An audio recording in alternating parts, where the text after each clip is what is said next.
Hello everyone, I am RexRed and this is the Ez3DTv tutorial channel. I am back with another really exciting peek into my EzFinder program. And let's see, it says to select the stream. And it says we have an excellent connection. I'm going to believe that. So wonderful, wonderful, wonderful. We will dive right into it. One of the big reasons why I keep making these videos is so I can go live online. Now we have a mouse that traverses between our two monitors down below. And what is EzFinder? EzFinder is a program that you can purchase, you will be able to purchase, that helps you organize your Daz content in a way that is unprecedented today. And so yesterday I did a video on this and it turned out there were a few bugs, and it was nice that those bugs actually showed themselves during the presentation. It enabled me to dive in and get them fixed today. Hopefully, and that's what I do, is I kind of showcase and I push this program to its limits. It seems I have a tendency to do that when I'm live, to say, oh, and it can do this. It can load 1.7 million files all at once. And so I tend to do that when I'm showing the program off. And that is when certain bugs and certain things show, and that's when I can get them fixed. I cannot wait until this program is ready to, where I'm able to chat with users who use the program who are in the Daz forums. So, all right, here we go. We're going to open EzFinder, and here it is. I'm going to show you some new features that have been put into the program today. Now, if you notice, it's very tiny, but over in the compartment area, you'll notice these two little blue bars. They're actually teal, okay? And what they mean, when you see those little teal bars, it means something in this folder is selected. And if you go down here and you click here, you'll say, ah, yeah, there's a hair folder selected. So now it takes a moment, but it goes away. And so this this is what's really cool about this, is now when I select Duff, you see, boom, instantly it tells me that there's something selected, because it could be down in here hidden, like in clothing. And you see, and so before they were just empty and you'd have to go through each one to find out if you had something selected. It's like, is it selected in here? No. Is it selected in here? You had to go through everything to find out, is it selected? And that brings us to another new feature today. Now the unselect. Okay, see, that actually did kind of go away pretty quick. So it might have been just a fluke, but it's probably not. It does. All right, so, but the thing is it does work when you select it. This works really, really well. And another new feature, double click here and look what we've got. It loads into, so it now loads, you don't have to right click and select and inject, okay? You can just double click, okay, so we'll unselect that. They clear, okay? You select characters, double click, and there they are. It takes a moment. This just loaded 36,000 files, okay? So it does take a moment. This is about as fast as it's going to be on your computer for each page to come. And the reason why it takes a little bit of time for it to load is because it's thoroughly clearing the last page before you, and this process allows us to go back. Oh, you see, to go back to page 2, to page 1. Yesterday there were some pagination issues. Those were fixed. Okay, so what's this is nice is now with this single double click on anything, kind of, I can just, now it didn't load that because these are checked, you see? The only way it loaded these, okay? So if I double click on anything here, it's going to only load what's checked, okay? That's kind of so you can double click up here and it will load whatever's checked down below. It's just going, that's the way it worked. So if I select this and I select environments and then I double click on this, come on, all right. It just loaded both of them. It loaded the environments and this. 700 pages. Let's go to page 500. And you'll see these are environment things. You see, so it loaded both of these compartments by just double clicking anywhere on these files. Okay, you can right click and inject also. That works the same way. But it's nice to have double click because everything else now, if I go down to the scans, double click, these were a right click inject. Now they just double click, they load, okay? The same with poses, double click, okay? And these were right click to inject, okay? Now it's just double click and they inject because these ones were double click and I kind of got spoiled on these where you just double click them and they load. And so I wanted to make sure that, and as you can see, they're paginating all the way. This is marble, this 5 pages, 3, 4, and page 5. See how nice they're working. All the truth symbols are here. Okay, then we have our organizer. Let's open up this right here. Now we have 2 pages. Let's go to our organizer. And see another thing. Now this used to be right click and load to main UI or inject. Now it's just double click and there they are. It's really easy to just come in here and say I need eye colors. Here they are. I need to have some, let's see, landscape. What do we have for landscape? Here we go. So this is 46 pages of landscape. Everything from little pieces of land to everything. So this is, that was just to show you that that this is now actually, and the same thing goes for this. Oh, and our search. We had an issue with search yesterday where it wasn't searching. Now we have 46 pages. Let's look for Earth. Okay, EAR. Okay. It was searching and creating. It was searching okay. It wasn't refreshing. Okay. So we click search. Now it only found 1 page of Earth things. Okay.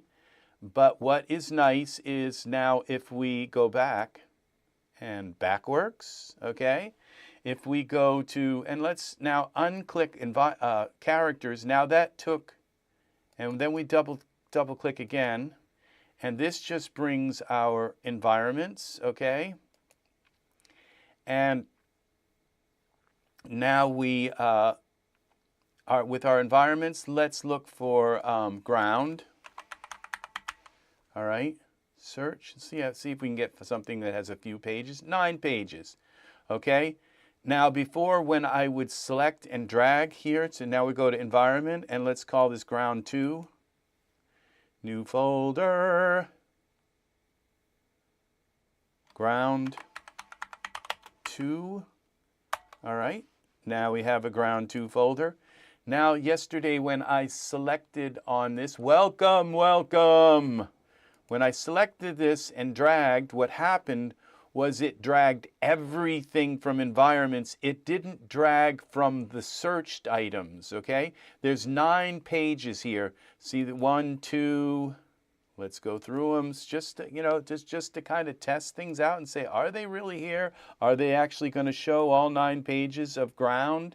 Okay, and see, this is all 9 pages. Okay, so 7, what? All right, we'll go all the way to the end. Okay, 8, 9. Okay, 9 pages of ground stuff. Now, if I select one, hold the control key and drag here to ground, it's going to re-alphabetize over here. Okay, but here's our ground 2. There's 1,223 items in ground. Now, if I double click, okay, it just loaded all 9 pages. Now those items, it didn't move them. You can't move items from here, okay? And now when we go here to Enviro, there's our ground 2, okay? Double click here and it does the same thing, loads all of those pages in. 1,223, 1,223 over here. This is now finished. This program is working. Now, it doesn't mean that there aren't very, very, very minor issues, but right now, I just took you through the full gamut of how this works. And what's really nice are these little checks, these little bars, these little cyan bars. It tells me, hey, something down here is checked. I uncheck that, they're gone. Okay, so this is really working now. Okay, so we got my Christmas trees that I searched on last night. Okay, all my Christmas trees in 2 pages. Okay, scene elements. Now there's 572 scene elements of 1 through 4. 2. Okay, so now we have a handle issue happening here. But we're going to have to figure that out. 1 through 4 scene elements. Okay, so I'll have to look into that. Okay. So here it is. Now let me go back out of here and back in. What was it I just did that caused that? So it's closing down. It'll reset itself. But there's something there, okay? Now, what was I using? I was using these panels, okay? It was Enviro and loading these indiscriminately. So, Christmas tree, scene elements, and 2, 3. See, it repaired itself, but there's something, we're missing something here that has a... that's page 4 that has that's not letting go of handles. Now the thing is that when I go here, let's just kind of really test this. Let's load 1,000,000 files. Okay, that's 1,268 files and 160. Now let's do a search through these files for pepper. Okay. Now it's searching through 1,000,000 files. And these are all of my pepper shakers, except for the salt and pepper hair, okay?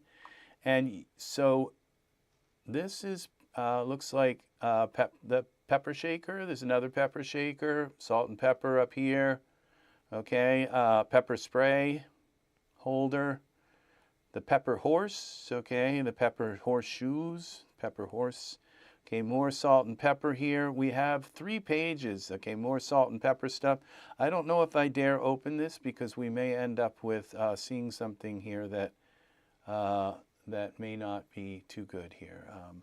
But this is pepper, and this is the same idea. You drag them into the organizer. So this would be, what would we want to put this in? Maybe Enviro, we'll put it in here. No, we have also props, but I think I've been putting my Enviro props here, so we'll go new. All right, pepper. So far I found that there's just some handles that are not releasing pepper. Okay, we're just going to call that pepper here. Change color, it's just a little too dark. Okay, pepper. So we hold this, drag. This wasn't working last night. Now this is taking our, okay. All right, so we have pepper here, okay, and that's right there. Now when we go out of here, oh, it actually did refresh there in Viro. There's pepper. Now let's go back. Okay, now it should load a million files again. Okay, it didn't, but let's just reload them. Okay, this is 1,268,160 files. Let's try salt. Okay, search. Salt. Now what's cool is you don't have to have this open. You can have Daz open. And now what we're going to do is we're just going to hold the control key again, and we're going to put this in here. Now we have 700 files, okay, with salt also, these salt and pepper. So there's 5 files with salt.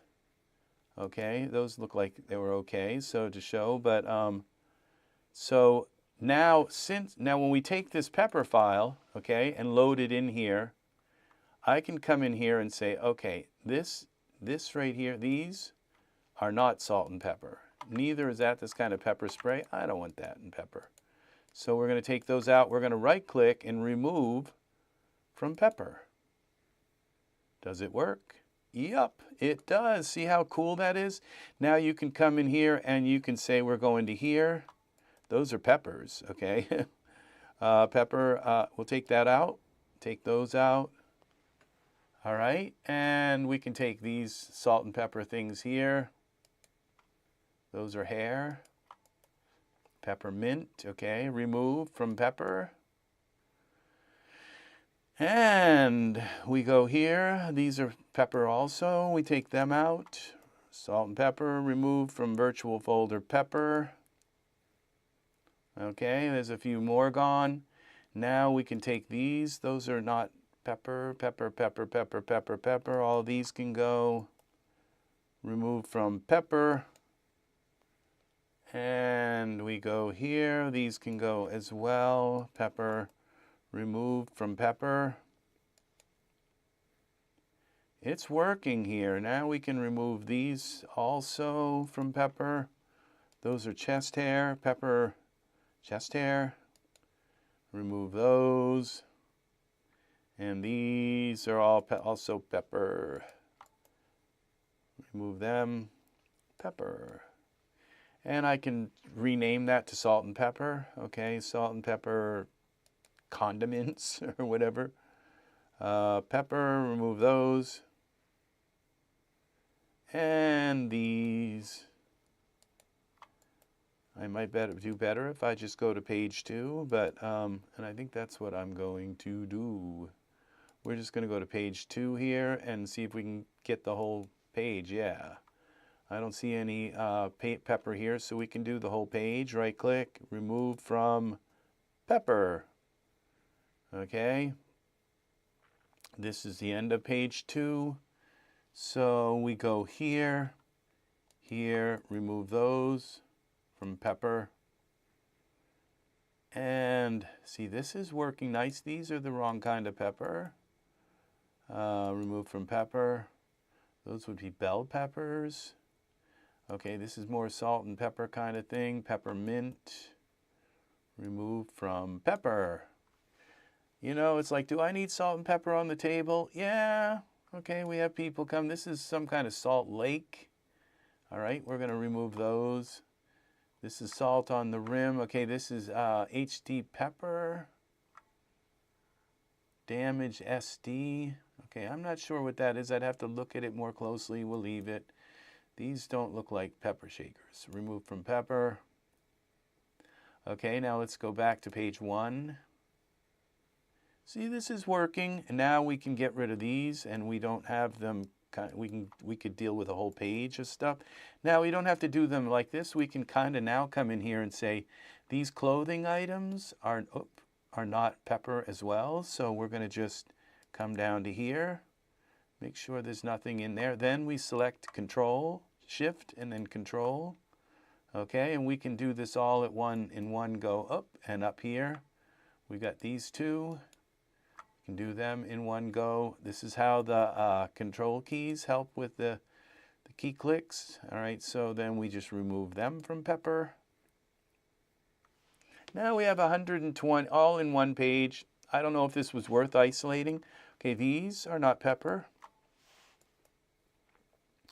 So basalt. Okay, so that's how they got in, because they have basalt. All right, these look like, this is not really Pepper. It's kind of salt around the rim of a glass. Remove from Pepper. And I'm not sure what these are. They look like flashlight, HT Pepper. Pepper like something, okay, I'm not sure what that is. We'll leave it, okay? It could be salt and pepper. These say they're salt and pepper. These are DJL files. I'm not really sure that much what those are, but they are Daz files. Okay, so that's it. Pepper grinder. That's pretty cool. We got a pepper grinder. So now your Pepper is curated out of 1.2 million files, okay? They were all here. Now if I want to start over again, okay, we load 1.2 million files. And then, okay, let's go here. Let's do this a little bit simpler. Let's just do duffs. Okay, we'll load the duffs. I double clicked on that. Now I'm going to go bridge, okay, search. Now it's searching down here out of 1.2 million files. It's found 691 bridge files. A lot of them have to do with noses, okay, but we're going to find some bridges too, okay. So we open the organizer, okay, go to Enviro, type new, and type bridge. You can type it before it appears, and it's okay. Now we're just going to take and grab this one here, drag it over here, hold the shift key, hold the control key. Now it's just dragged 8,000 items, but what's nice is 8,000 items are all displayed on 5 pages. Now if I get rid of this, now it's only 4 pages. It's like, wow, okay? So we go here now to the nose bridges, okay? We don't want this. None of these look like the kind of bridges that I'm looking for. All right, bridges, okay, these look like bridge poses, bridge. Okay, so this first page, I don't see even one bridge, so we're going to remove that. Okay, wait a minute, we have to come here. Bridge. Oh, we have to go to Enviro. There's our bridge. Now we have to load this into here, okay? Now this first page, I don't see any bridges. Bridge office belt, okay, so we right click, remove from bridge. Second page. Now we're starting to find some bridges. Okay, remove from bridge. Those are not bridges. Okay, second page. All of these look like little kind of cute little bridges. Okay, there's part of this bridge set. Okay, this is all everything that kind of, I'm going to leave those because you can put them together and make your own bridge. So why not? They're bridge items, sort of, kind of, maybe. All of this is the bridge of a starship, okay? These are some trees and things that could go on a bridge. They're not too bad. Now these particular items here don't look very bridge to me. So table, okay, so we go here. They just don't scream bridge to me. Some of these, the trees and stuff like that, they don't scream bridge either.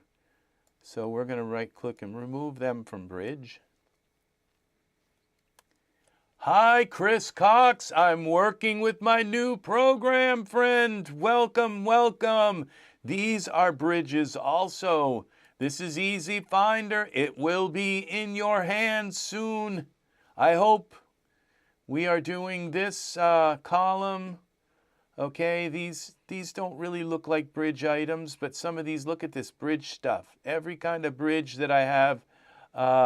Now, there are other words for bridges, maybe walkway. So Now in the search, you can just type like wooden bridge, okay? And of course, it already found all of the bridges. These are not bridges, okay? This is not bridge, okay? And let's see. This, look, it's about to cross Duff. Look at these. Okay, narrow bridge. Some of these are really nice items to have. I hope your day is going good, friend. Very nice to have you here.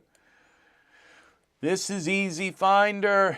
I'm showing you a program that has taken me almost a year to make, and now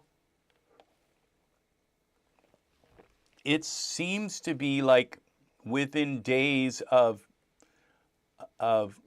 pitching it to Daz and see if they have any interest in this at all. If they do, I'll sell it in the Daz store. If they don't, I'll have to sell it somewhere else. It's an exe. It doesn't need to be installed. You just put it in some folder somewhere, create a shortcut, and run it. And that's how it works. But it asks you where you want to put your user data. And so you find a folder for that. You want to put it on your M.2 drive so it's fast.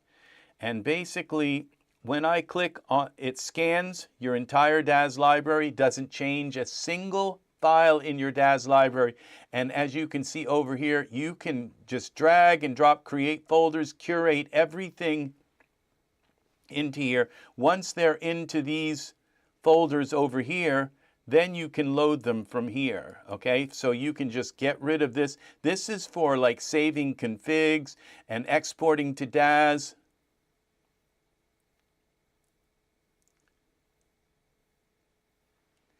Yeah, I know it's going to be difficult getting it into the Daz store. So we'll see what they say. If it doesn't work, I'll just sell it on one of the other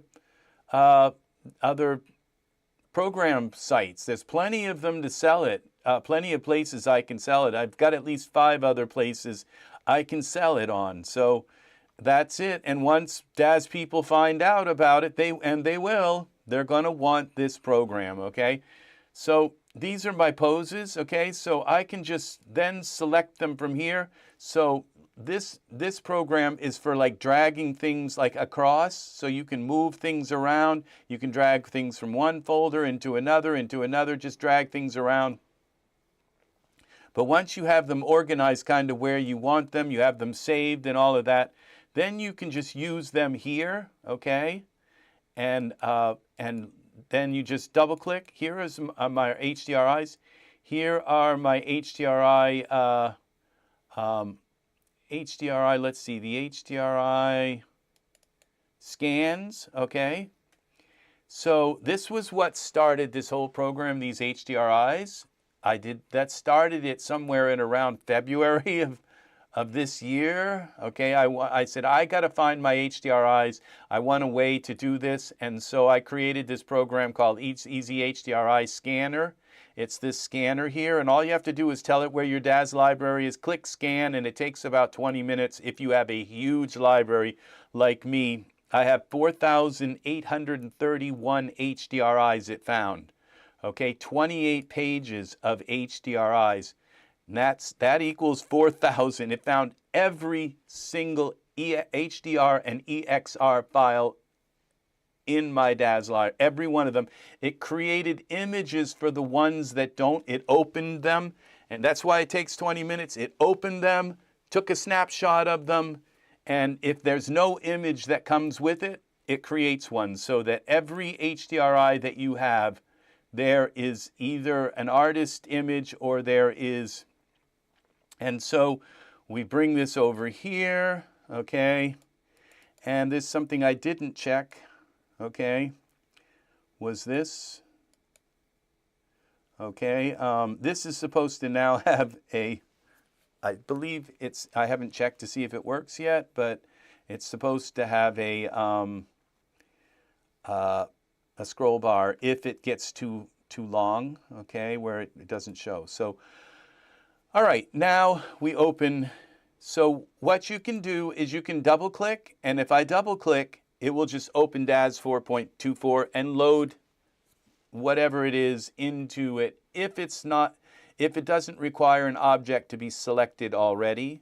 It will just open it and load the object right into Daz 4.24. That's what the double click is for everything. If you just double click, it will load it into 4.24. If you open Daz 6, okay, or Daz Beta, if you open them, then it will look and say, oh, he's already got Daz open, I'll load it into there, okay? This is completely 100% compatible with Daz 6 because everything, all of the scripting, all of that stuff is done outside of Daz Studio, okay? So it doesn't need any of Daz scripts. It doesn't use any of Daz's native language except its basic duff and its content language. That's all it does, is uses the content language, but it doesn't copy your content either.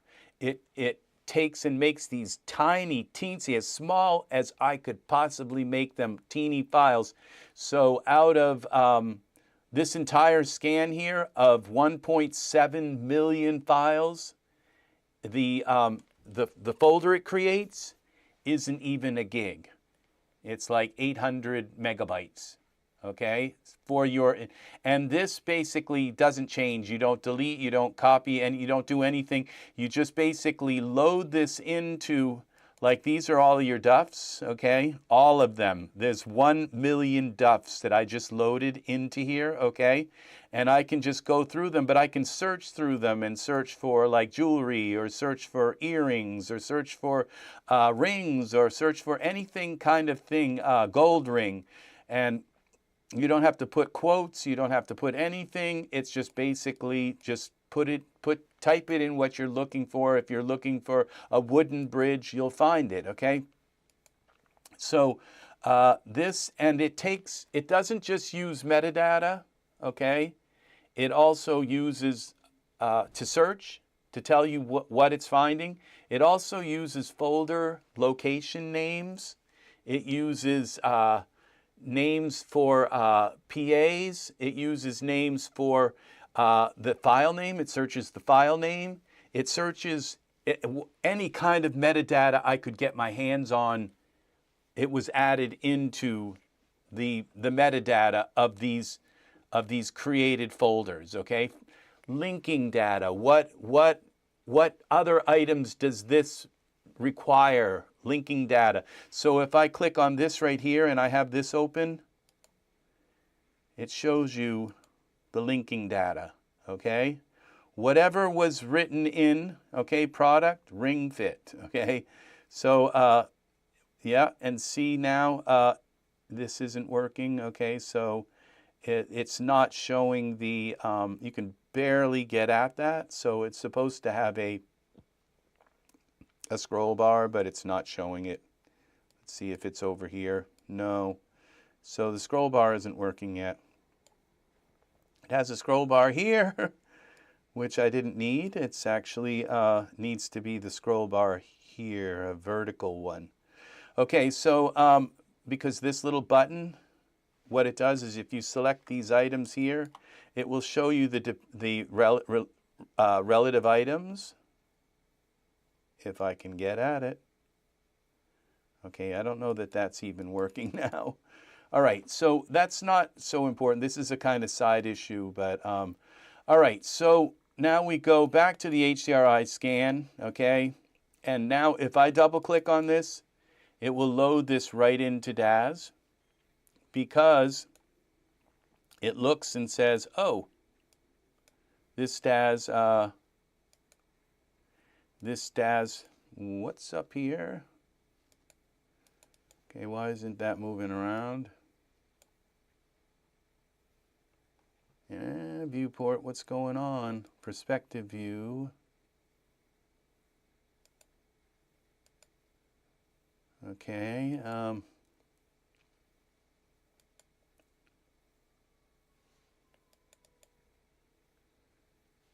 right, let's right click. And And okay, I did have to, okay, we'll just open with Daz version, Daz 6, see what happens here.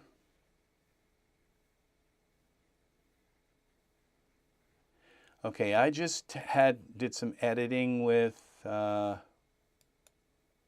go to the PAs. Let's go to these HDRI scan. Okay, something funky's going on with Daz. Daz 6 is still a beta. Remember that. It's not always my fault. So let's open this bag up, and they'll work fine. What caused that? I don't know. It could be. Let's go to page 2.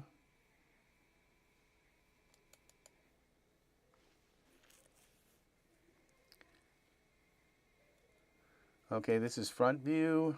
Let's go to perspective. There we go. So something funky there happened. Let's go back to page 1. There could be something wrong with these particular.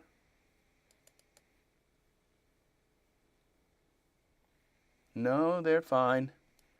So just a momentary glitch. Let's load these ones back in. These are from our virtual folders. HDR. Okay, that's what I did. I loaded these HDRI PA, and see what it does. It loads, some of these load entire scenes and change the environment settings. Okay, so that is what we're dealing with here. So the PA ones, even though you can find them in amongst all your DUFs, your whatever HDRI, see, notice there's 4,831 of these HDRIs that I scanned, that's from EzHDRI. There's 3,258. There's like almost 2,000 less. And these ones come with a bunch of baggage that often, I used to just kind of hate using the PA HDRIs because sometimes they would actually rewrite the logic of the render engine, or maybe they were written for an older render engine and they're not even compatible. The DUFs aren't even compatible with the current Daz version. But these ones that's part of the EzFinder scan, I create brand new DUFs for every, they're not full DUFs. They're only as small as they have to be to make them injectable, okay? But these, so they will always work and they will not change your render settings. So this one here, it's very simple, okay? They just work, okay? And they are the full, it points into everything, no content is copied, okay? Just these tiny little pointers that allows this program. Okay, and now the program is having, I've got some kind of memory issue because I've been loading a million files over and over and over and something hasn't released. So there's just a few tiny little kind of things that I have to fix, like within an hour or so, and maybe less than that work left on this program. So okay, so we open this back up. And we just very quickly go back to, was it Enviro or what was it? Props.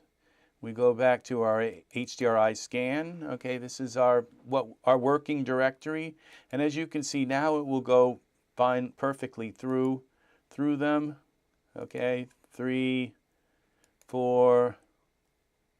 Okay, so it's just because there were memory handles that were still left released, so improperly disposed of. So let's see here, Sunny, let's see with this. See what we have here? We just go through and these load perfectly into Daz.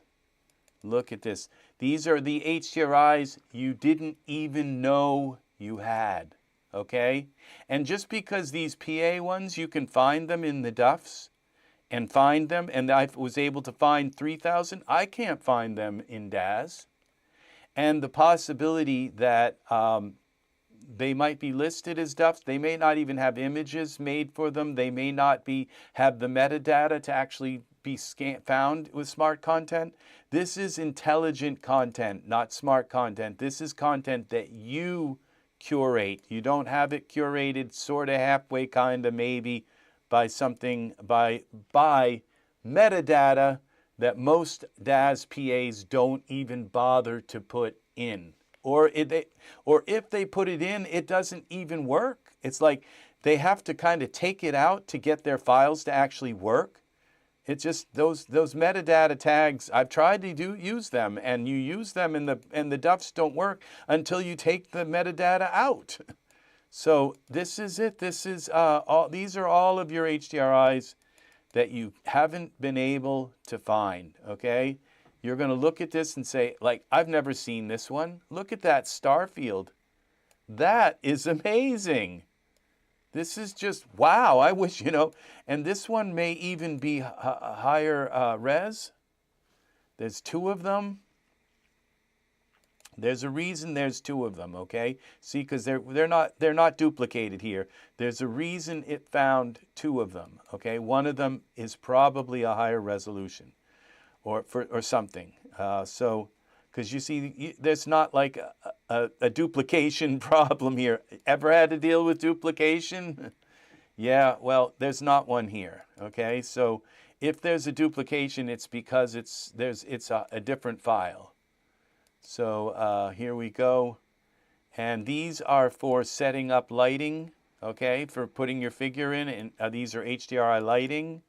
Okay, they just give you a slightly different kind of lighting effect. Isn't that one pretty? That one's just like a big sun here. So, yeah, and another one similar to that. So you can curate these as well, and if you want, there's 65 pages of them, all right? But you can come through and just say nighttime ones, warm ones. Rex and Chris, Art, thank you for showing up, my friend. Look at this HDRI. You ever seen this before? There's a reason why you have not seen this before. It's hidden, okay? Your content that you have purchased, you can't use. Now you can. EzFinder is going to you will be able to curate and put your hands on every single piece of object that you have bought. Okay, that I can tell you right now. If it's in the Daz library, EzFinder will find it. Okay? And if there are any kind of like scanning bugs, where it's not quite finding stuff in a certain folder, I'm sure you guys will tell me, and EzFinder will be modified to find those too. So, but I'll tell you right now, it's finding everything. It's found in my library. When I click on this compartments and double click, it found 1,268,160 files. That's how many it found in seconds. In seconds. Okay? It just loaded that. Now I have 1 million files, 1.2 million files listed. I can search for gate. All right? Gate, search. How long does it take to search through 1 million files for gate? Okay, it's searching. Here it is, gate. It took 3 or 4 seconds to search through gate. Okay? Look at all of the gates. And we're paginating now. Okay, so what I want to do is I want to open my organizer. Okay, now that I have something isolated like this, that's pretty cool. Now these are gate guardians. I'm probably not going to want them, but let's go to Enviro again. New, gate. All right. I can type that long before that pops up. Well, I typed it a little bit too soon. Gate. All right. Go. All right, we have gate. Now I hold the control key. I don't have to go through each page and copy them into the folder. There's 22 pages. There are, let's see, we'll tell you exactly how many. All right, so we're going to go like this, gate. Oh, this is in props, but we're going to put them into Enviro. All right, so that just put 1,558 gate items. They're not all gates, but okay. Now I can close this.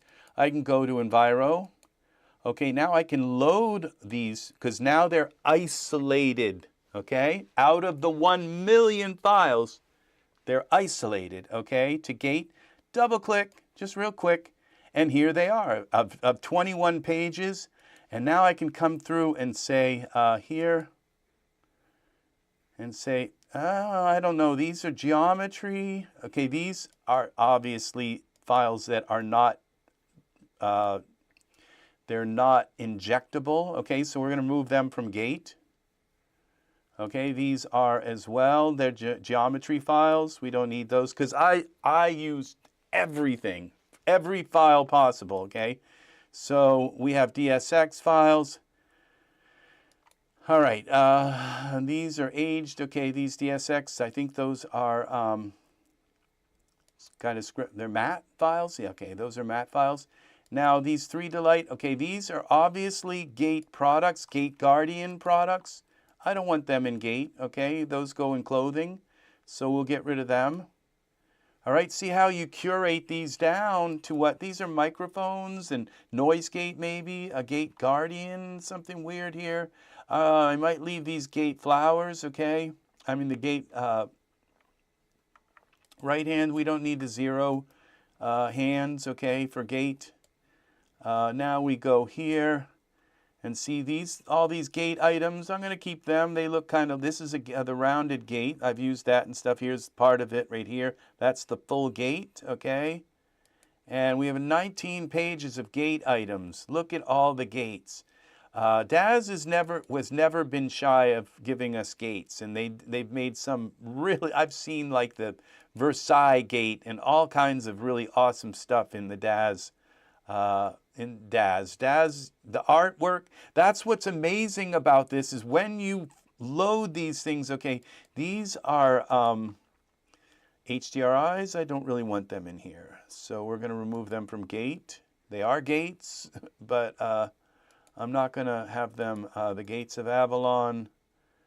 We're going to leave them keep them in our HDRI. Maybe I should keep them just to know that that they are actually gates. I don't think of those HDRIs as gates. I think of them more as cities, like kind of steampunk or like modern, like Atlantean kind of cities gate.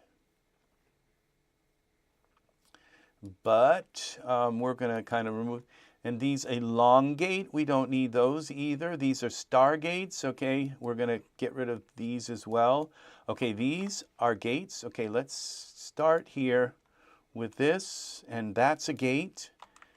All right, so we start here and there, okay, and we remove these gate.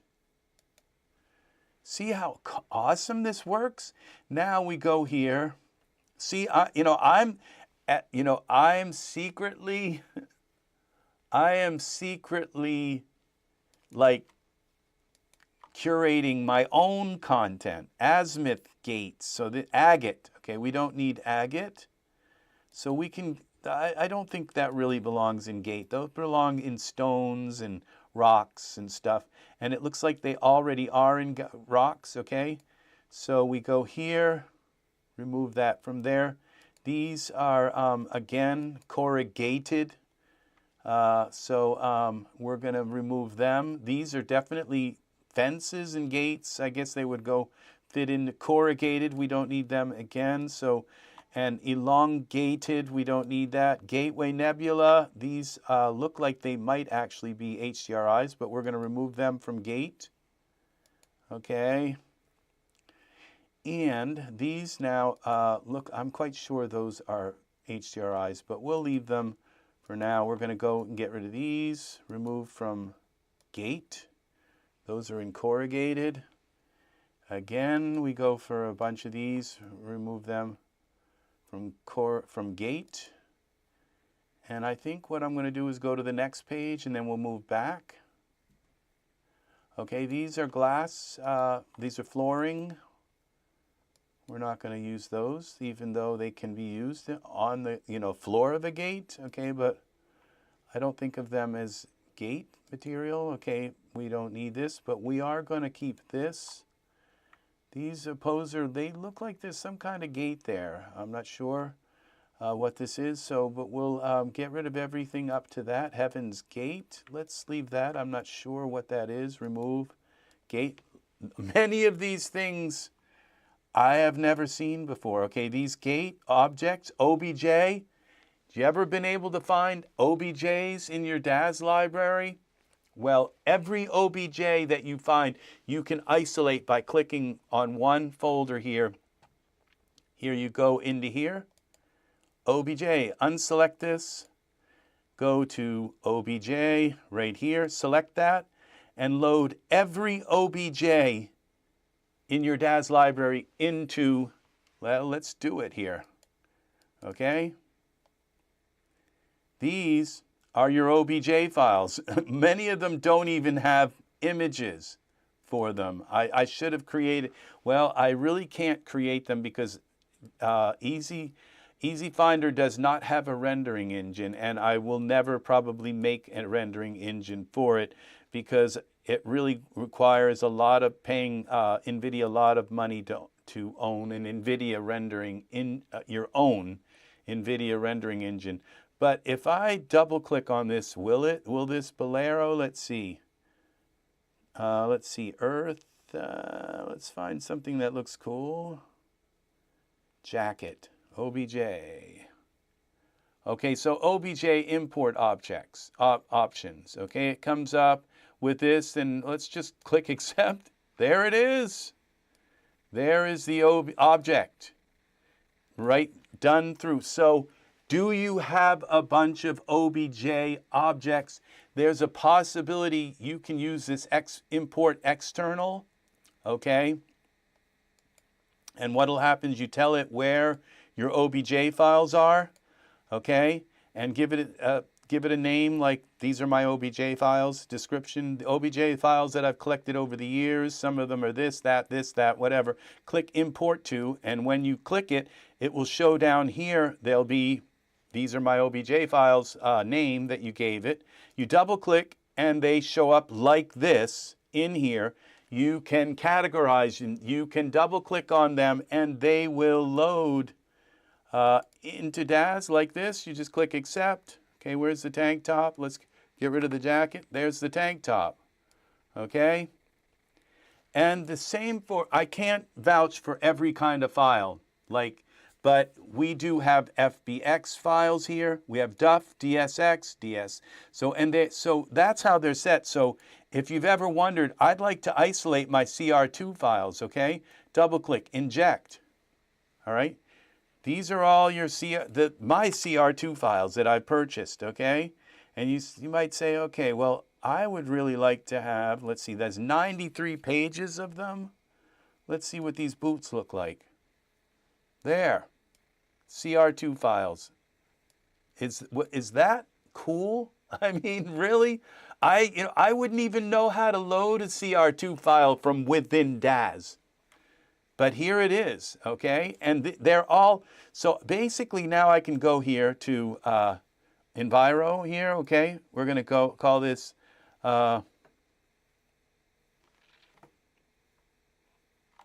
CR2. Okay, I got to click in here. CR2 files.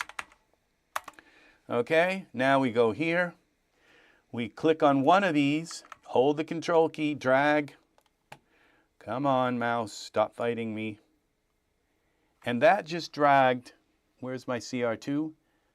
It says 75 items. That's not correct. That's only one page of them. So we got to close this. Something's up, but we'll get it. We'll get it. All right. Let's open this back up. It's very easy to kind of go back to right where you were. Here we were, okay? Open this. All right, this is not, you know, kind of like, all right, we'll try this again, CR2. Okay, that worked. I mean, I don't think the control key worked, maybe, I don't know. But it worked this time. Now we have 6,000 CR2 files, so when I want to double click here, or I can go into this Enviro panel, and now they're down here. I double click, there's all my CR2 files.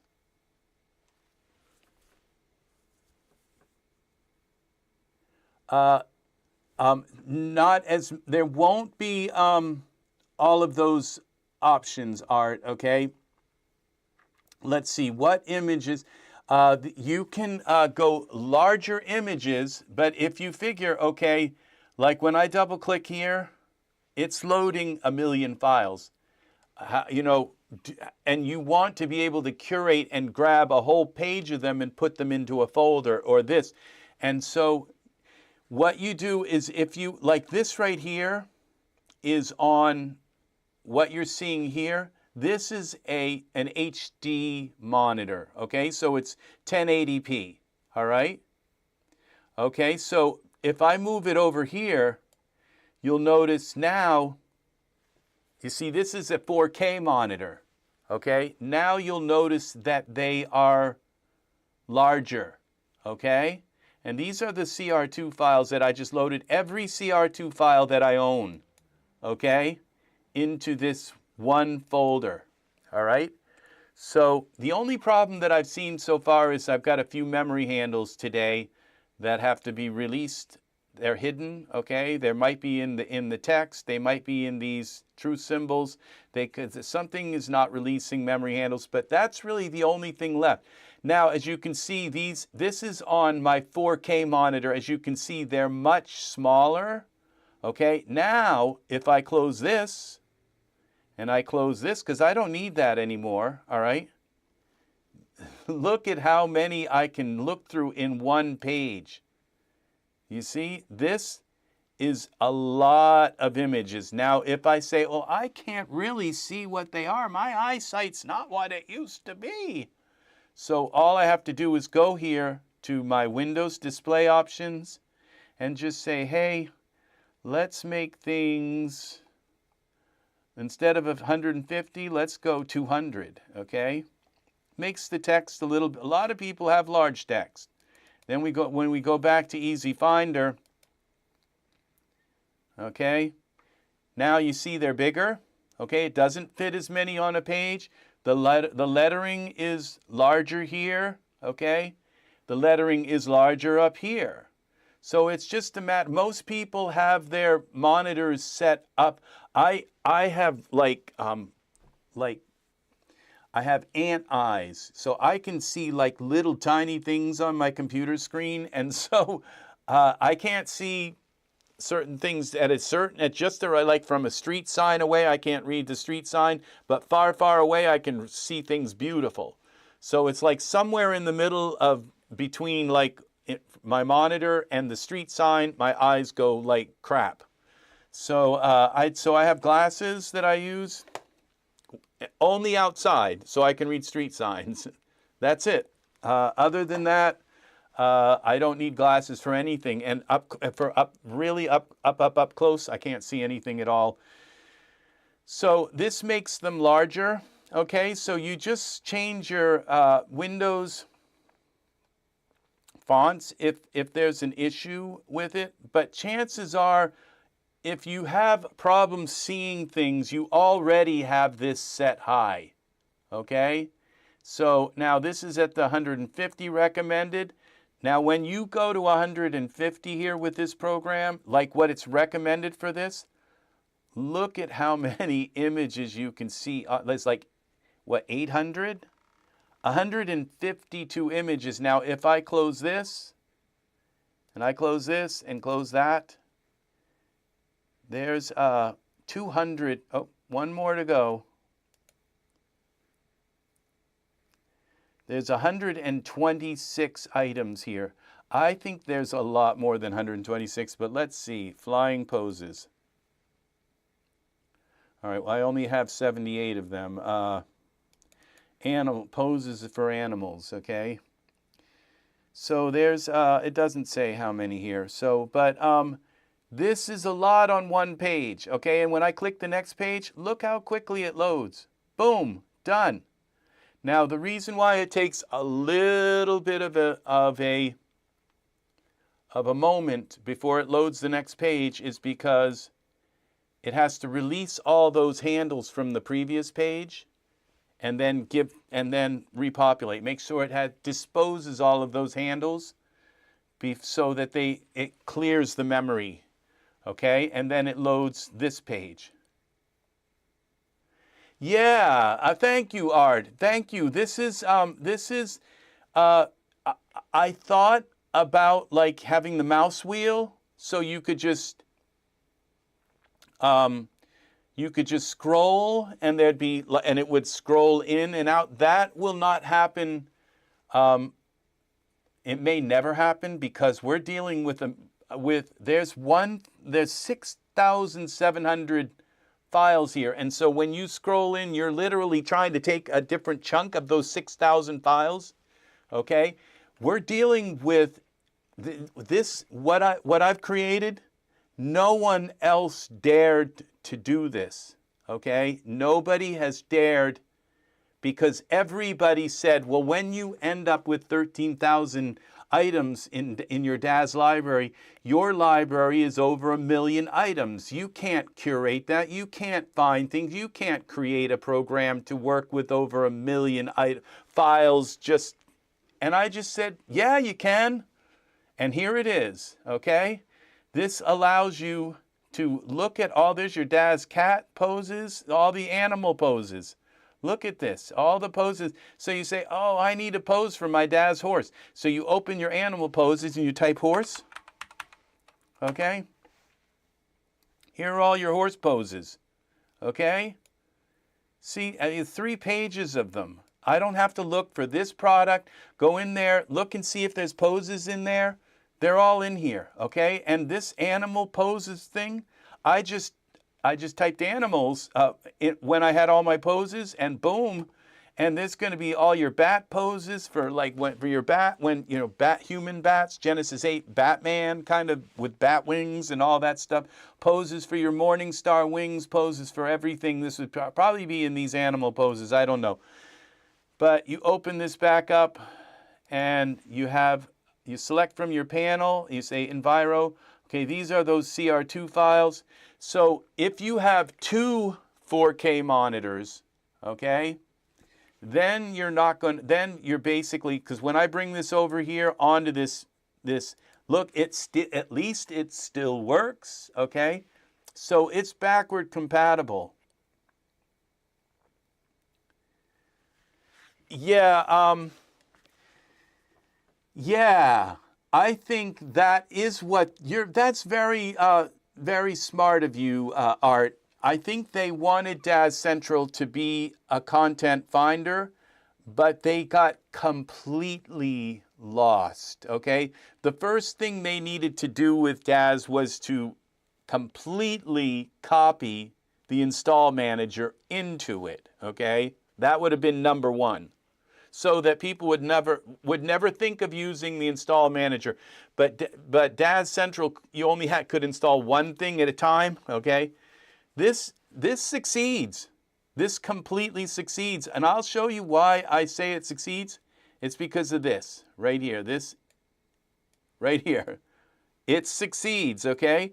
I can save this layout here, all right? I can save it as the Works 3.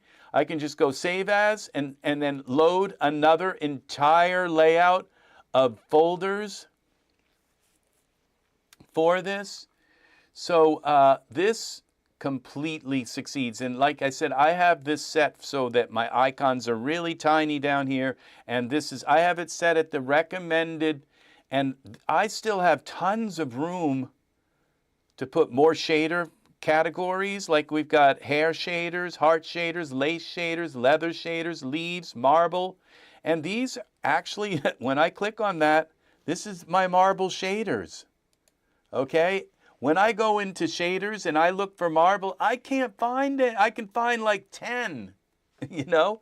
This is 730, and you know what? I'm only about maybe a half of the way through my shader folder of curation. So when I'm done with this, I'm probably going to have close to 2,000 marble shaders, okay?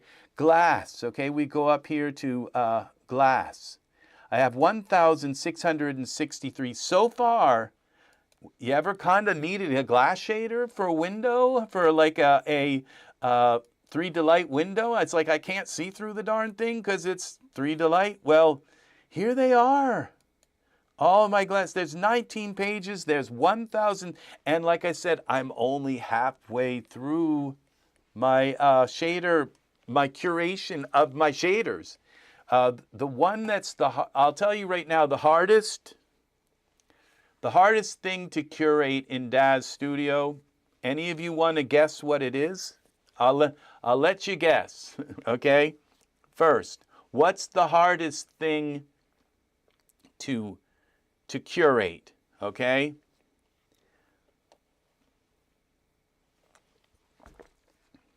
So you might think it's shaders, you might think it's poses, okay? Going through and getting all your poses, because I have close to 50,000 shaders, okay? But the hardest thing to curate in Daz, what is it? At least in my opinion, okay? What is it? So,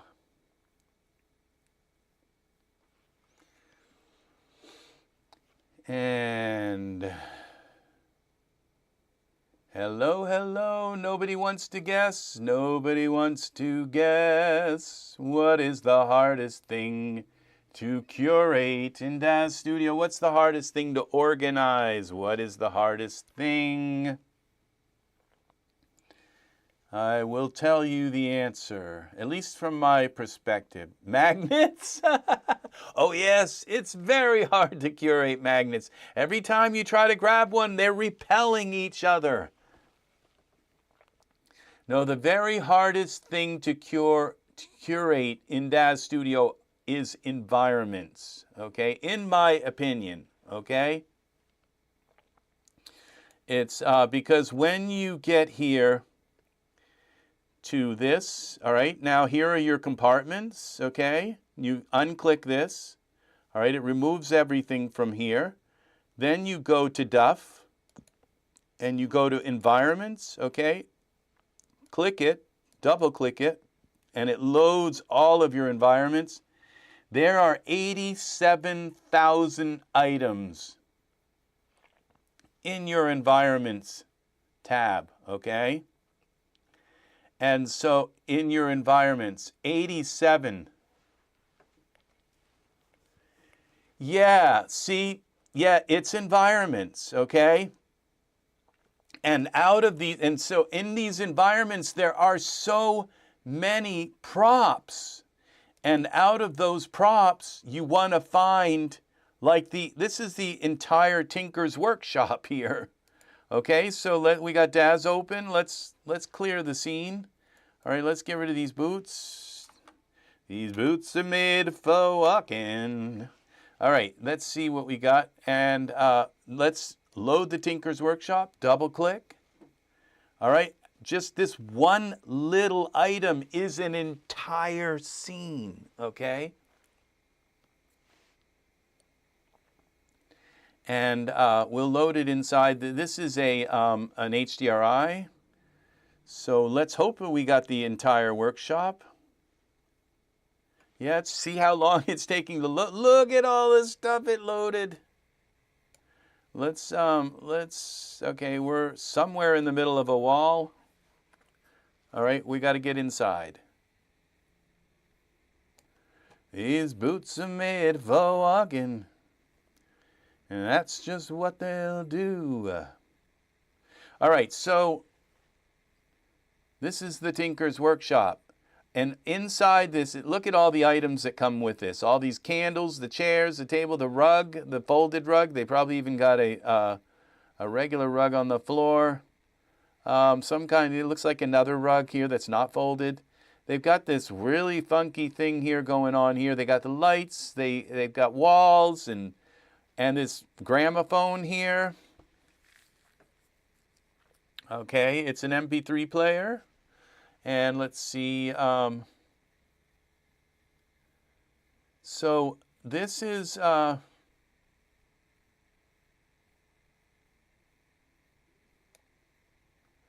let's go inside again. Yeah, we got a couple of rugs. We got windows, we've got a fireplace. All of the objects, we've got books here, and there's probably an add-on that comes with this that has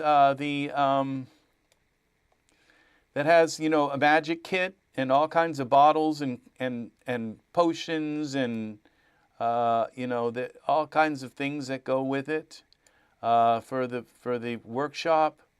So it's just, there's so many things. Can it be curated? Yeah, because what you do is now you see that I have this Enviro here.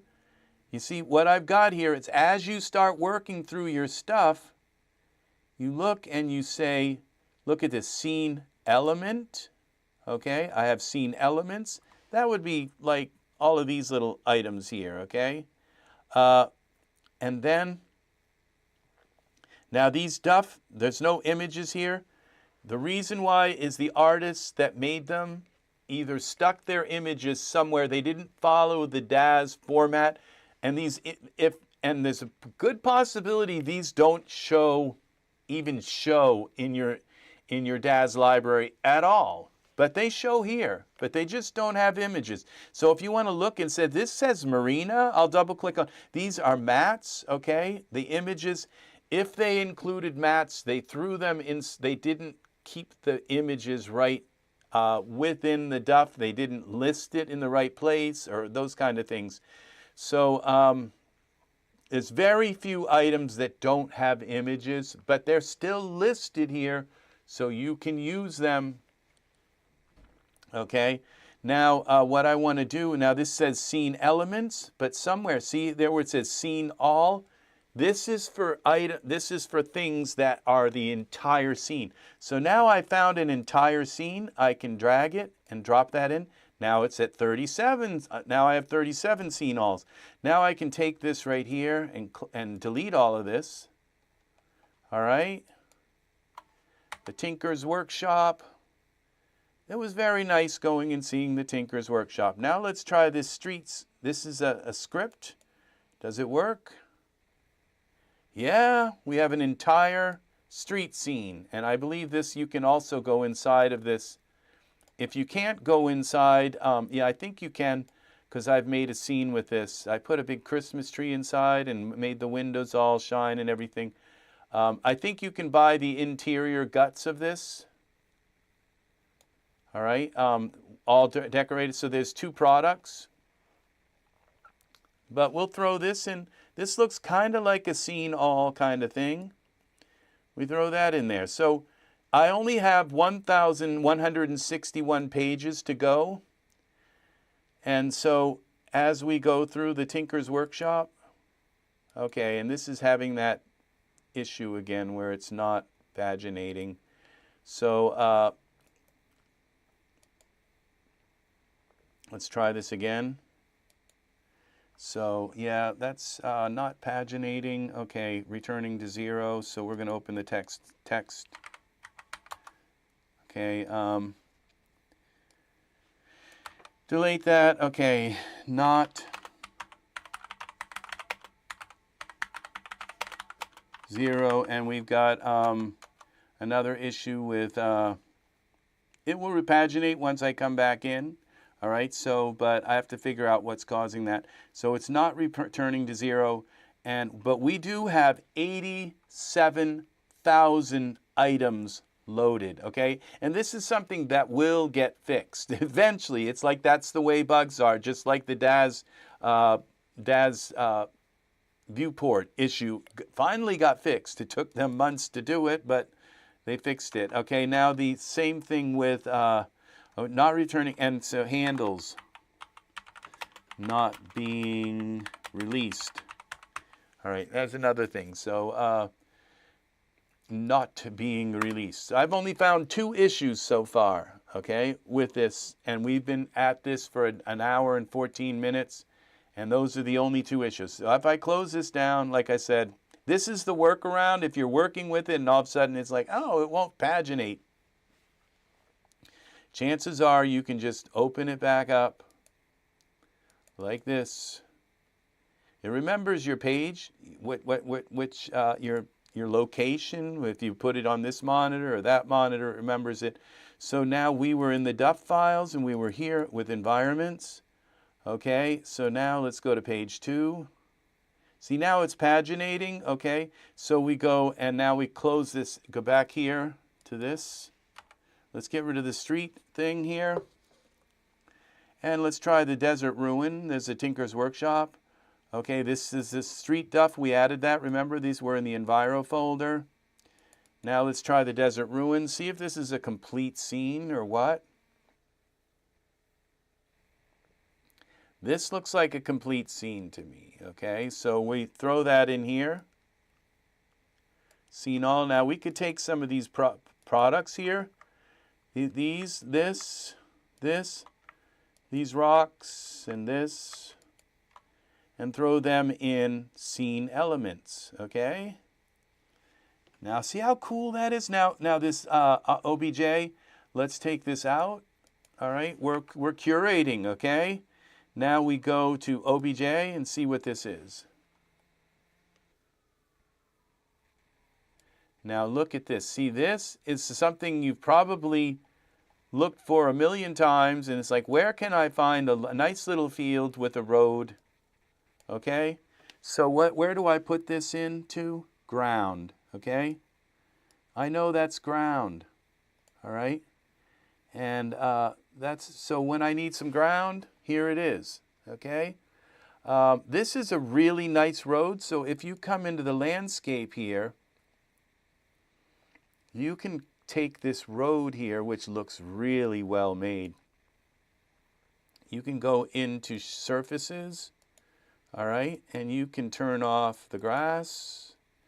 This is you can turn off the grass. You can turn off the grass 1.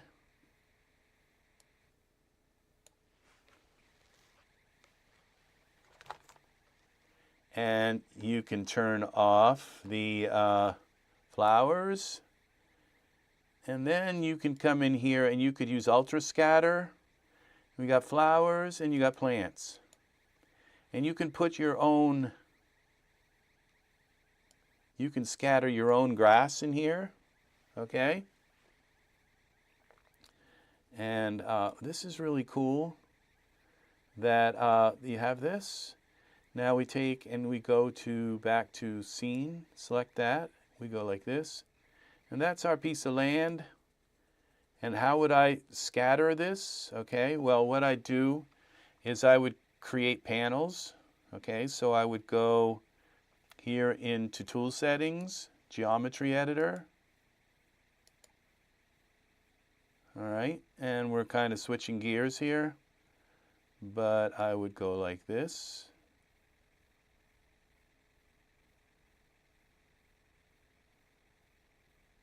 Grab this like that.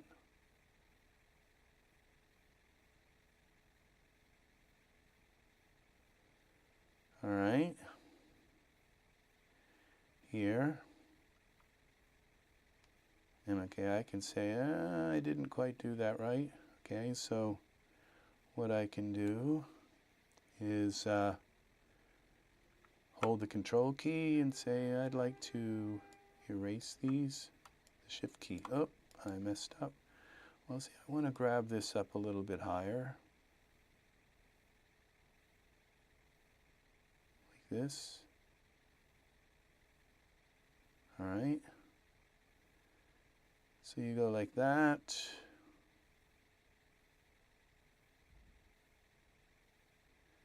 Okay, then you hold the Control key.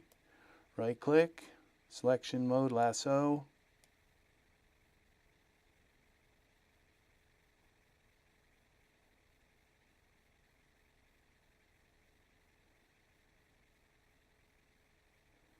Okay, down here, here, there. And then we right click.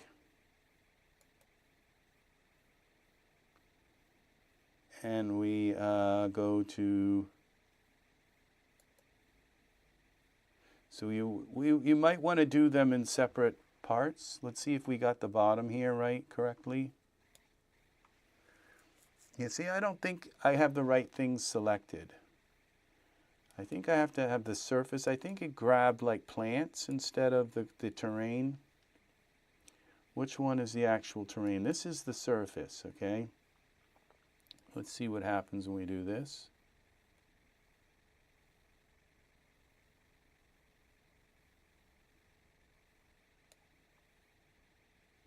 No, it's not face groups. All right, let's try this. No, okay.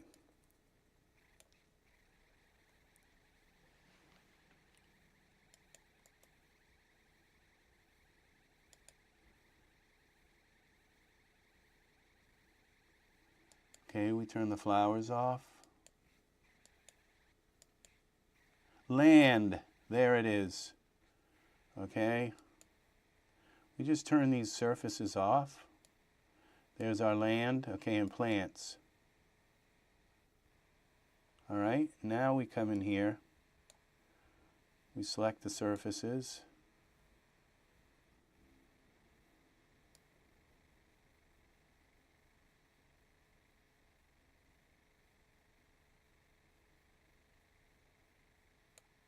That just selected the land.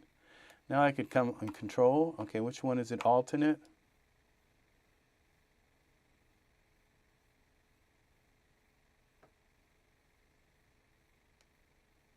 Okay, now you have both of these selected.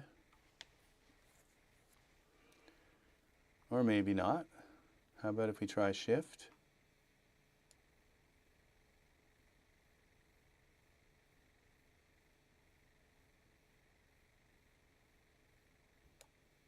Oh, now we lost that one. Control.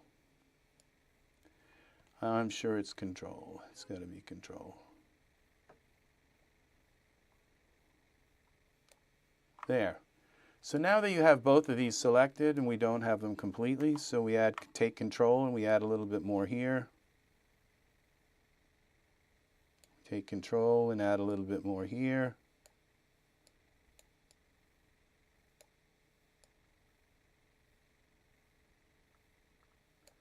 Like that, okay?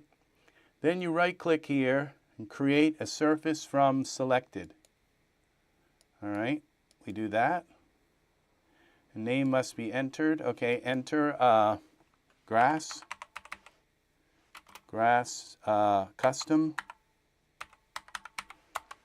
Now it's going to turn it all white, which is going to be terrible.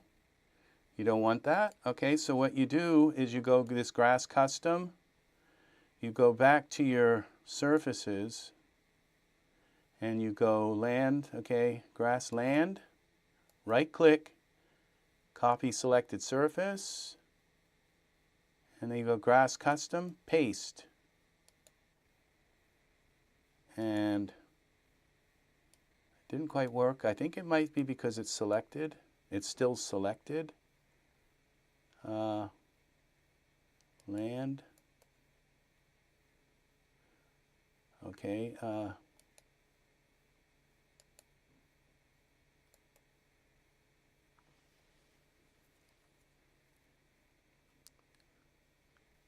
Copy selected surface. I think it's because it's still selected here in surfaces.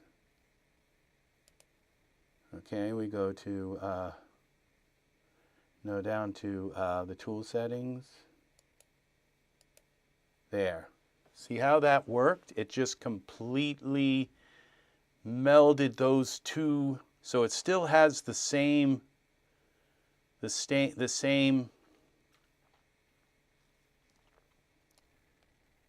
has the same texture completely. It looks like a little bit repetitive, but this is what it will look like.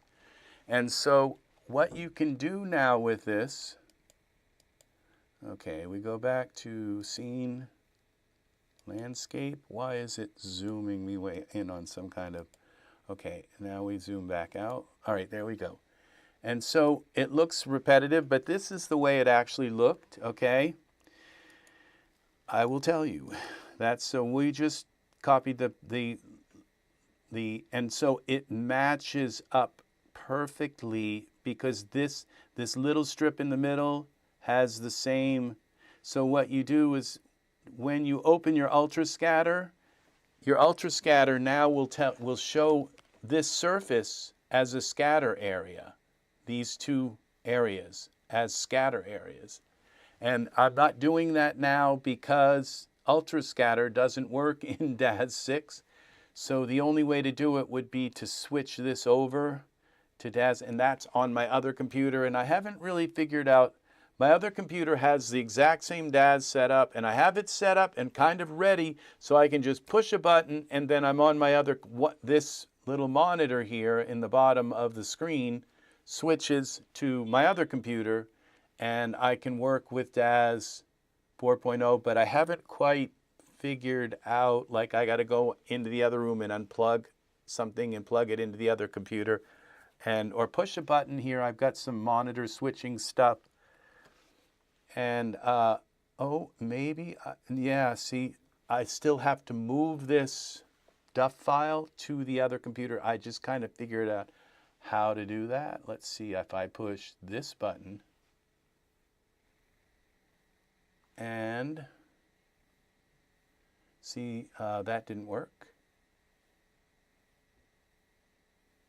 And this here.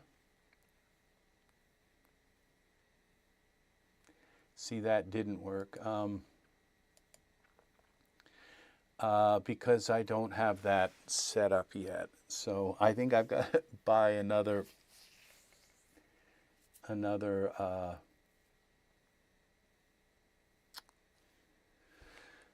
capture device, and that's like $150. So all right, so we come back. All right, so but this one, I just showed you how to create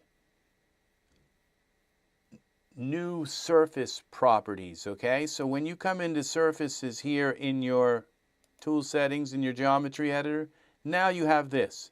And as long as you have this custom surface, like I missed a spot, I probably could have added a little bit more here. I could have added a tiny bit there. And what you can do is you can add a little margin here and say, well, this is for the edge stuff, okay? And so you create a little surface here, and again, you add the same land texture to that little margin, and it will blend perfectly in, okay? So these are other surfaces that are here. So this flower surface, if you want, these are little surfaces you can scatter to. This grass surface, if you want to just use that and say, okay, I want to just scatter to these surfaces, then you just select that there's on the first page of UltraScatter, there's a place to select which surface you want to scatter to. And as long as these surfaces are created and they're listed here, you can scatter to these surfaces. This makes this your piece of land rather than something is going to say, oh, they used that piece of land made by so-and-so PA, and they're going to look at that and say, well, that kind of looks like it. And another thing is when you get into here, you might just want to come into this land here. And this is really weird how this is set up here. Can you please let me go to, okay, this is texture shaded. I'm not sure why This is so slow here. Let me close this down. It's not, I'm sure it's not that, but no, it's really, really, really slow. Here we close this. All right, so we go here, and it's because we have all these this entire surface selected. Let's get out of the surface selection here. See, will it there? Now that they're not, the surface isn't selected, it's allowing me. So you just scatter to that surface, but what I would suggest, it looks like they've done some contouring, but you just take this into your tools again, select the surface here. Well, this is going to let me move it again. All right, we're back in moving territory. It's being kind to us here. So we go here to Geometry Sculptor, and we take and we select that, and that's too small. So we go here with our radius. Okay, that's as big as a radius as they give us. And I figured out how to make, you see, when you have Daz land and you say, gosh, I want to curve this land, but this is only the biggest that the geometry sculptor allows me to curve, okay? And so if you curve it like this, you're going to kind of get mounds, and they're going to look kind of like burial mounds or ancient mounds. They're not going to look like big land things. What do you do? How do you fix this? Well, what you do is you take your landscape here, go to parameters, landscape, all right? And you make it smaller, all right? You scale it down for a bit. Oops, that's the wrong one. Z. You scale it. Just scale it down small like this. Okay, now when I click and go back to Tool Settings, all right, it should work. Geometry Sculptor, let's kind of select out of here. See what we have? Now we can kind of do a little bit more. Okay, we get down a little bit further. Oops, we don't want to get that far. Okay, we want to get down into here. Zoom me out. You should be able to hit the control key and like zoom faster, but I think it used to work that way, but it doesn't anymore. So it used to, I think, zoom the camera or do something weird with the camera. But now, okay, what we're going to do, we've got our, it looks like our, but as you can see, now we can come in and do a little bit of contouring here on a larger scale, so it's not going to look like mounds. We can twist the road a little bit. You see what I'm saying? Now that overdid it. Z. We can come in here like this and just twist it a little bit. All right, see that? See, you can now do it. So, and then when you're done, let's bring this part up.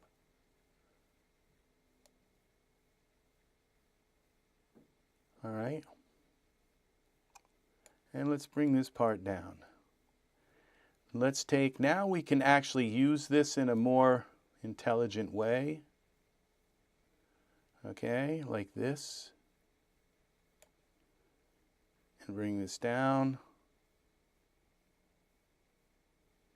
Okay, and now we have some real contour here. Let's bring this up a little bit. Okay, and then we come back here. We click out of here.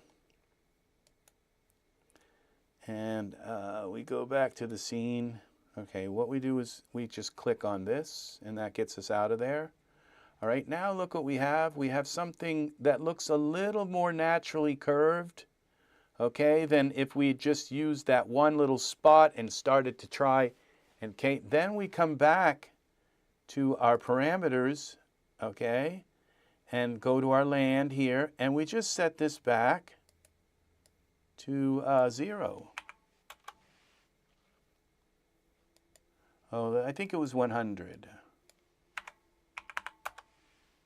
Yeah, okay, now let's go back out. And now we have our land back, but it has that kind of cool curve to it. And we added a little twist. So that is how you, like, now, what if you have a big mountain range, okay? And you go and you want to change that mountain range into what you want. Well, you click on your geometry sculptor here, and you go to geometry sculptor, okay, and you set the geometry sculptor so it's got the largest size possible here, and it's going to be a little teeny round little hole on, like, at the base of your mountain, and you're going to have to go there and, like, slowly pile all these little edits to change the mountain. Or you take the mountain range, you shrink it down tiny so that it's small. Then your geometry sculptor here will be big, okay? And you do your sculpting, you move things. I have spent hours using, like, Mesh Grabber trying to sculpt, like micro sculpt, just a little opening in this, like in a cave, you know, because it was too small, all right? And it just hadn't occurred to me that if I just made the ground and scaled it down so that it's in the range of my geometry sculptor, of this, what it affects, like what you just saw. You can see this geometry when I twisted it here. Okay, this is going to show in the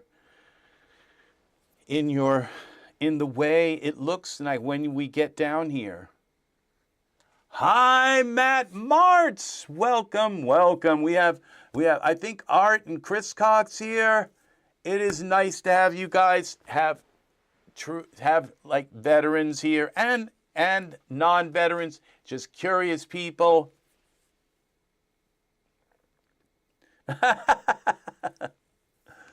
No, I'm definitely not. Well, you know, I learn. I live like an OCD person's Art, but I'm actually a very kind of laid back, matter of fact kind of guy. But I just treat things in my life like I really want to understand them, break them apart. I do it casually. I don't have this right here. This, you might say, this is my energy right now. I've got a cup, a big thing of coffee. This is decaf, okay? So yes, I drink coffee. I don't drink it all the time, but it's decaf, okay? I act like I'm an OCD, but I'm actually very, but I just want to know my field. I want to study it. And you see, when you've spent hours trying to get the cave entrance just right so that you're like trying to nestle in a piece of land into a piece of land, and it's not working right, and you're using this little teeny tiny round spot to try and like slowly poke holes and get it to fit, and you go back to your camera, it's still not working. You go back and you try to push it again, it's still not working. You go back and you got this little teeny like pinprick that you're trying to poke the land with, okay? When you figure out that if I just resize the land down, Angus, welcome, welcome friend, welcome, I am here. We're working in Daz today. Yeah, Angus is pretty laid back too. He's Angus I've known for a long time, and he has the very coolest and he again likes to tinker, and he loves to work with. He loves to know his field very, very intricately, but he does it again casually. It's like so. But he's very thorough, and so I've known Angus for a good long time.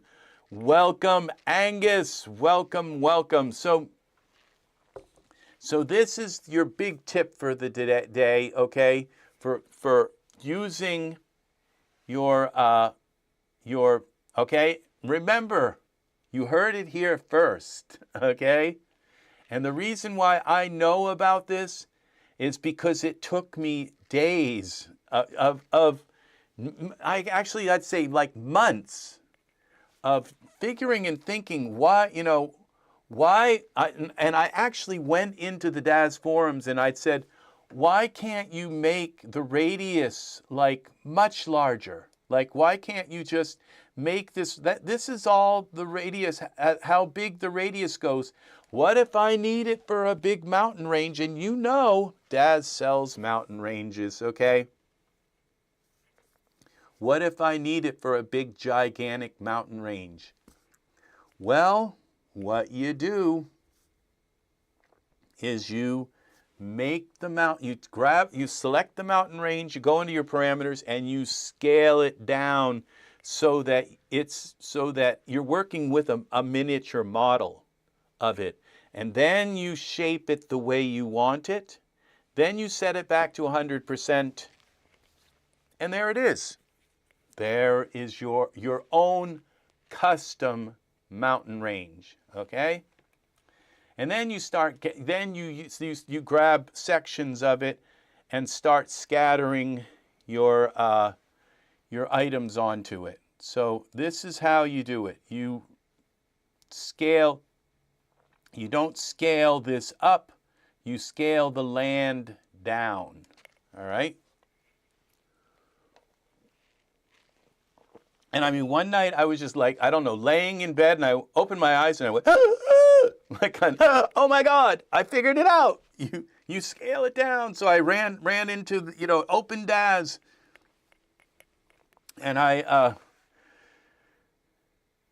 tried it, and it worked. It worked like a charm.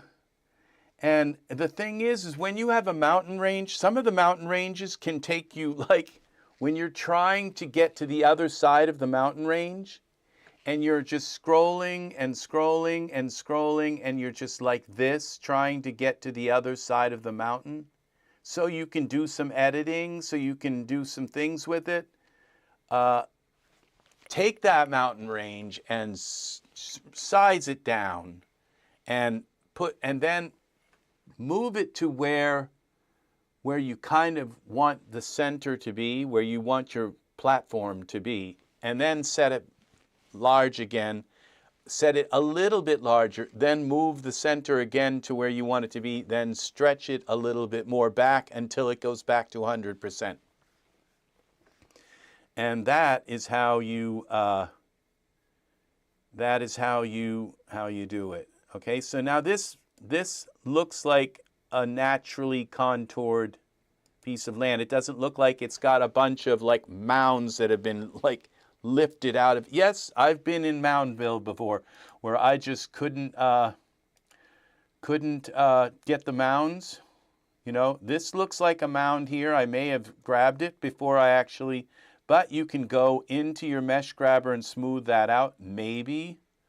Okay, the mesh grabber smooth tool doesn't work very well, but let's go into here and try. We go to the geometry sculptor, and we come back in here, and we go now and select, which one is it? Edge. I think it's this one. Oh, we are in geometry sculptor, and where is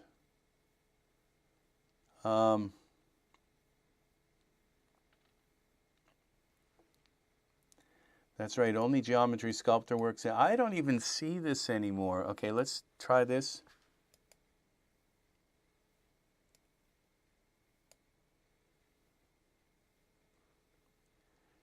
Oh, it's over here. Smoothing brush. All right. So it's kind of big here. Z. Let's undo that. This has got like too many vertices. Fall off. I've never been able to really master this Geometry Sculptor.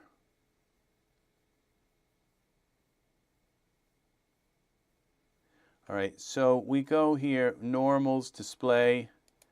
Let's turn off this.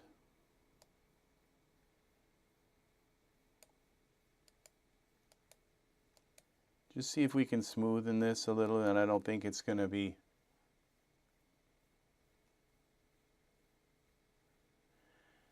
At 12% and charging. Yeah, I hear you on that. So we're just going to try to smoothen this out a little bit with our mesh. The thing is I could possibly take this in. I still a lot of times rely, okay, send to hexagon. Hexagon. All right, we go here. Okay. And then we go like this, is it? Okay. I'm not sure why all these parts are here, but we go like that.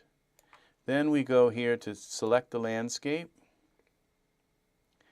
And then we go to UV paint. We select soften tool.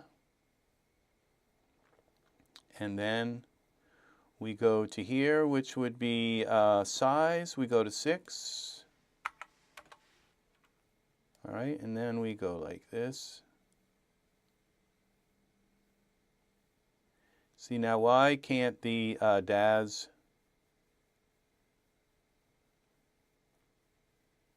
mesh smoothing tool work like that? Okay, just to smoothen that out so it doesn't look like I just grabbed it like it's a mound. All right, we close this. Would you like to send the changes? Yeah. All right. Then we come here. That just added a morph to our land. Okay, you're going to close.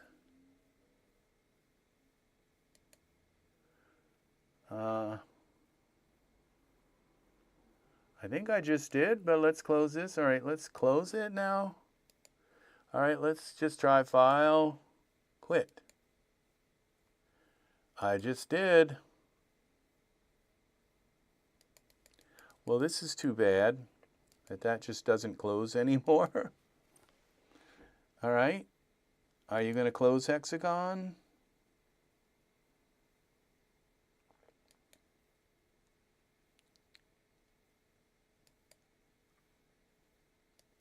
Well, so we have a problem with hexagon now. It doesn't close anymore. And they obviously haven't edited this in a while, so I'm not sure. Maybe I have the wrong version of hexagon. Maybe it's not the 64-bit version. Let's see, help about hexagon. What is this, version 2.5? I don't think this is a 64-bit version.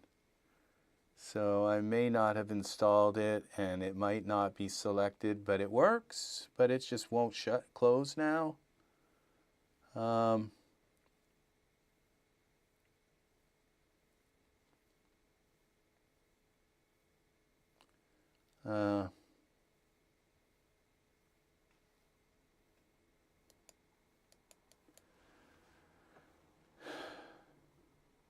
No. Now let's see if this will close now. is this going to open up our little dialog?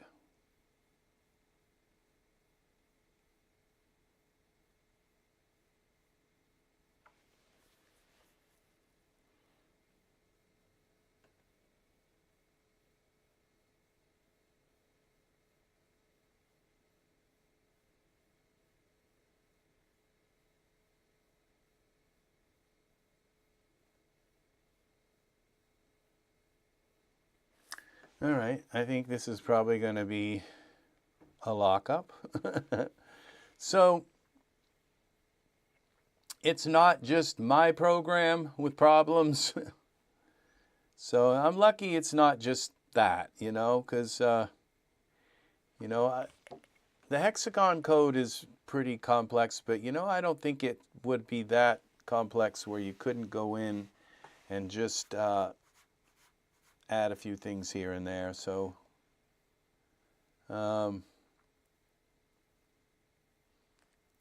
it's probably because I'm not using the 64-bit version, and I may not have set this up properly here to link to the right version.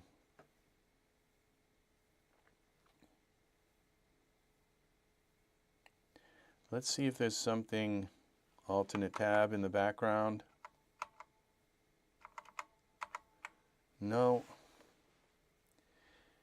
It's just not pulling it. It's probably another issue with Daz 6. And that's what I get for buying a $4,000 5090. So, you know, it's fun experimenting with the Daz, close the program. And it's fun experimenting with Daz,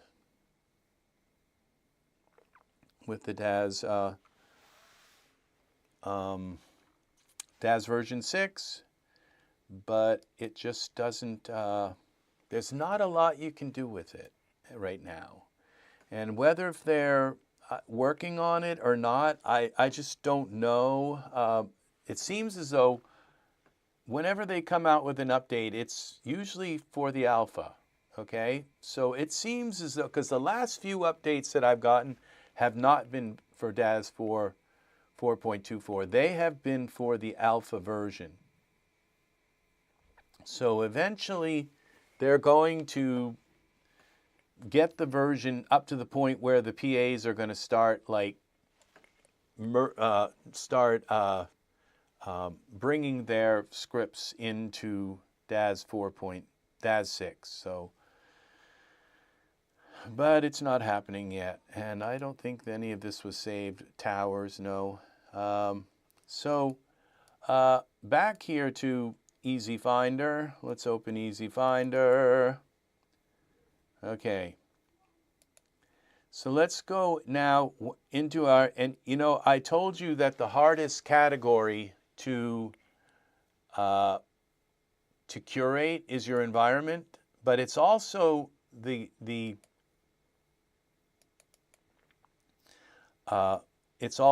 area where you have the most, where you get inspired the most by the content you have. All right? And ground, what's this? Ground and pond. Okay, this, I don't think yeah, I do have it open. So now I just double click on this and it should open it into, you know, this is the thing, is every time something opens into Daz 6, part of me says, oh, it's opening into Daz 6, and part of me says, now I can't, you know, I'm not going to be able to do anything with this scene because it is so, oh, this is the Albert Mansion tree group. Okay, it's still loading. It takes a while.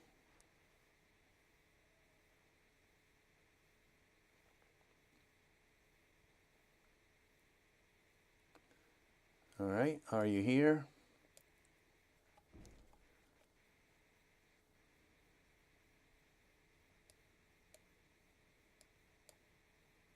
Oh, this is front view. That might be why. Look at this. Now this is really very pretty. So, you know, I have this now. It's like, it's a scene already, you know? And all you do is you, like, maybe put somebody dead floating in the water. Just kidding. Now we can go here. Let's get rid of this camera. It's in the wrong place anyway. And let's go create a new camera, and we'll create it from this perspective because I think we got a pretty perspective here. And then we go here back over to our other program, okay? Because what do I need? I need an HDRI. What I would not dream of searching for an HDRI in Daz. Not when I can just come in here and double click on that, and here are 94 pages of them. Okay, so that just, it's kind of telling you right now that this is where my HDRIs are. Look at that. Kind of all fits right in almost. The perspective is pretty cool. All right, what's going on here? Is this like a 16K HDRI? Okay, look, this is the same scene. Now with a different HDRI, I can come in here to my scene, click on the Environments tab, go to Parameters, and rotate the dome just like you normally do. But look what we have here, a mountain. Okay, now we can take this mountain here. Then what we do is we create a distant light. Okay, except go here to our distant light. We go now to look through our distant light. Where is our camera? We have like a ton of cameras here. I got to get rid of all these cameras so I can find the camera that I actually created, which is right there. Where is the camera? All right, we can't do that right now. All right, so I think that's the camera right there, and it's pointing. It's kind of hard to tell. Let's see. Yeah, that's the camera, and I can now see which way it's pointing. So I want the light to come in like up through the trees, but kind of like that, all right?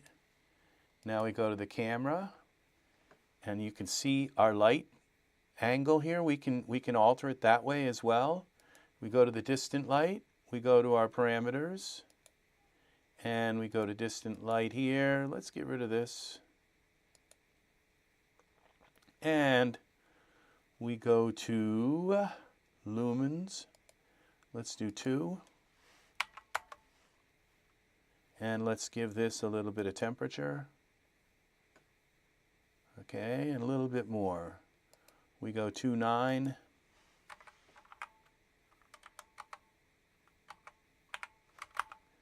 My flubbery fingers here, 2.9. Let's go 3.9. Okay, let's go 5.9.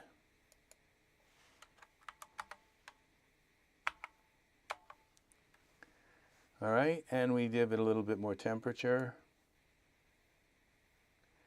And then, okay, we're going to save this. Save as. Okay, we're going to call this scene, duck pond.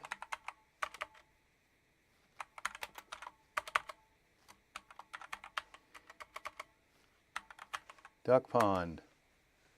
All right, so we come back to here and we load all of our, okay, that was a little thing I had to pay attention to here, right here, except. Now we come here back to our EzFinder, okay, and we load just our duffs. All right, and we, if I don't have anything here, it will search them and put it here. So we're going to go duck and search. Now it's searching. See down here, it says it's searching. It's going to load them here. And this did not find any ducks that I really kind of want. Okay, so that searched everything pretty much. So it's under a different mallard. Is that maybe mallard? Okay, clear the UI. Let's try again.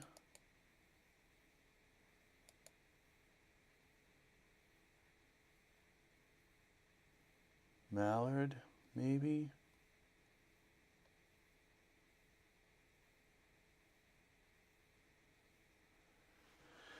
No items found. Okay, so there's no items in my Daz at all that have mallard. Okay, so what we're going to do is just go bird, bird. You know, that's the thing about the Daz library. You can find every kind of brassiere and panties and everything, but, you know, rare birds and things that are actually, it's just like, you know, there's 5 pages of them. It's kind of terrible, the people that they cater to, that they actually cave into, that they should just send them home and say, you know, try again. Make something real for the community instead of this crap, you know? But they don't. They just don't do anything. So you have to go, like, I needed some swans. You would think they'd have some beautiful swans.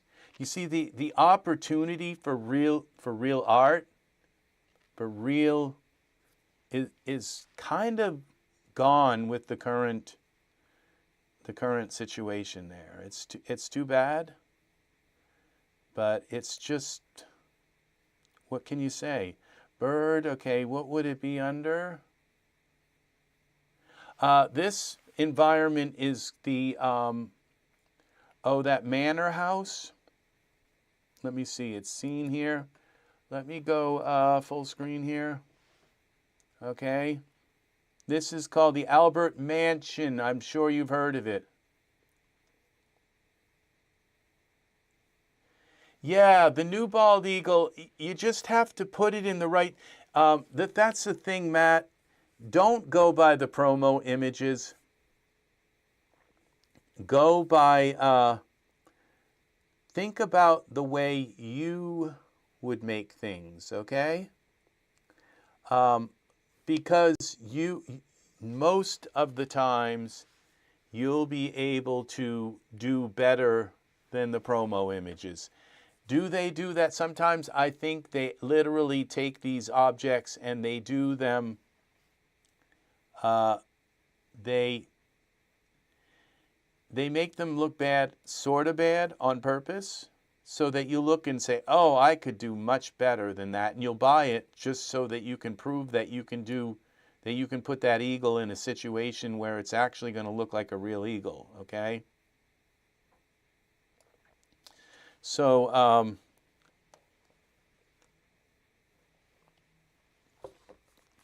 you know, it will probably take 10 years before Daz will release the mallard duck, you know.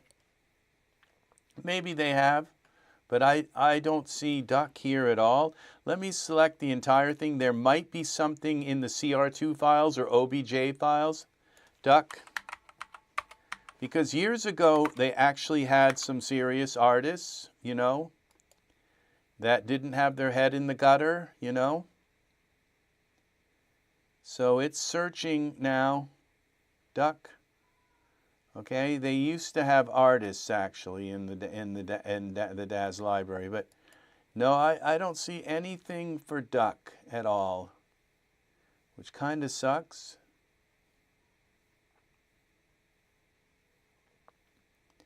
All right, so SWAN with swans. Okay, we clear the UI. Put this over here. Clear the UI. Search for swan. I think I had to buy swans. Oh, so they do have swans, but they're like, you have to cut them out of some kind of, this. I had to take and chop that out of the banquet swan and cut the bottom out, and then I had swans. Now, you know, back the Dutch painters, you know, they knew what beauty was. They painted swans all the time, okay? They were not that big on painting every kind of lingerie known to man, okay? They actually were serious artists that drew from nature, and they were naturalists, and they drew from pastoral scenes. Yeah, yeah, and it's probably not called duck because it would show here, but you know, it's like just trying to find something like serious to put in the water here. Okay, so let's try, let's go back and shut all these off. And let's go with duff, okay? And let's try boat. You know, it's really hard not to diss on Daz. You know, it's so hard not to. Because, you know, of the state of art right now is so dismal, you know? I just go in there and I am just so completely...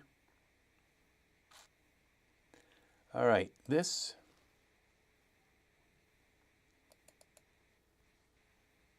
Look what we got here. Now this will work.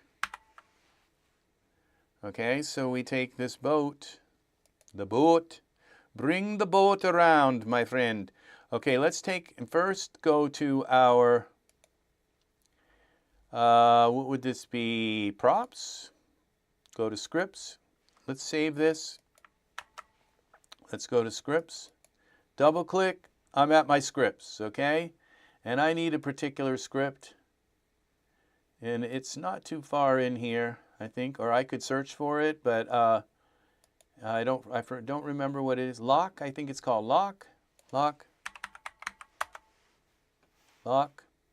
Here it is, lock and unlock. So I select my camera. Oh, scripts don't work so I can't lock my camera.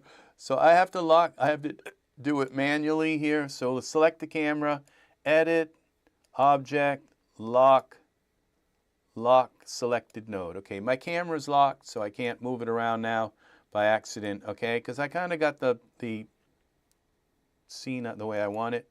All right, now we can go to perspective view, and we can kind of move this boat around somewhat. Where is the hoist? Okay, we're going to bring the boat in a little bit and bring it over like that. We're going to twist it a bit like this. Come on. Come on. All right. Parameters. Y rotate. Some of these things just need to be thought out a little better. Okay, and then we're going to Y translate, like maybe there. Now let's go back to our camera view. Like this, 0. Is this going to work? Yeah, we're not quite in the water yet. Y translate, Y translate. Up a little more, maybe a little more. Okay, now this isn't working because this tree seems to be, so what I'm going to do is grab this if I can. Z, I don't know what I have selected, but it's not that. Okay, we got the tree group. We don't want to do that. All right, so let's go back to scene. Let's go back to our boat. And since the thing is way down at the bottom there, all right, well, I could move that, but let's just go back now to parameters, X translate.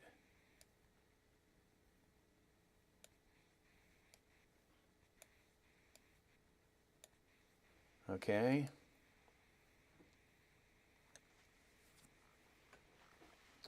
Now we go back to our boat here again, and let's go back to parameters. Let's see if we can bring this up a tiny bit more.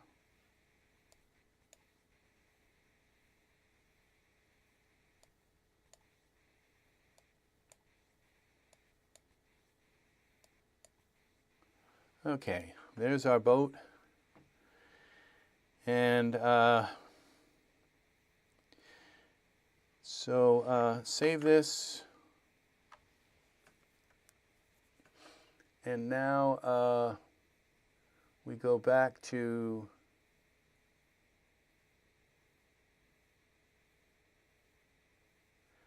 we go to our render settings. Render settings. Okay, now I have everything really tiny in the interface. I'm going to go, and I think it kind of makes things difficult to see. So what I'm going to do is go back here, display settings, and we're going to go back to here, and let's bring this up to 175. Make the text a little bit bigger so you guys don't have to strain so much to see it, so I don't have to strain so much to see it. Okay, so now you can see these things a little better. That's why I broadcast in 4K. All right, so now we're going to go here. We're 2000. We're going to go to render,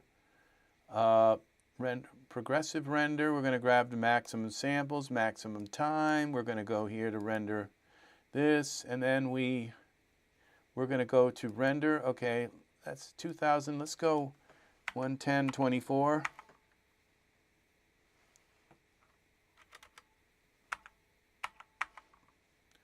1920, okay.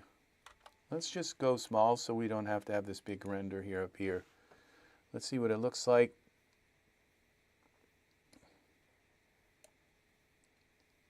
All right, now that's kind of too small. But we're at iteration 202. Just it went from 1 to 100 to 202. It's going to go to 500 next. 406 close. All right, let's cancel this. Let's make it bigger than that. Let's go with 2000. Let's go 2300, 2300. We're still at our 16:9 ratio. All right, let's see what our render looks like now.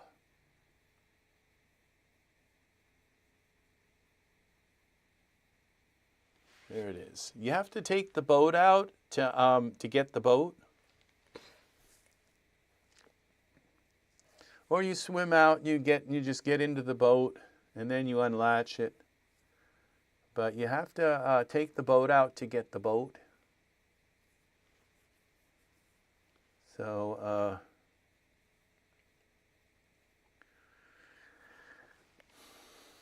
I would have rather had ducks. And don't get me back on the duck thing. You know what happens when I think about the Daz ducks.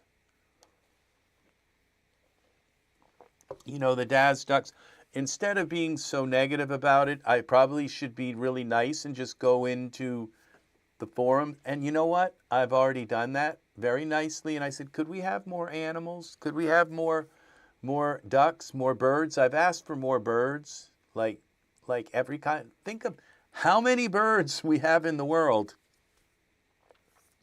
and how few birds we have in the Daz store, and how much lingerie we have. You know, you know, I feel like it's just the mentality somewhere is so base.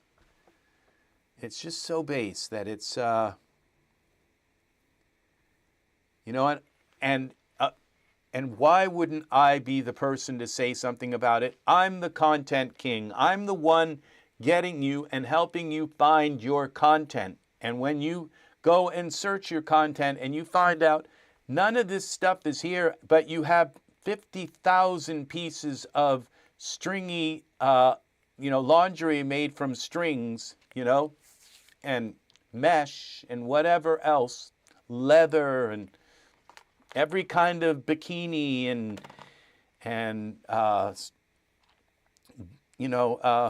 you know, it's just, it's terrible. It's terrible what's happened.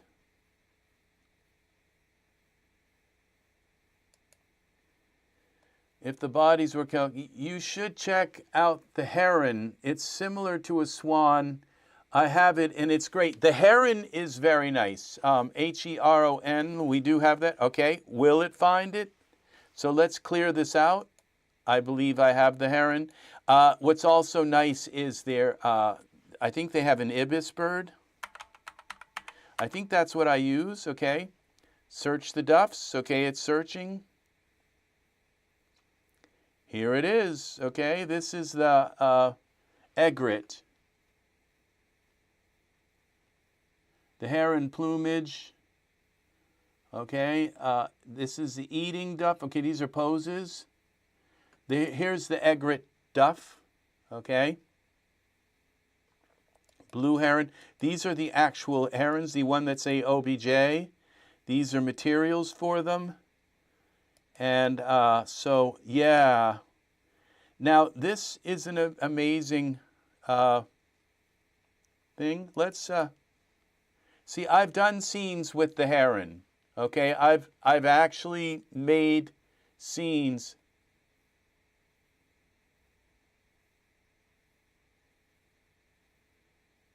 And slowly earlier in your stream, the body. Oh, I remember. I know what you're talking. Yes, they had to dredge the lake. Yep, out behind the Marsden family farm. Yep, that happens. Okay, so yep. And it's like, how many skeletons are buried in their backyard? So, yeah, out behind the monastery, where the skiff floats. Yeah, let's see, where did we put the heron now? I think there should be a heron in our scene. Boat, okay, I don't think I clicked on it. Okay, there's the blue heron. Oh my gosh! There be a heron in the boat. Okay, so we go out of iRay. You know, I just kind of say it. I call a spade a spade. You know, that's what I do. All right, so this is a very, very nice model. Okay, so we go here. All right, this is the pose that I used for my heron. Okay. So what if we hide the boat for now? And let's put the heron floating in the water. Okay. Heron. Here we go, heron.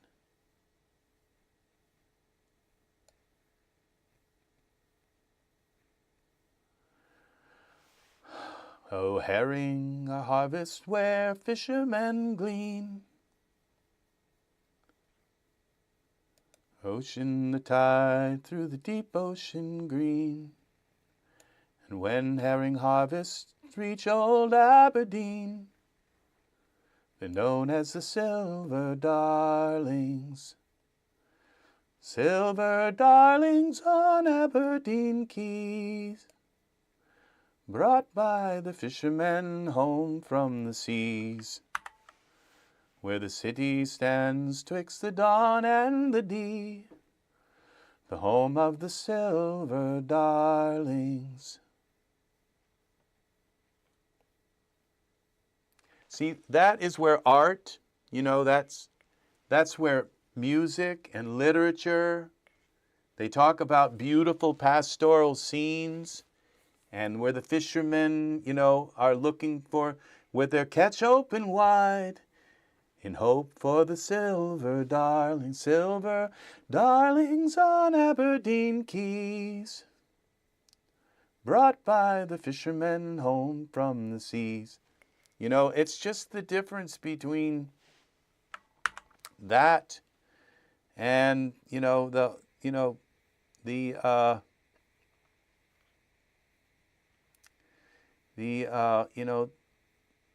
sexual clothes, you know? It's like that's all it is now. It's just sexual clothes now. It's just, there's a few people that get it.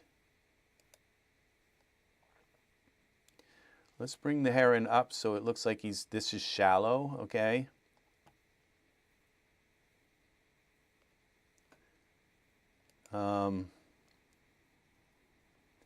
Parameters, Y. Oops, the wrong way. We got to bring it up, okay? A little bit down further. There we go.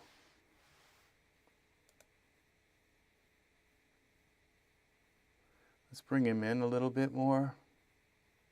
Z.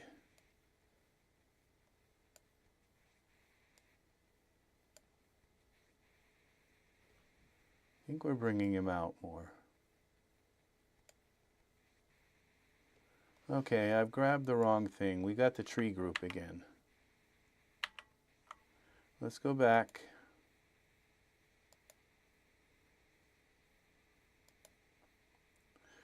Reach old Aberdeen for a catch of the silver darlings. Yeah, we have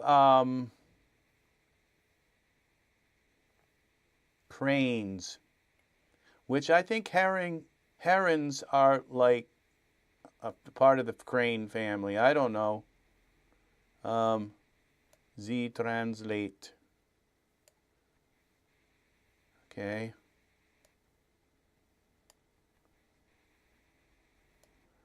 What if we go, I think if we go with the white heron, we will end up, he'll stand out more. Okay, what happened? Okay, to the heron. How do I keep ending up selecting the tree group?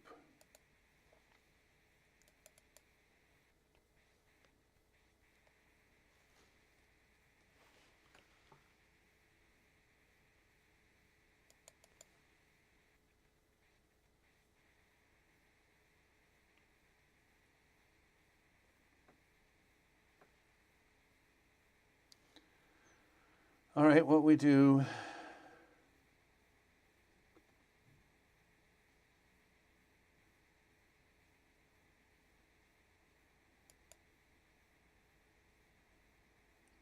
okay, this looks like a fully white one. It's not changing the plume on the heron.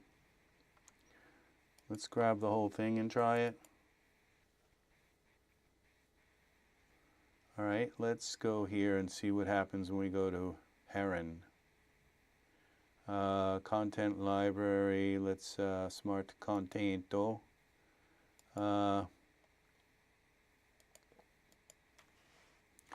Let's go to H-E-R-O-N, heron. Okay.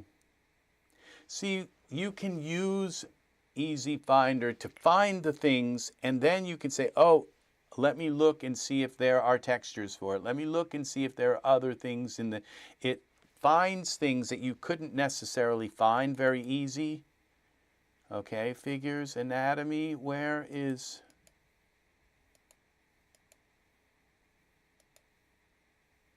Okay, attachment, plumage. Okay, there's the plumage, okay, attachment. Okay, see, that's what these are. This is plumage. It's just adding this thing, and I probably added it like 5 times now. Heron, okay, neck, finer feathers, okay. Torso, neck, feathers, okay, I think that's enough. But where are the actual, okay, we go back to smart content. Figures, okay. So I think we have to, this one says egret. This is a blue heron, gray heron. So we go back, let's switch out our bird here to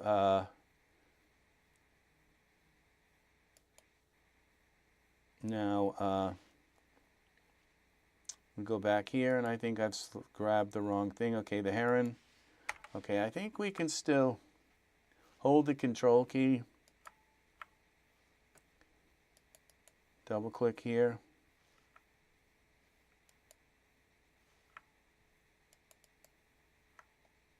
Okay, you can only select, that's what's really good about this, is you can't accidentally multi-select a whole bunch of stuff and then inject it into Daz, and then you're sitting there with 50 different items trying to install. It will pop up and say, because it happened to me. I said, that is not going to happen to anybody else. So, okay, here is our heron. Okay, that looks like a reflection, or what happened here? Why is he look naked? Okay, we ended up with a heron wings, heron feathers, all these different parts. I think it's because I held the control key. So let's bring him back in. All right, now we've got it. And so we take the heron and we put the heron in the pose.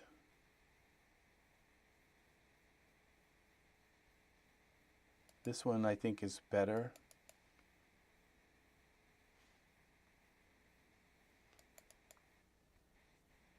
Okay.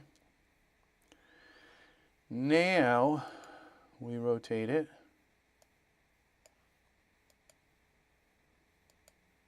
So we get an egret because we don't have ducks, because ducks are not that important. No, it's just the egret, which I think the egret is an amazing bird to have. I mean, and it's so realistic and well. I mean, this is primo artwork right here. So thank you, Daz, for this.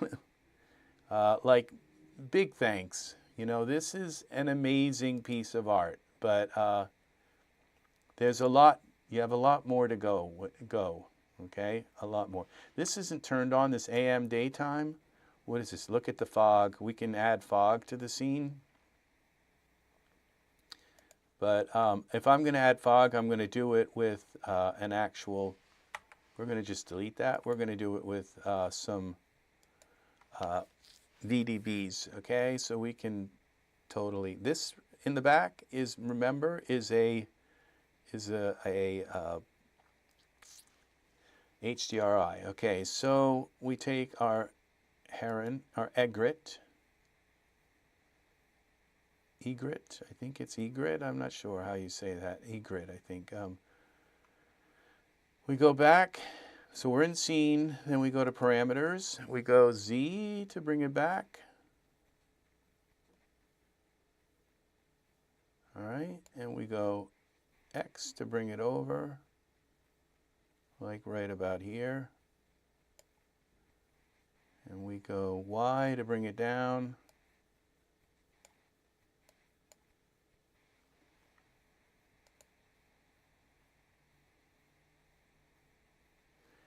And we go Z to bring it back in. Now I've selected, I don't know how I keep doing that, selecting the ground, moving the trees. I'm not sure what I'm doing to reselect the ground.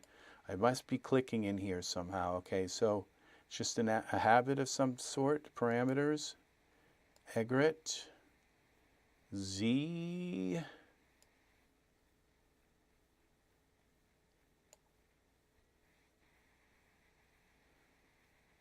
Z will go in some more.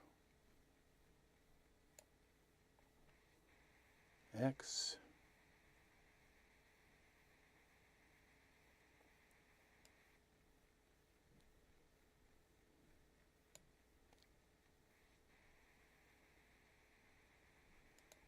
All right.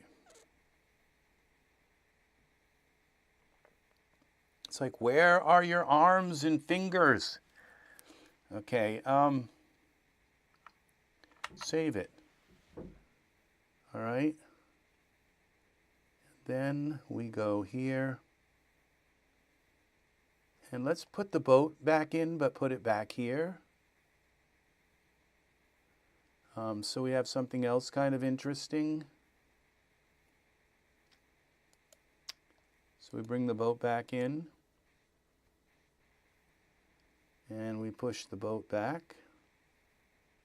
I think I raised the boat back up out of the water. So we have the boat selected. We go to Parameters, Z.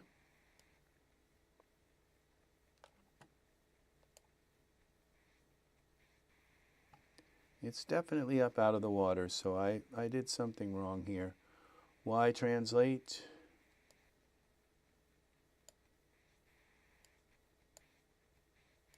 Grabbed it by accident.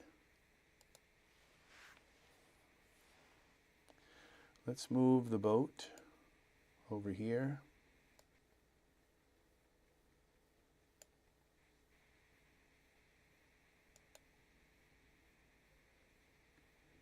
Here we go.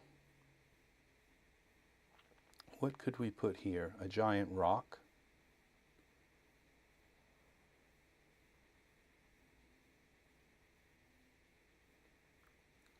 Rocks. So we go here to props. Where would be props? I don't know if I still have, okay, this would be enviro, stone, rocks. All right.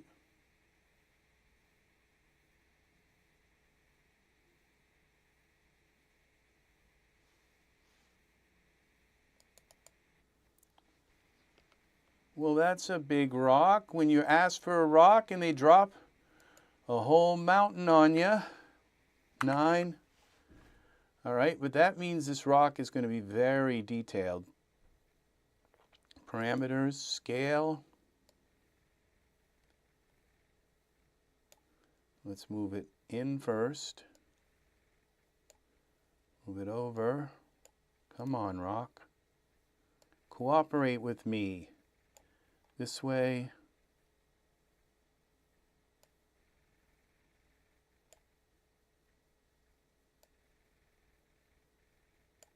Okay.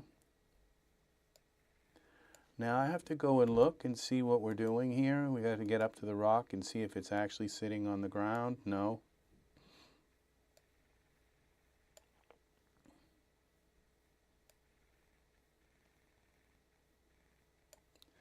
Now I'll go back to camera view and see if that looks okay. Yeah, it does. But it's got to come down some more. Let's go back to the rock. Okay. Are you on the ground? It looks like you are, actually. Yeah, you are. I did pretty good there. So we're going to scale you a little bit, bring you back up. Okay. That's a little too much. Parameters. Scale. All right, so this is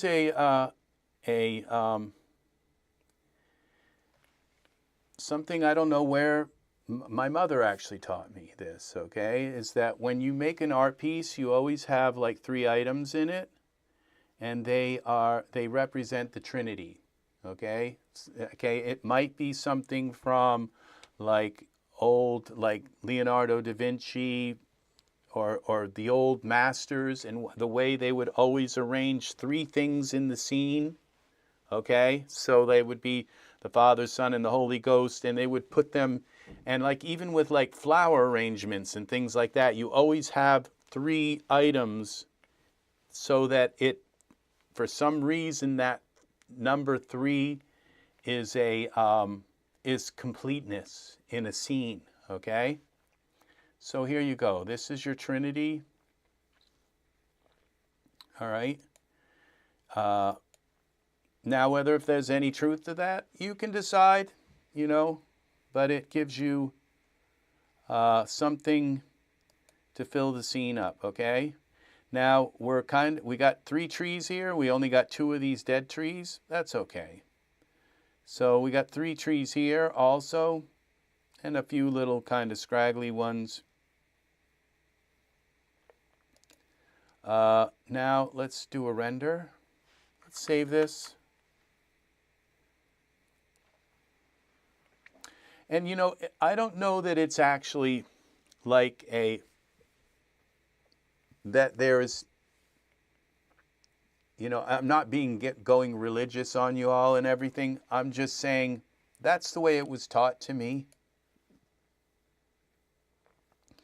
And so basically you could just say it, you know, 3 areas of focus. Okay, let's just kind of take the religion out of it and say there's, you know, to add a little bit of focus to your scene. Okay, a little bit of, and these could be your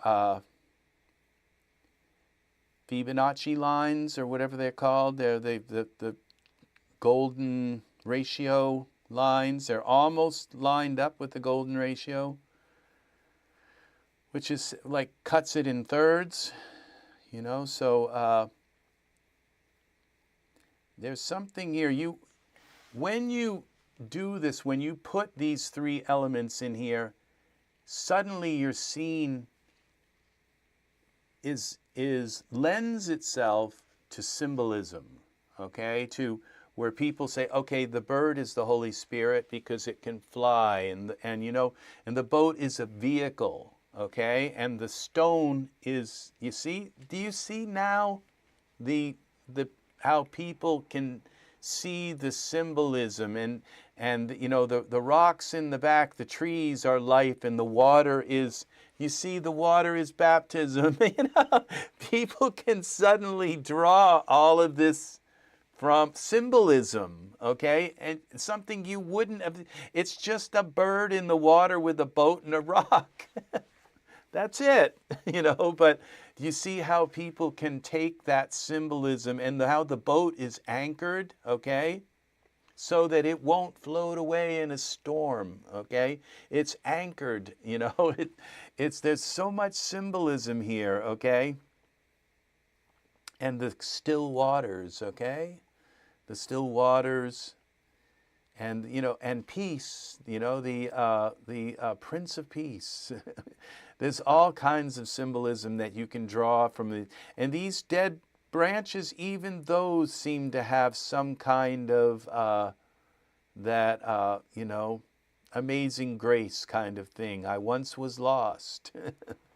So it's just, there's and just to take and say that when you're creating a scene, it could very well be your subconscious creating some kind of things. And the mallard ducks would have worked too. They would have been, they have wings, they could have flown away as well. So it's just that you have to kind of think about stuff like that. Because your people who look at your art they will take things apart, and they're going to create their own. They're going to look at symbolism and say, what did Rex really mean here? What was he saying? There's something, and they're going to look at it and think about it and say, there's something in this, and this looks like a little path, okay? And, you know, it's a path through the wilderness, okay? They're going to try and pick it apart and say, you know, there's a code in here. There's some kind of code, you know, hidden in there. And all it is a boat and a heron and a rock. And, you know, in the mansion, the Albert Mansion scene, with an HDRI. That's it.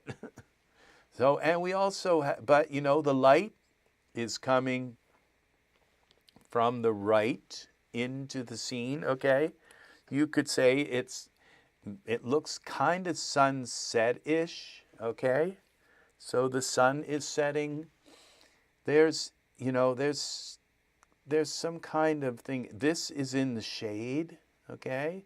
The rock is in the light, is in the open light, okay? The light is hitting that, and the bird, you know, and the boat is in the shade. The vehicle of transportation seems to have left the scene, and the vehicle of flight, and the rock, this very solid, which could represent somebody's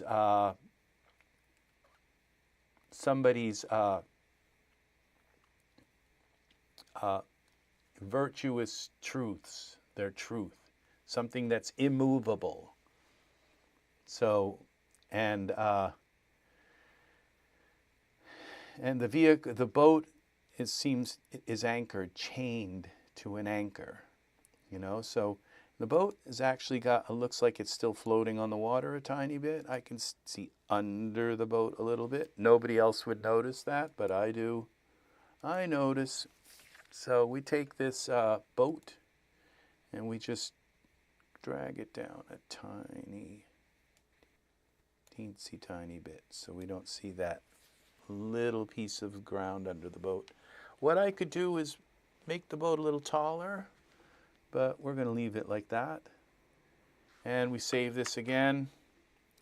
Yeah, see, I love to do that. It's extremely detailed, and I'm lucky to have a heron living in my creek behind my house. That's so beautiful. So I see it all. Oh, that's lovely. That is very lovely. I used to have like 8 billion crickets living behind my house. You pick up a rock and about 500 of them would scatter. And crickets, it was like a plague from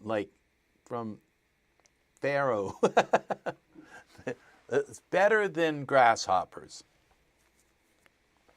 And so and they would all do their little violin things all at the same time, and it sounded like something from a Greek, like the Greek sirens. It was insanity.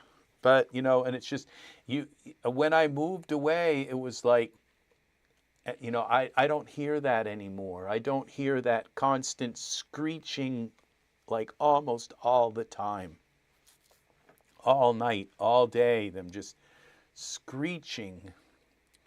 But it's kind of a lot of people think crickets are beautiful, that the sound they make is something beautiful. It is.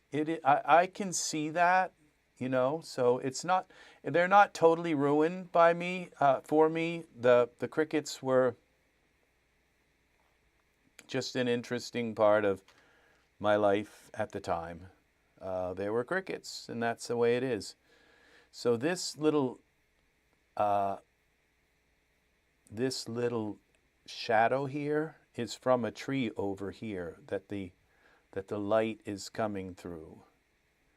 So, but I can't see under the boat now, and I did save it, so let's do another render. Okay.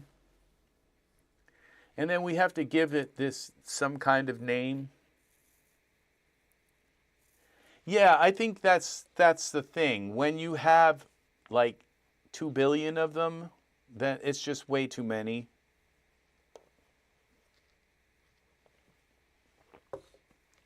Obviously, there's either water, or it's like fresh water, or there's fruit, or like berries or something. I don't know what crickets eat, or there's just so many ants that they can feast on the ants. I don't know, but whatever it was, there was an explosion of them. They wouldn't walk on the tar or out in the road. They always in the grass, hiding under things. Yeah. So, but there were many of them. So I think we got it here. I think we got it. So you see, see how quickly I found a rock? I just came to my rocks. I have leaves. I could have leaves floating on the water. I could just drop them with, drop leaves onto the water surface with the deforce. We have other trees. Look at this. There's 8,000 trees. I could add some more trees here. Add a nice little fir tree here, okay? A couple of them, little teeny one fir trees. You know, that's the thing is when you have your art, it's like right here. Okay, I'm just at the beginning. When you look at this, this is only somebody who's been curating for about a month and a half. Okay, and I already have like over half, maybe about half of my 50,000 shaders curated. Okay, I might even have a little more than that. I might have like 60 or 70% of them done. Okay, but and there's two things of shaders. This one I am so proud of right here, my wearable hair. It's like every hair that I own right here. So I can just go right through and find hair that I need. There's 28 pages. This one I'm quite proud of. And it wasn't that hard to do. I went up into this Easy Designer and I clicked on, let's see, in the Easy Designer category. All right, and it's scanning the duffs. We have the duffs selected. It'll take a moment here to scan. We're in the middle of a render, and I went to wearable. One of these says wearables. No, I guess it wasn't category. It was it subtype? No, asset type. Wearable here. And there was 48,000 files, but that's where I found was wearable, and I may have done something else to then because I loaded the wearable and then I might have searched for like hair or something and searched in that group, and suddenly it was just hair. I had to just take a few items out. I had to take a bunch of like body hair out, but then what was left, and it took me about like an hour, is now a folder with all my hair in it. This is like amazing to me, just to be able to go through. And eventually, you know, there's 28 pages of it. Eventually, I'm going to learn these different hair items. And what's coming next with EzFinder? Do you see this area here where it says links and generation? When I click on this, it tells you like certain information here. Well, what if I made it so you could just click in here and add information into it? It's like Daz isn't going to let us put gender into this. Daz isn't going to let us put like what generation. These ones say which generation for the hair. Luckily it does, because hair is very important, but it's not as important as some things. But it does. I believe the reason why it tells you what generation it is because EzFinder, when that EzFinder looks at the actual folder that it found it in and adds that into. There was this generation, this Genesis stuff. This is Genesis 1 hair. These may not have actually been in the metadata. That it's being added by because I wanted to find every possible bit of metadata and include it, so when you go searching for something, you're going to find as much stuff as possible that would not be available in a Daz search. And so it actually searches the folder that it came from and tells you, like this one here, it says Genesis 8. I'll tell you, that is so helpful knowing where that, and it says gender female. So this is the hair, this afro hair for the Genesis 8 female. It may not actually be, but if we look, I think we go to the next page, we'll find that same hair for the Genesis 8 male. Okay, let's just type in afro. All right, this is A-F-R-O. It's going to search the file name. Okay, here it is. Okay, afro hair for the female. See, this is the one for the male. See, you can, and if you want, you can just take and now create an entire folder just for afro hair. Okay? This is the male. This one, it doesn't say female, but it may be for, no, this one's for Genesis 3. This one's Genesis 8. This is probably, okay, oh, this is the female hair for that. Okay? And then you have this hair, and now this shouldn't be in here. This is for beard, okay, and mustache, faded afro. Obviously, it's not his hair because it's not showing his hair, okay? So now this afro faded may be all three where it puts the beard and the mustache and the hair. This one just does the hair. You have to kind of think you learn how to curate this stuff. I'm not going to take these out. Let's see. These are where? They're removed from wearable hair. I don't want them in, I don't want those particular ones in because those belong in beard and mustache. Okay, so now we can go back to our, let's go back to here. Oh, it just removed it from here. Those were not actually, okay, let's go back now to hair and wearable hair and see if they're still in here. Let's do a search for afro. Okay, see, they're gone.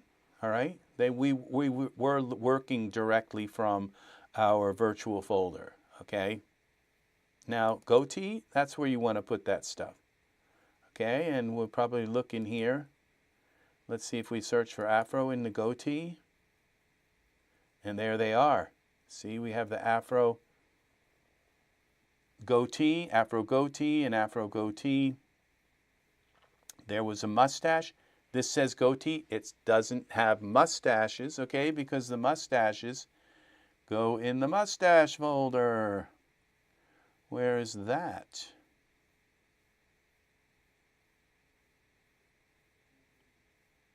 Here it is, 65. Now let's search for afro in here. There it is, the afro mustache. See, this is beyond smart content. Smart content. This is intelligent content, okay? This is you taking your content and putting it where you want. And then when you open this here, you can just save the config. Now all these things that I've done, save config. All right, this one's called the works. I'm just going to save it as the works. Save it. You want to replace it? Yeah.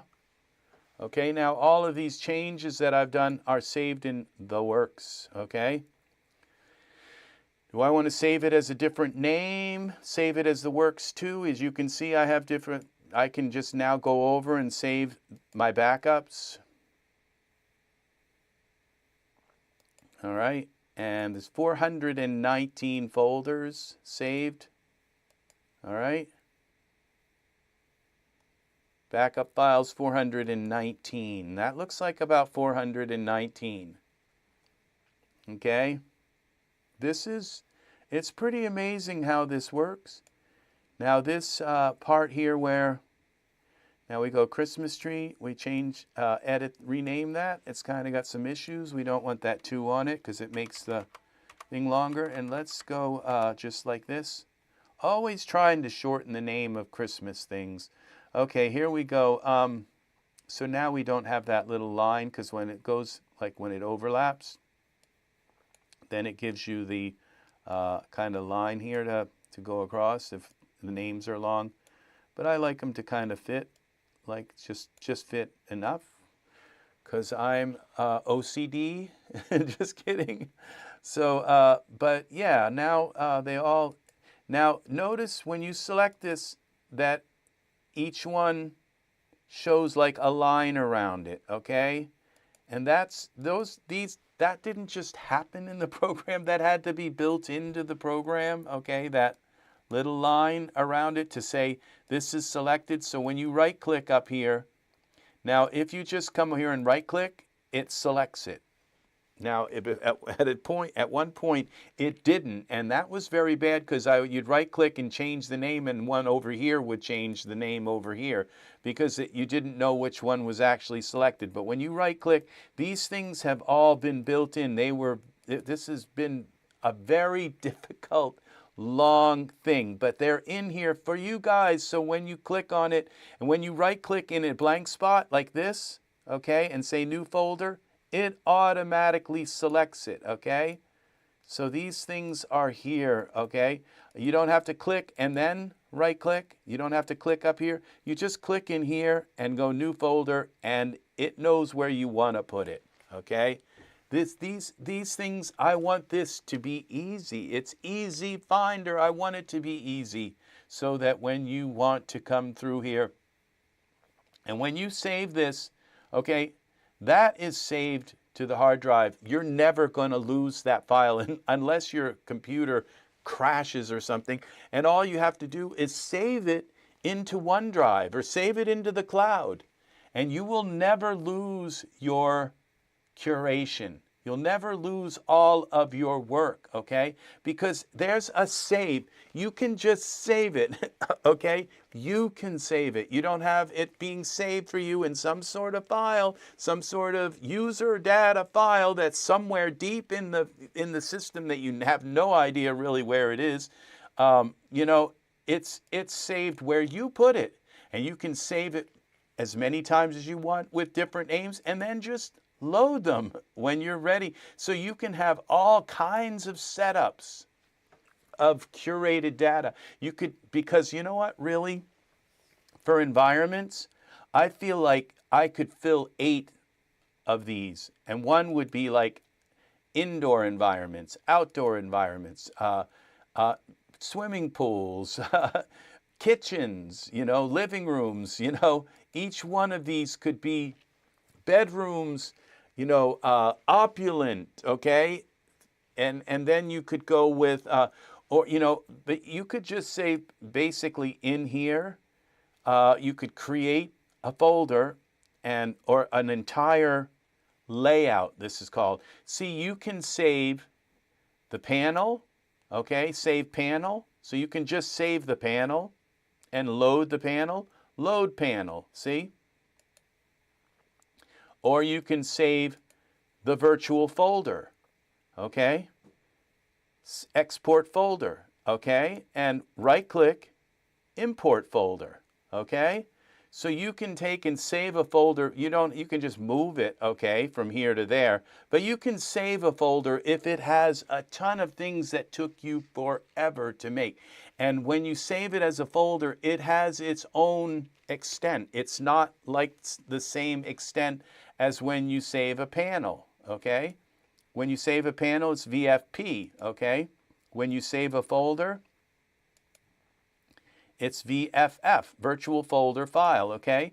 And when you save this, the VFP, that's a virtual folder panel. When you save this, okay, as a VFB, that stands for virtual folder bundle, okay? So that's what I call layout, okay? Is it saves everything and all under in a folder called the works, whatever you name your organizer thing. So if I call this my bundle, all right, and then I save config, all right, it pops up as my bundle. It puts these numbers, I think these are kind of dates. They had 2025 and date and all. You can leave them, but I just get rid of it, so it's kind of noisy for me. And you just go here and save it as a bundle, and then it tells you how many it saved, and then when you go load, okay, there is my bundle, okay? So now this is called my bundle, all right? But I can load, okay, come back, all right? Load. I can load the works bundle, okay? All right, it takes a moment, but here it is, okay? Here is the works bundle. It's the same as the My Bundle, okay? And I can go save as, and then I can say, I don't really need that bundle thing. I can just delete that. My bundle. Come on, delete that. And I don't need these auto backups, so I can right click and delete those. Right click. It's just, it saves so many backups just in case, and it puts them there, and you just kind of ignore them. They're sitting there. But those backups could end up saving you, okay? Every time you change the name, every time you save it, every time you load it, it creates a backup, okay? And they're just in the folder, and you can go, and there are some even hidden backups. So you never lose your curation, okay? That's why I'm saying, okay, new stuff, okay? This could be, what is this? Okay, yeah, all right. All right, whatever that new stuff, I just think I just saved over top. It asked me if I wanted to, and I just saved over it. So, but it doesn't, I think it was empty. All right, because with save config, we're just going to get rid of that. All right, keep it simple. We'll have 3 backups. The works 1, 2, and 3. These are all the same. Okay, save. We're going to make sure they are the same. Okay, I'm going to just load the works, because I know that one is my latest one. I'm not sure what I loaded, but okay, that's my latest one. And that one has the CR2 files that we made today. And where was the birds? I think we had birds or something. Okay, burn. Okay, so then we save config, and we'll just save over works 2. See, it made a backup. Told you, it just keeps making these backups. So just to make sure you don't lose your stuff. Save over this works 1.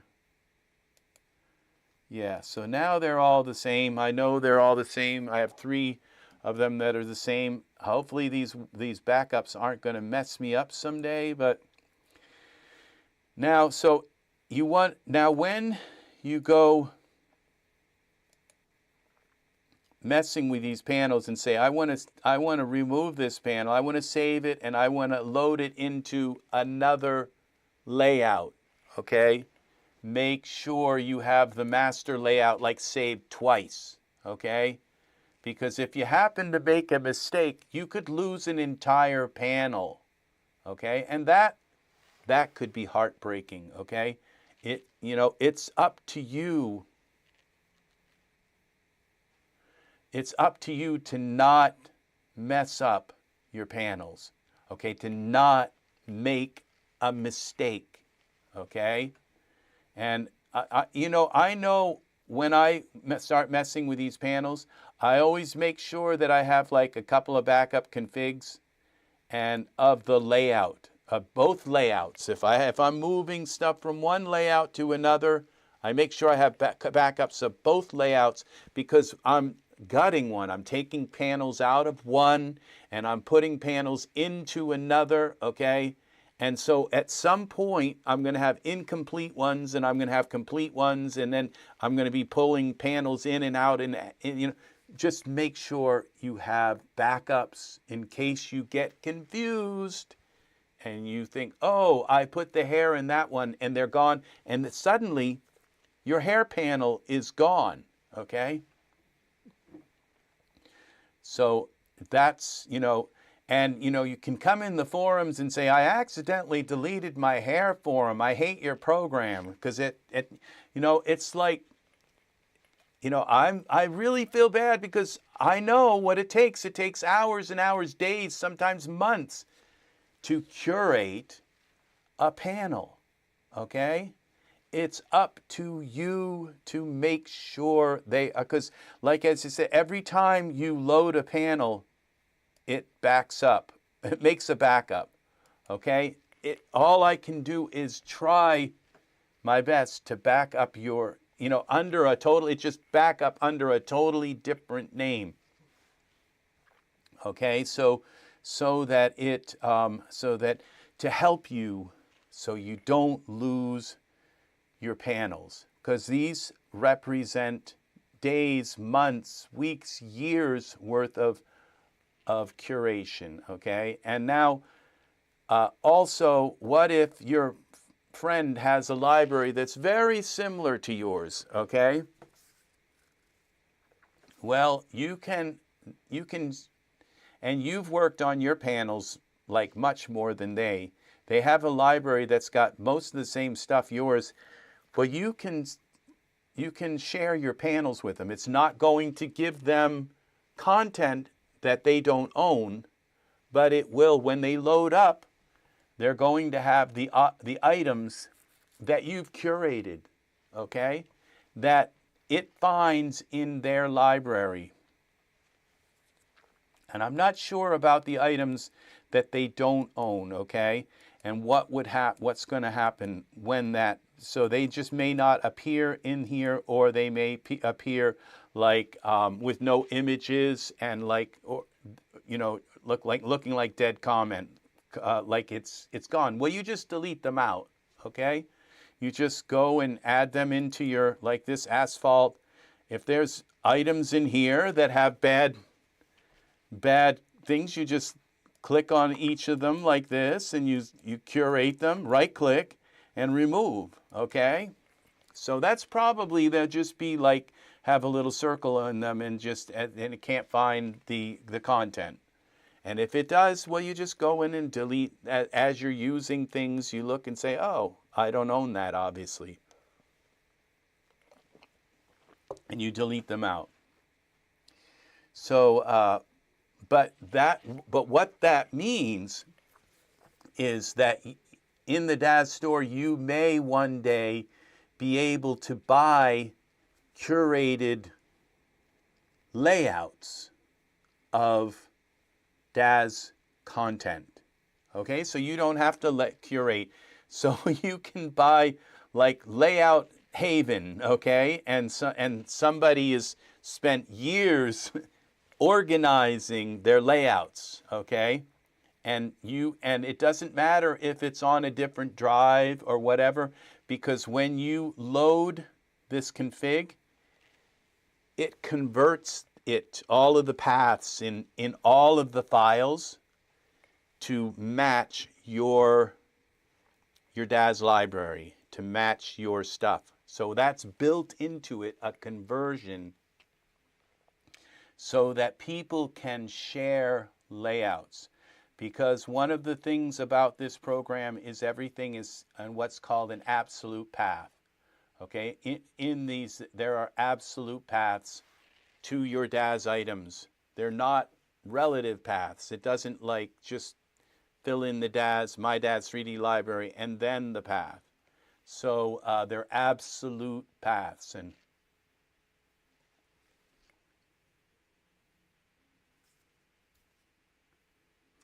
yeah, see that that is what is possible right there. Is that all of their products, they would create a matrix, like a layout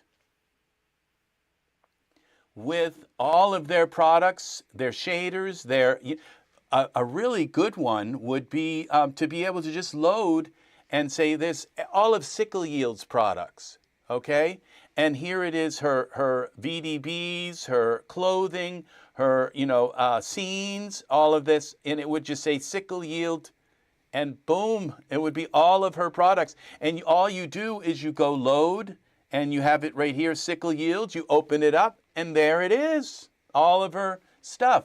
So this is something that is something that when I was making this, that was something I got excited about, was sharing layouts, that people would be able to actually market layouts of products. And then you don't, all of that hard work of like all of these shaders, all of these shaders here are probably the product of about maybe 20 or 30 different artists, okay? So maybe even 10, I don't know, there's artists out there that just put out shaders. That's all they do is make shaders and more shaders and shaders and on shaders. They have every kind of polka dot shaders and leather shaders and metal shaders and glass shaders. It's the same artist, and you look at the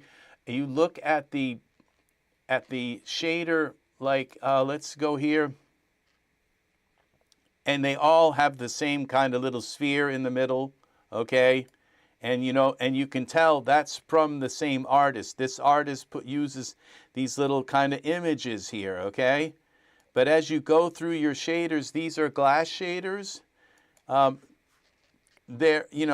lot of them are probably made by, like I said, our entire shader collection may only be spread out over 20 or 30 PAs. And so it's conceivable. What would be nice is if Daz, put out layouts of their products, master layouts, and if and said load them in EzFinder, and this is how you can find everything, and it's intelligently curated. It's not smart content anymore. Smart content is not so smart. Okay, it isn't. And that's not a reflection. I actually love the way Daz Studio works, but that's because I've never had anything better. And you know what? EzFinder is not better in every way. Daz does have some tricks up their sleeve, okay? Their smart content system does find things that work with like a Genesis 9 figure. The only way I can get EzFinder to do that is for Daz to give me access to proprietary levels of content, and so this is.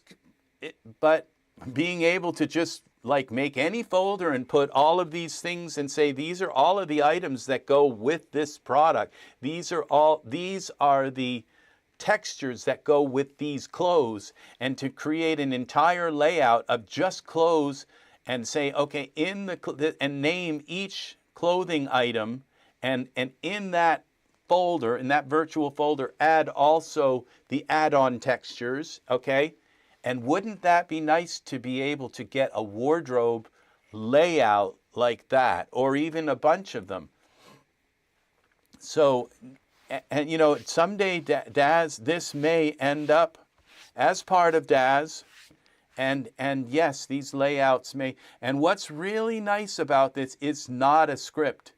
So this does work with Genesis. As you can see, it works perfectly with all of these I added by just double clicking on the products and loading them in. And I don't know why my heron looks like he needs some he might need to have some what do you call it, sub D put on him. But I just double clicked on them. It put this HDRI in. It put this entire Albert Mansion scene in here. It put the boat. It put the heron. It put the rock. Put everything in. The only thing it didn't need to put in was the distant light. So, and it could put distant lights if there are lights. Okay, there's entire, like in this stuff category.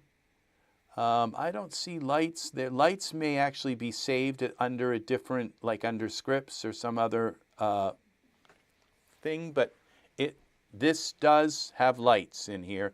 You can there are many lights within this whole category. Within your compartments, okay? So now let's go back to here, okay, in here, in your compartments, let's go here.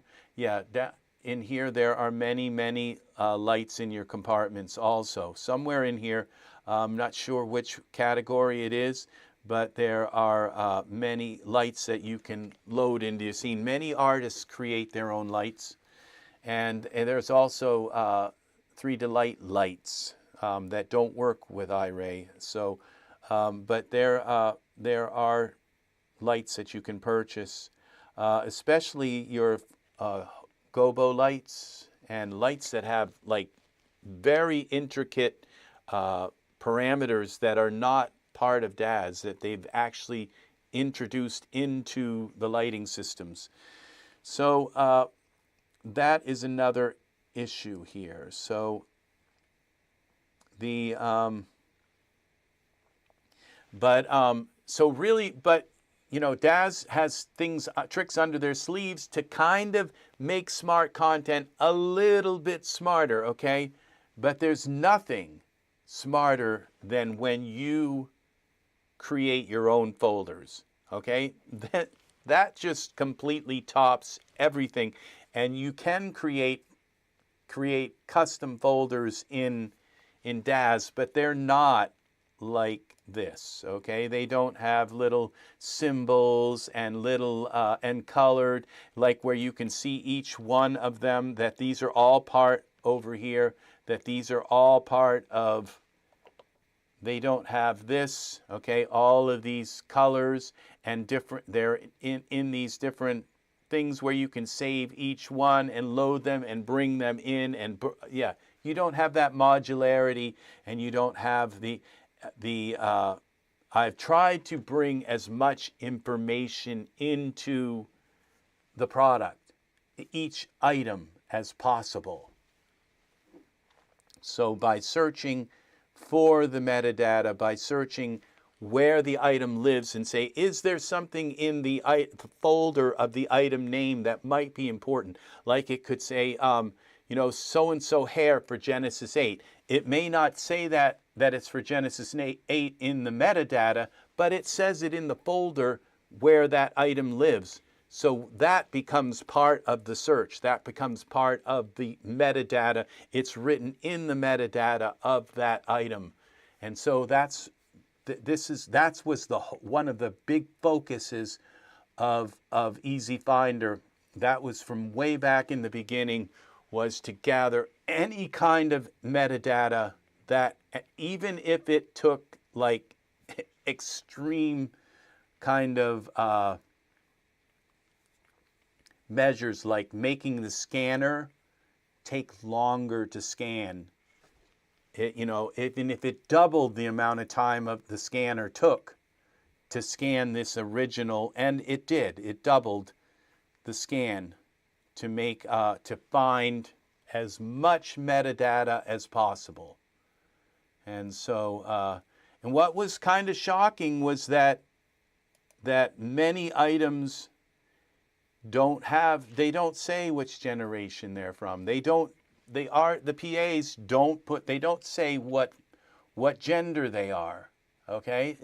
Many PAs just don't put those in, and I think the reason why is because they don't work.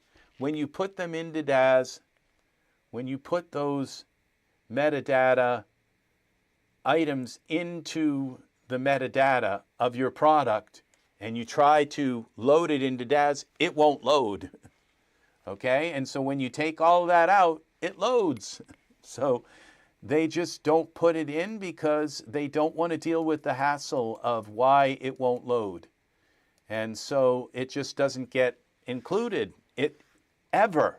None of the PAs include gender in their metadata.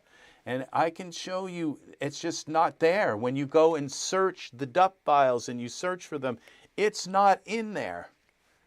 And so, but it is included in the folder name where it goes people and then Genesis 8. It's included there. And that's, you know, male, Genesis 8 male, Genesis 8 female. So why not just take that information and add it to the metadata? And that's what EzFinder does. It finds any kind of anything that can help you, you know, like it just might be with an object. It might just say, you know, Albert Mansion props, and it'll be prop 1, prop 2, prop 3, okay? But in the file name, okay, it may say, in the metadata, it might just say prop 1, prop 2, prop 3, okay? but in the file name, it might say this is, a small shrub, all right? Or, and so it's a matter of grabbing the metadata. So when you search here, when you go into your like Afro search, that found that Afro word in the actual file name, or it may actually just be in like the folder, again, that it lives in. It might be the folder. It might not be the product. It might be just, prop 1, prop 2 in the folder, but in the product, it says like Albert Mansion chickens, the one that walk around in the yard, front yard, So so that then we use that to and add that into the metadata.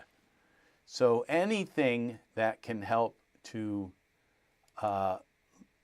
give more information, so when you scan, when you search, that you can find your items.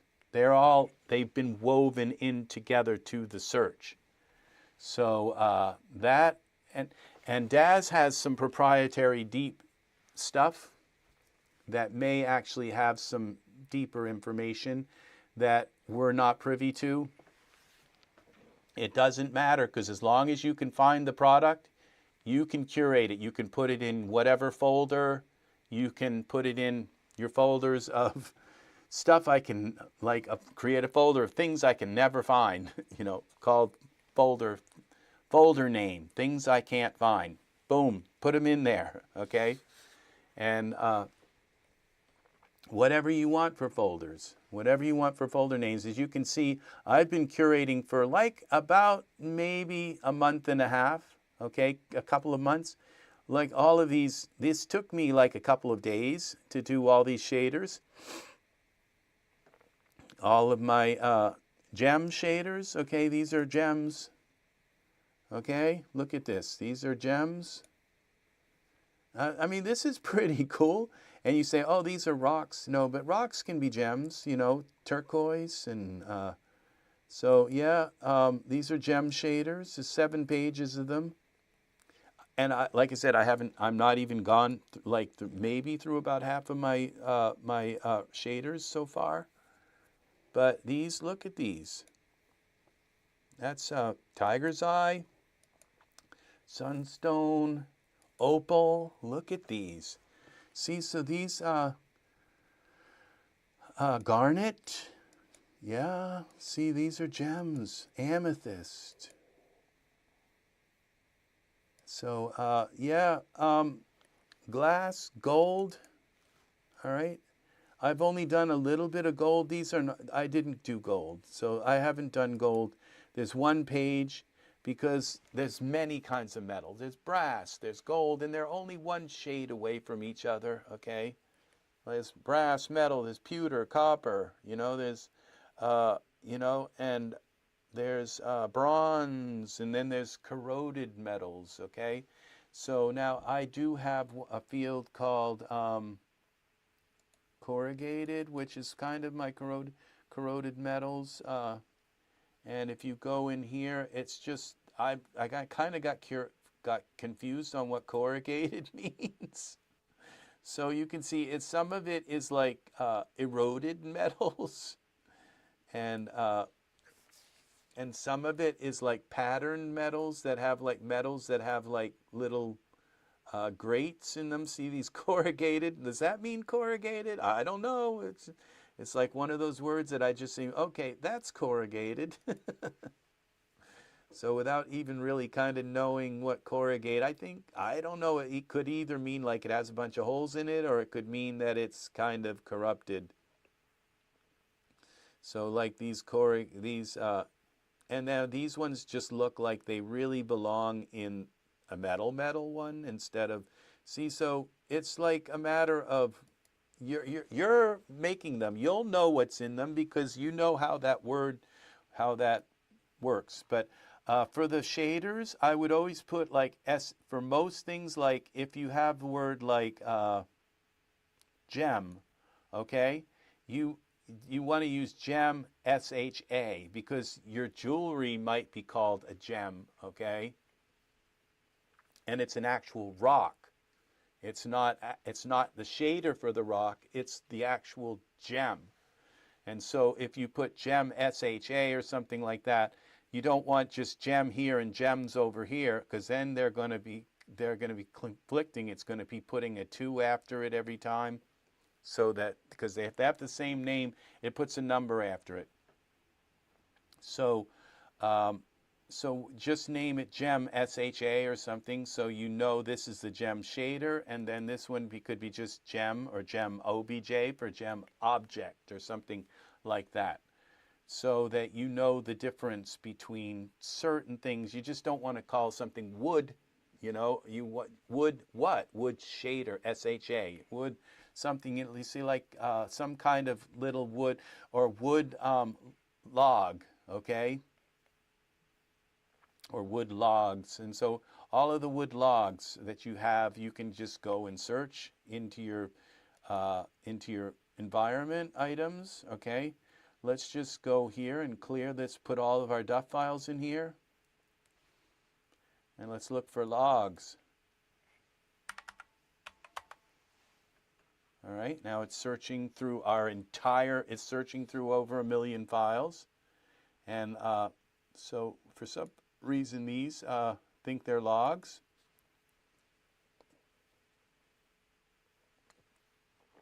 In the piece in between the 2 flat cardboards of a box is a corrugated piece.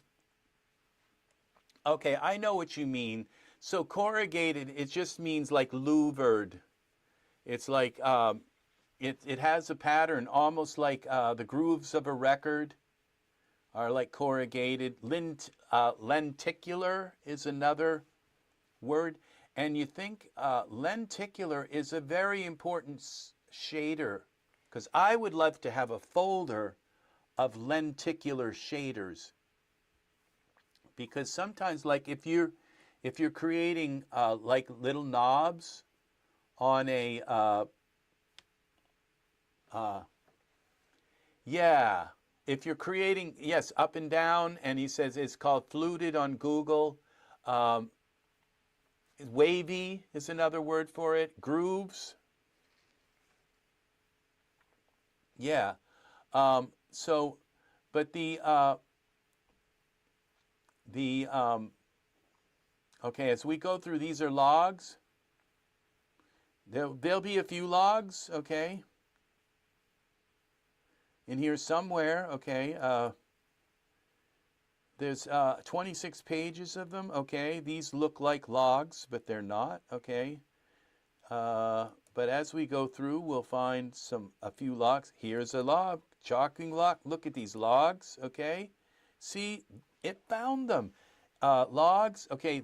Now this is called Make a Medieval. All right, where's the word log in the name? Okay, it does say actually in the name. It says large log pile.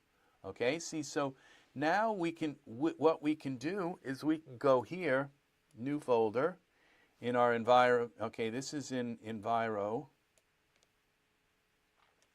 When this opens up, we click log. All right, log object. Okay. And here it is, and let's change the color, okay, because there's too many. Let's go with that, make it a little bit lighter. Okay, log. Now when we go into Enviro, we have this log object. Now we can start throwing some of these log objects in here. Wood log, look at this. This. And these look like logs. Those do that. These are different textures for the log. All right. Let's make sure we got them all. And all right, that looks good. Logo, that's not log. Okay, this wood log DUF, let's throw that in there. Why not? Okay, so we put this over in here. Okay, now our log moved. Log object. There's 22 of them. We still got 6 pages to go. Look at these logs, okay? These are logs. Viking blacksmith, we'll go with these. Here, this. These look like logs. that. Burning logs. Why not? Okay, we don't want logo. All right, and we go and drop them in here to our log. Now you see I don't have to, I can, once I've created the folder, I can close this, bring this over here, and I can work on this all in one window, okay? That's what's nice about this. Now as you can see, okay, we got to go back here. Okay, we're going to go back to where we started here. Okay, now you can see this has this funky, it looks like a bell of some sort. I'm not sure what it is, but these are all included in this until we get down these. It says logo. Okay, so that's not what we want. They might be wood, but we're not looking for wood, we're looking for logs. Okay, this looks like a log, this does and that does. These look like log shaders, we don't want those. Hologram, so that's got LOG in it, but it's not what we're looking for. Okay, so eventually we're going to have all of our log stuff. Okay, these are shaders. Look at this, log, objects, logs, log, log. Okay, hologram, we don't want those. Okay, these are logs. Chair seat, yeah, okay, these are fireplace logs. Look at these. See, these are a nice find here. Coffee logs.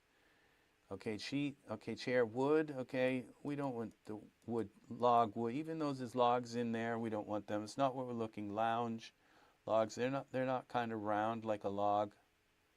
Okay, chair wood, we don't want any of that. Okay, so we take this. This coffee bag, I don't need that. Whisk coffee log, okay, we're going to try that. We'll let that go in. All right, that added our little icon there. Now we go to the next page. 9, we got 16 pages of logs. Planet Duff, okay, these are log chairs. English pub, okay, these are logs, okay.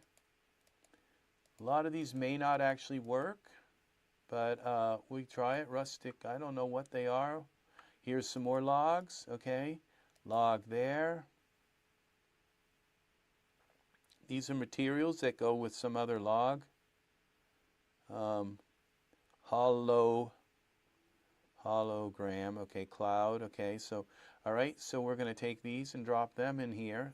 One page curation, that's what I really, all right, I've only got one. We're only doing one side of our, okay, there we go. We got our audio back. Now, what's going on here? Now we've lost the other side. All right, hello, hello, hello. All right, let me know when my audio drops out. Okay, now we got another, it happening again. It's happening to me.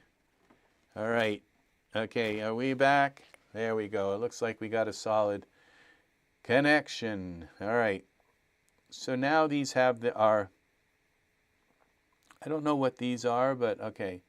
So we go through here. Log, okay, more logs. All right. Now I think my audio's back. All right. Yeah, my audio should be back. For a moment, it just kind of glitched out and went to. Very good. Thank you, Art. Thank you kindly, friend. All right, so these bench seats, those aren't quite like lantern posts. Those kind of work as a log. The table, the seat, table seats, nope, nope, nope, not logs. Barrels, not logs. There's a log, kind of looks like a log. There's a hole in the bottom of the sea. There's a log on the hole in the bottom of the sea. All right, these kind of look like logs. They're handles. Okay, I don't want handles. We want logs. All right, IRA bench seat. We don't want those. Okay, we'll throw these logs in. Okay, let's do it. Okay, lantern post. We'll go with we'll leave posts in here because we could turn it sideways and have a log. These kind of look like logs too. IRA log patio heater, where I could turn them sideways. These kind of look like logs. I'm not sure what they are, but we're going to go with them as well. array blanket. Okay, all right. These they look like logs, but I don't think they are. They're handles. Okay, so we take that, drop that in here. One page curation. We don't have to have the organizer open. You can drag them over to the organizer. That's the old way of doing it. But the new way is just drop down and go to Enviro and drag them right in. As long as you go back to the organizer to create the folder, it'll be here. And then we go 13, Yule log. Okay, this is Christmas logs. Okay, 4 is pine log. See, the thing is, why am I looking for logs? Because a lot of times I use logs in the forest for people and things to sit on as like a, because you need something like a log or something to tea light log. Okay, we'll use that. We'll throw that in. This is kind of cute. These little, you could. Those are for little cute little. Now I don't see. Oh, here is the actual object. Let's throw them in. Am I losing my audio again? No, I think we're back. All right. So we have somebody sitting on this would be kind of cute. All right. So it's my this part. Okay, that is. Now that part's glitching out. So somehow I lost some of my volume, all right, but it's okay. Now we take and go back and drag all of these log items in, like that, log, 112 logs. And let's see what we have here, all right.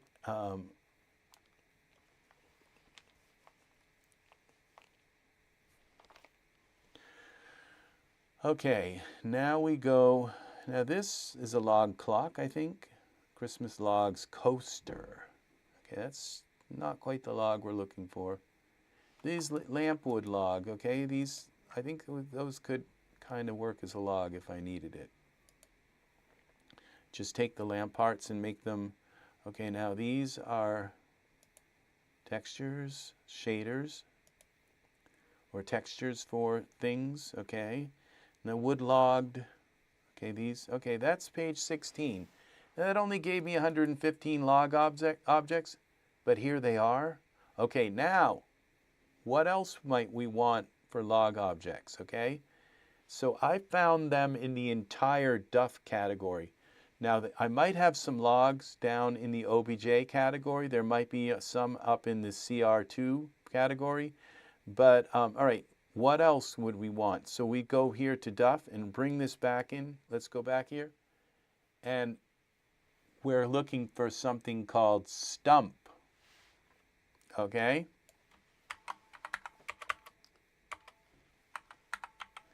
Because sometimes you have these stumps. Now it's searching, okay, for stump. And we don't have very many, but we have a few. Okay, these little stumps, look at this. These are seen, these are objects. They say they're scenes, but they would kind of work. Now these are all object. They're like little stumps. These look like something very useful, but you have to find the actual, this is Willow Creek tree.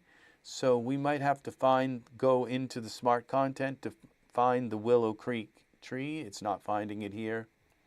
So we'll just take these objects here all the way down to here except for those, and we'll throw them in with our logs. Okay? And what did you say? Ground tree? Let's try ground tree. Now, I think that's going to find everything. Oh, it will find everything that is a ground tree. Not a tree, but ground tree. Okay, because it's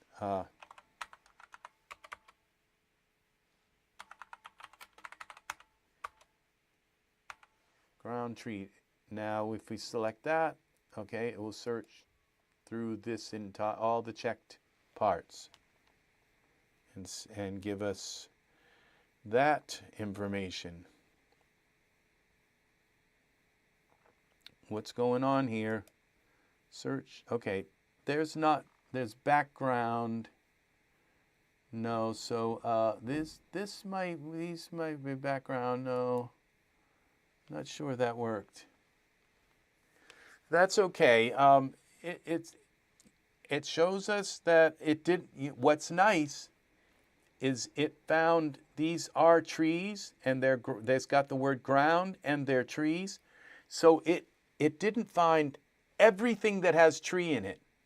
Okay, it found things that had ground and tree. Okay, and I didn't have to put it in parentheses. Okay, so this is another big thing. It's precise. Okay, if you want, now if I clear this out and if I type in tree, okay, just tree, okay, then you're going to see 10,000 items. Okay, it's searching the disk for tree. Okay, 100, and it found 9,000. I was pretty close. 9,522 items that have to do with tree. Okay, see, so it is extremely precise. Okay, and as we get into this, look at the trees. Okay, now this beaver tree log. I don't know why that didn't come up, but now that is in our, that's an object. Okay, I'm not sure why it did not find that. So, but we have it now, okay? These are everything to do with trees, okay? And somewhere in these, okay, there's the word tree. Somewhere, not sure why. Okay. And I'm also not sure, okay, why there is so much noise in my mic. Hey, all right, so that could be here. I think I know why here. We go into this.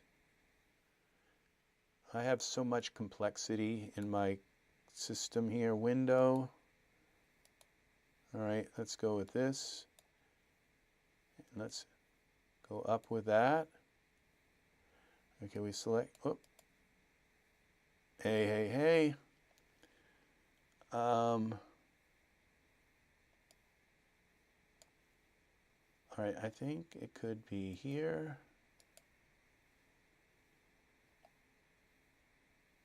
Five, six, hey.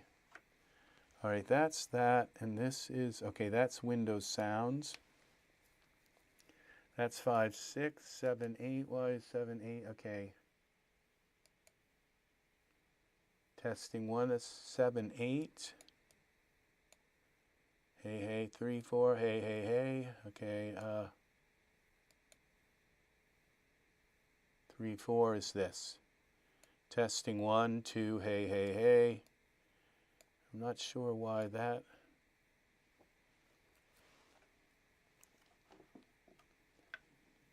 Okay. Well, I think we're doing good here. Hey. Okay, there's a little bit more volume there. Testing. And that, now I can bring this down a tiny bit. We can bring this up. Okay, test. There's something eluding us here. Okay, that does that. That brings it up.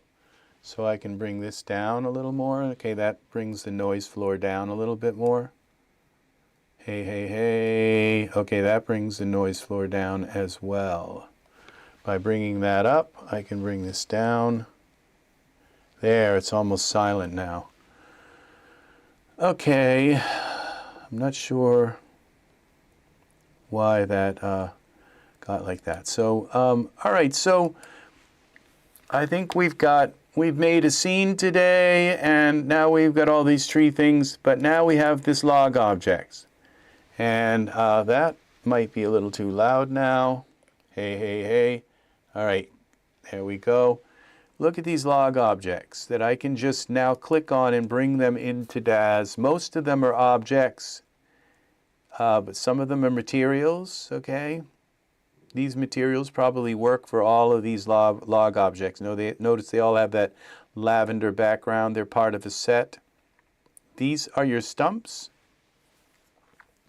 And your instinct was right, Matt, because they're not called stumps. These ones right here, they're called trees, Willow Creek tree.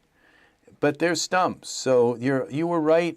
If we look through the trees, we might find logs named tree, okay? Stumps called trees. But that's really what I wanted to find, was the actual stumps. And it looks like I found some. So we could set this sideways and someone could sit on it. And we could set this, this one, it's a log. It's got some kind of thing cut out, like it's for a horse trough or something. Hey, hey, hey, I don't know why my mic is now cutting out. All right, I think it's cutting back in. I just need a different cable that doesn't have that extra connector.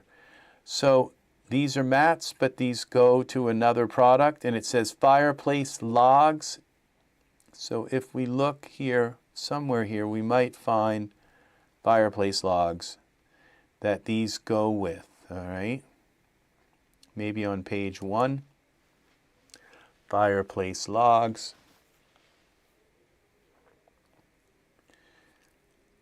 And look at this log. We've got this beaver tree log now.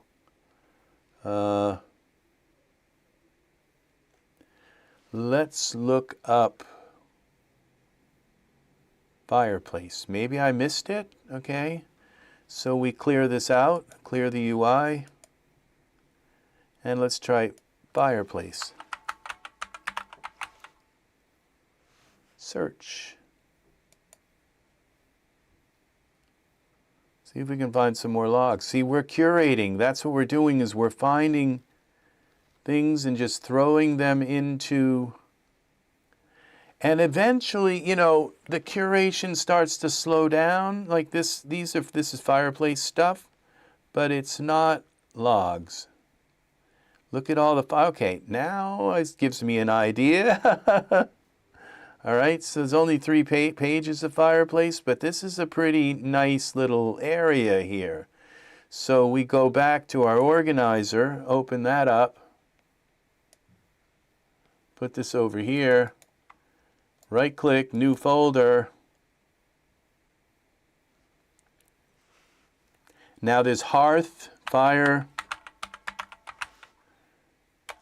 wood stove, okay, we didn't, sometimes that true symbol doesn't quite work right. So fireplace, look what we got here. And we just hold the control key and drag it all into there. And I'll curate it later, okay. But now we have all 3 pages of fireplaces. And these are pretty rich. It's like, it doesn't look like it found anything but fireplaces, okay, because that's a pretty particular name, except for this ornament that goes by the fireplace. These go by the fireplace, okay? So that's why they're fireplace items. So, but we'll leave them in there for now. So, oh, logs, look at this. We found some logs, all right? These are logs, and they're not in our log thing, okay? It's wood rack. Okay, so here we got more logs, but they're already in our this wood stack. Okay, so we're finding some more wood stuff for our logs, fireplace. Okay, by looking up fireplace, and these are already there. That's already there. Okay, these have accessories. I see wood there. I think they might already be in the wood stack. That's part of this group here. That right here might be, okay, this and that together is this. Okay, so and do we see any wood stacks here? Bedroom. All right, no, I don't see. There's one more page. There's 3 pages. One more page here. Okay, let's go back here, clear the UI.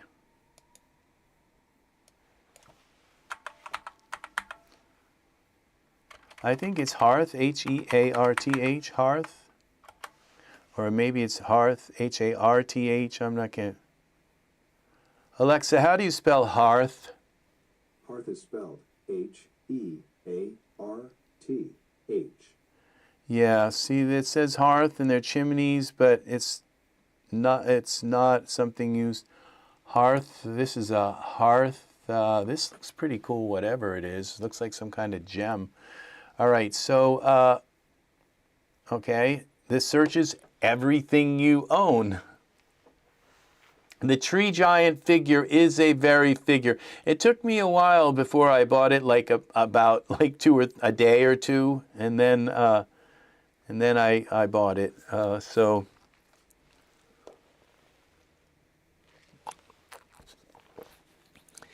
because I'm a little bit of a hippie from way back. Used to be more of a hippie than I am these days. I'm pretty mellow now.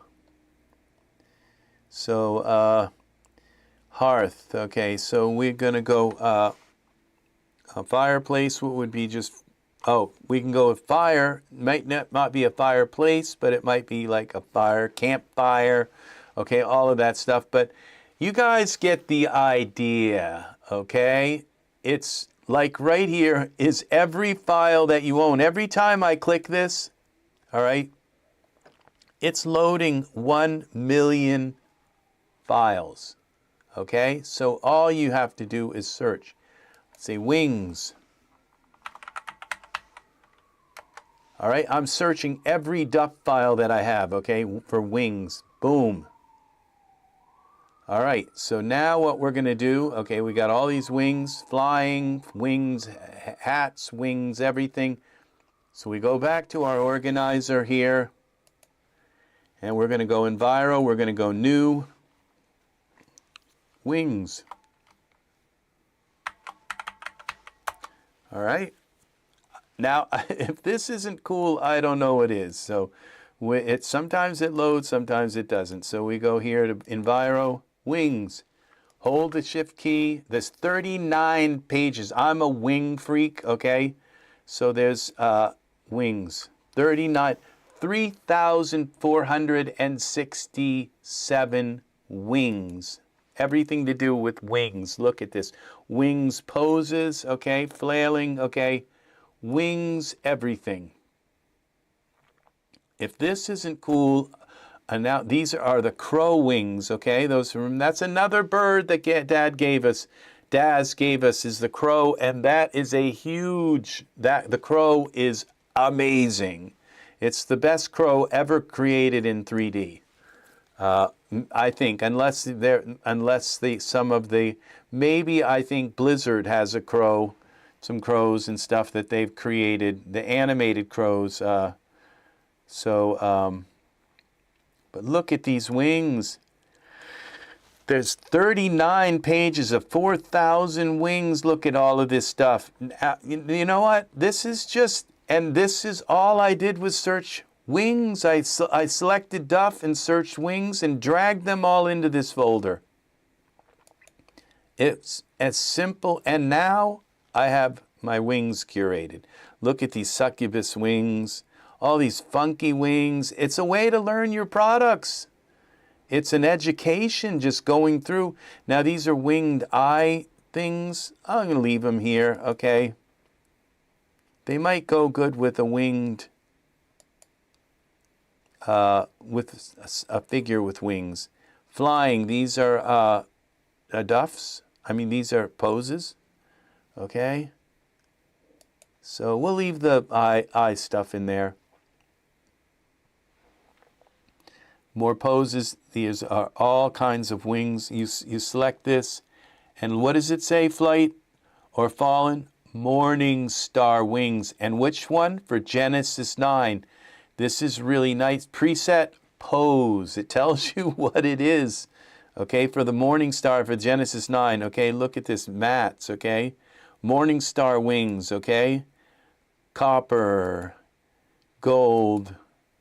Yeah, see, this is really helpful here. And if you want to take a look and see, well, what actually is here? Okay, view. All right, it breaks down some of the related products, okay? And the back button works, okay, which is kind of pretty cool. I think it took us back to the beginning, though, which isn't that cool, but it's okay. So let's go to page 9. All right, let's go to page 15. This is where we left off, okay? And as you can see, they all have this little bullseye, okay, because they're all part of that folder. Let's go back to our large page here, full page. All right, this is our wings, people, wings.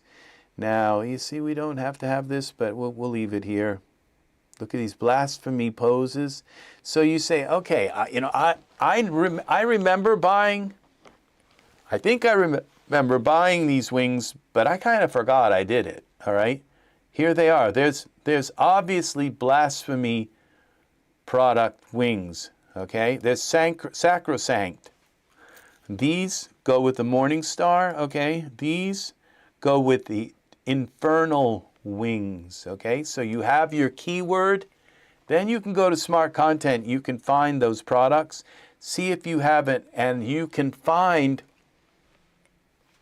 now if we go like this, you don't have to go to Smart Content, we can go INFFERNAL, infernal wings, all right? There, and what we do is we clear this out, and we start new, so we're searching the entire duff. Okay, infernal wings. We could search the entire compartments. Now look at this. See, this is Ursula, infernal. Okay, these are the actual wings. They look like poses. Oh, that's a preset pose. Okay, those are in preset pose. There, here is the actual infernal wings. Okay, it says infernal wings female, but this is for Genesis 8. But guess what? They will auto fit. You just put them in the scene and then stick them on their back and parent them, and they're fine. Okay, so these go with the actual dark wings. Okay. Now you see, all I have to do is, if I need wings.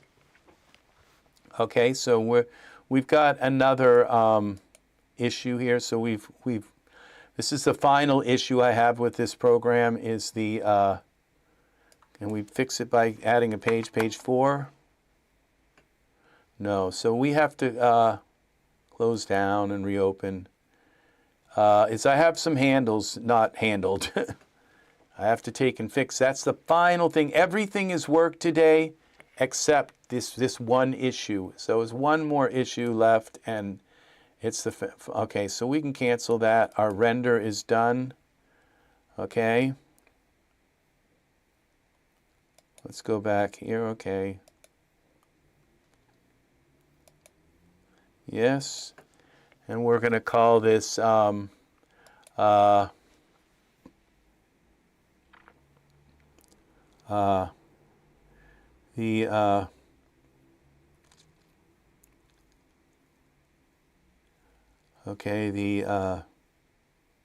realization. Okay, we'll just call it that, realization. Something deep to say, oh, he did really mean, there is symbolism here. Yes, it's water. Okay, realization. Yeah. And realization is an anagram for, no. So, yeah. Okay. So we don't have to close that. We can just reopen this. All right. So we go back, we select here, go to Enviro, and go back to wings, and suddenly it's fixed. So it's just handles that didn't get released. I'm going to find out where they are and fix them. But these, okay, so what we were doing, we're going to clear this out. And dark wings. Let's see dark.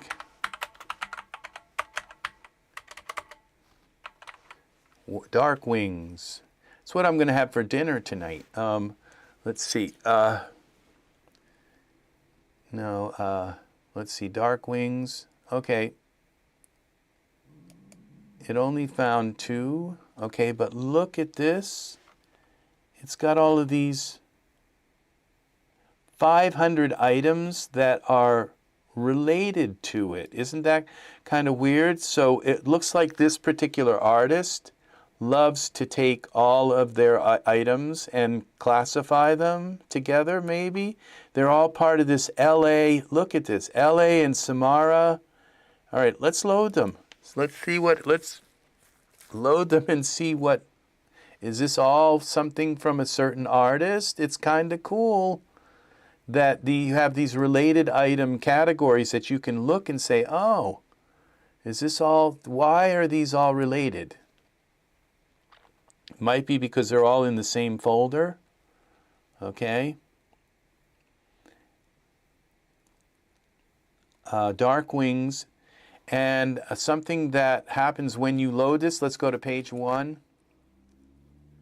All right, we'll go back to page 1. And as you can see, the item that you selected is first. That was hard to get that to appear, like to open this list, okay? And to get the item that you clicked on that had all these related items, to get them, now my audio's messing up again. Okay, here we go. Let's get it working again.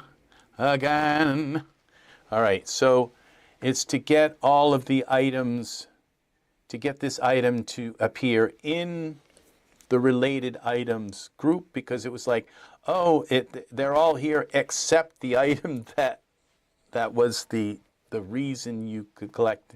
So that's what's nice, is that it actually shows you, and as you can see, there's 500 items here. There's 6 pages of items stuff that somehow is related, okay?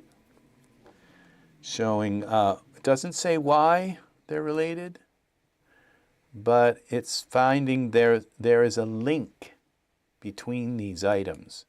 This is called the linking page. And it was very difficult bringing all of these links into EzFinder. Okay, it required adding in a completely different kind of very proprietary search through the Daz library, and it required some very precise tricks to search files, only parts of files, and not search the whole file. So that was, yeah, I have been busy trying to, so that it would cut down the search, so the search wouldn't take like hours, but it would take only minutes, but it would find the links, parts of the files that we needed. So this is what we have got. That's why we have these links, okay, is because they were not here, the linking data. It was just the name of the file and some of the metadata, but not these link things, okay? So, and like I said, it's not just the links, it's also where the file exists. And this whole Easy Designer filter, okay, this filter, that finds, this wouldn't work without that link data, okay? So when it's scanning through these 1 million files, and now you see all the different types of links, okay? This is asset type of link, okay? Subtypes, there's not much in there. Vendor, okay? Look, there's quite a few vendors, and then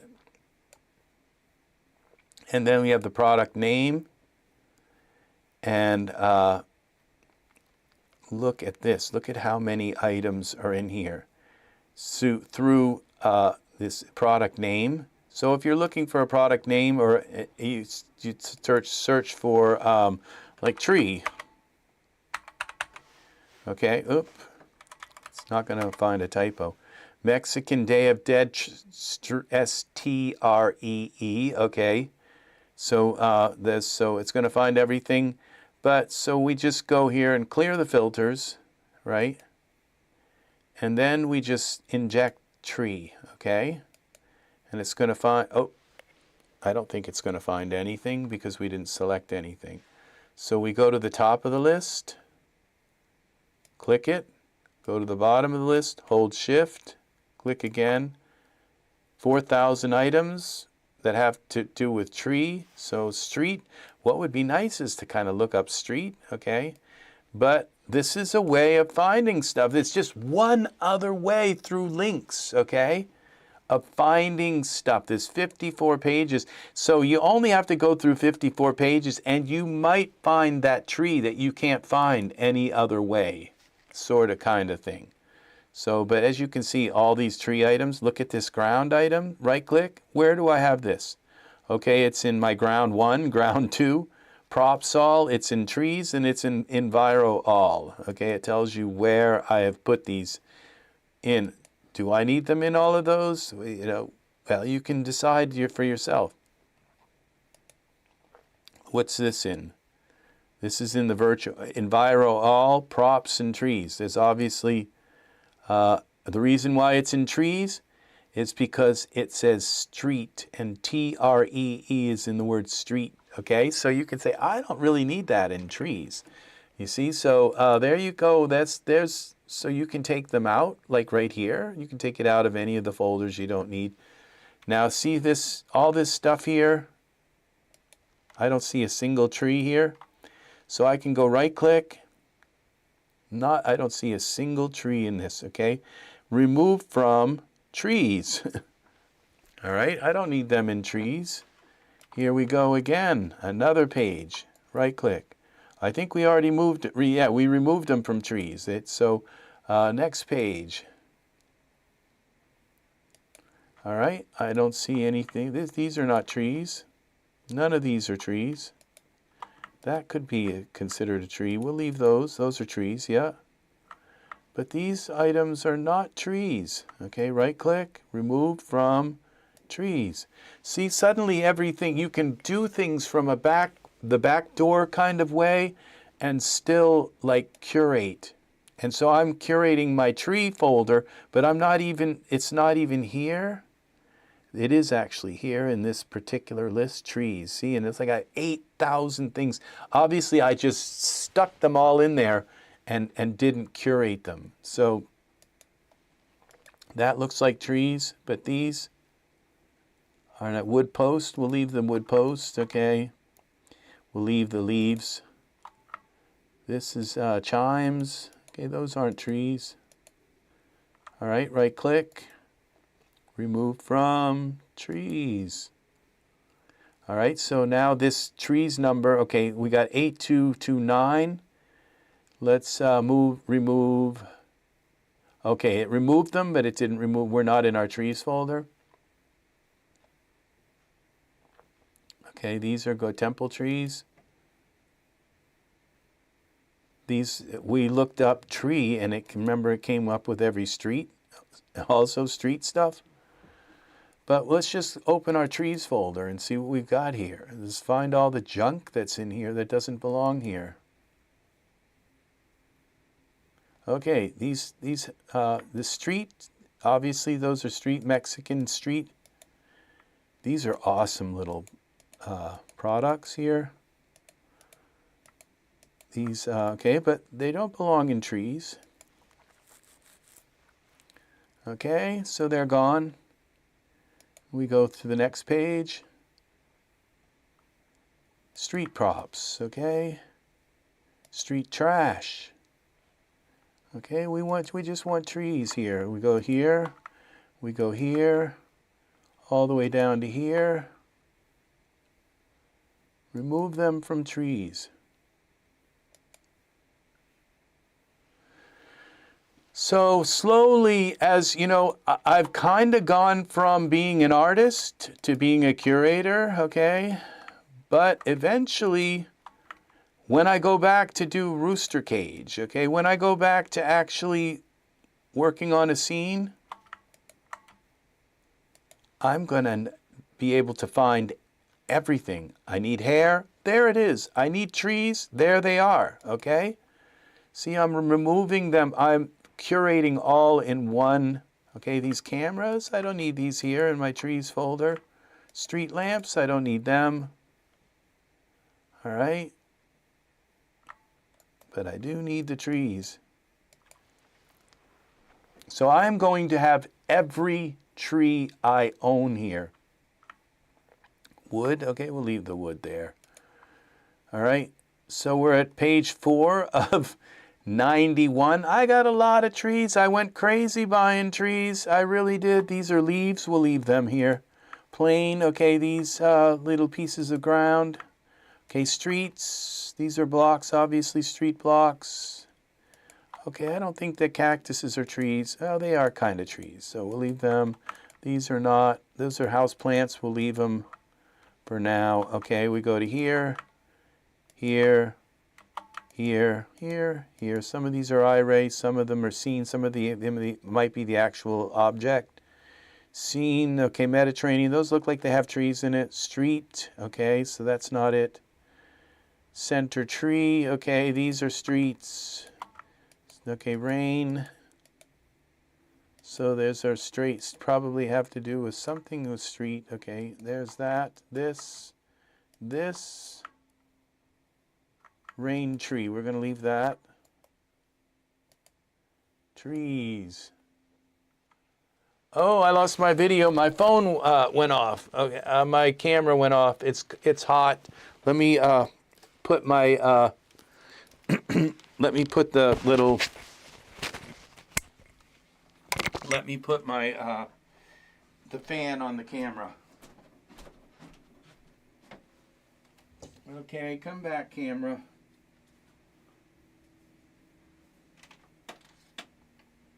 Okay, we plug this in here. Into here.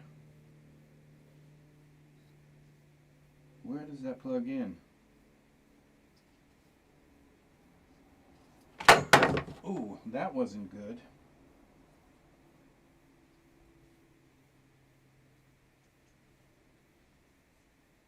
Okay, right here. Okay, this plugs in through there to there.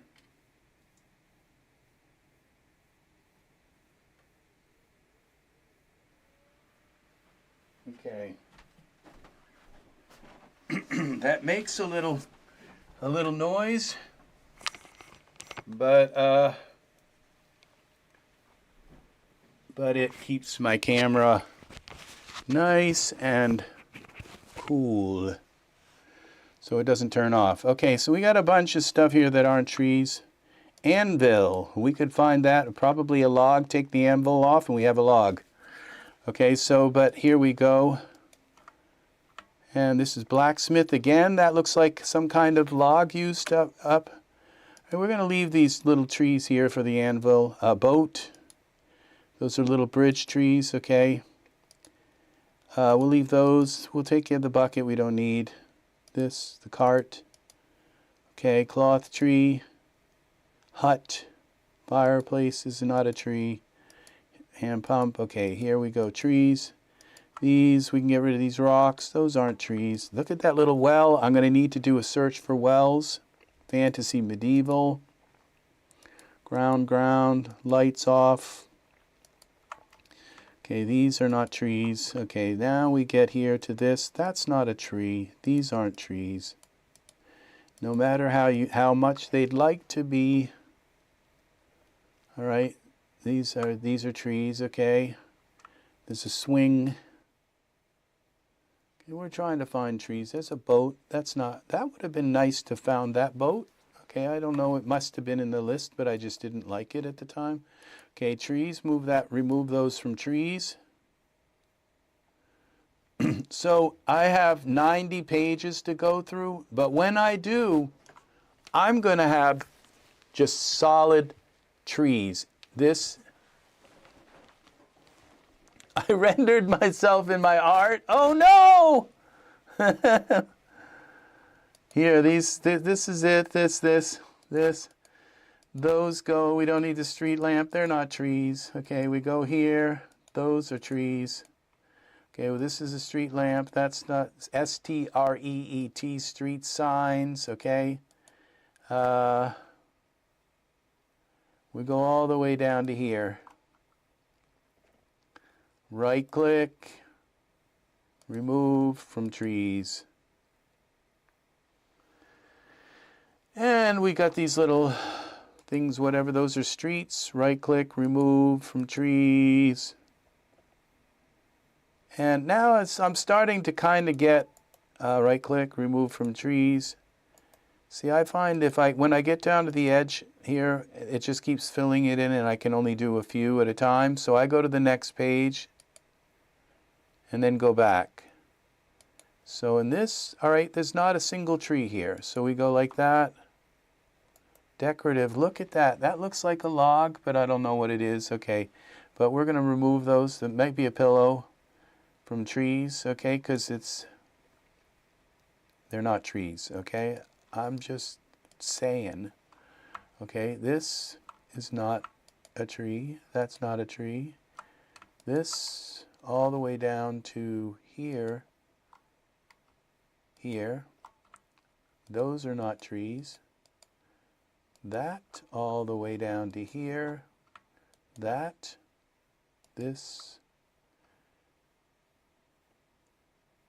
ground, and those are not trees. Right click, remove from trees. Now we can go back and get rid of these. Okay, right click, remove from trees. I think we'll have a few more items here. Okay, no, those are all trees. Look at these trees. Those are like plain trees. I can never find them. These MGX, like when you want just like a flat plane behind that are just a bunch of trees, now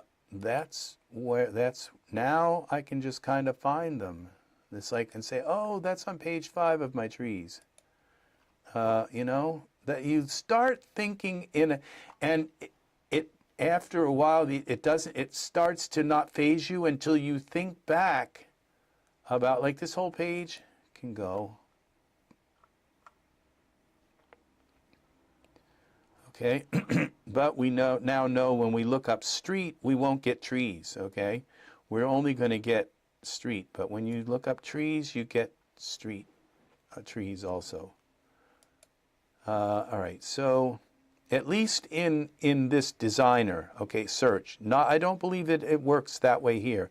When you search for trees, you only get trees. That's the way that search works. All right, so we go here, here, here, here, here. Oh, the tree planter is kind of nice, but in this, we're going to leave that. We'll leave the tree planters.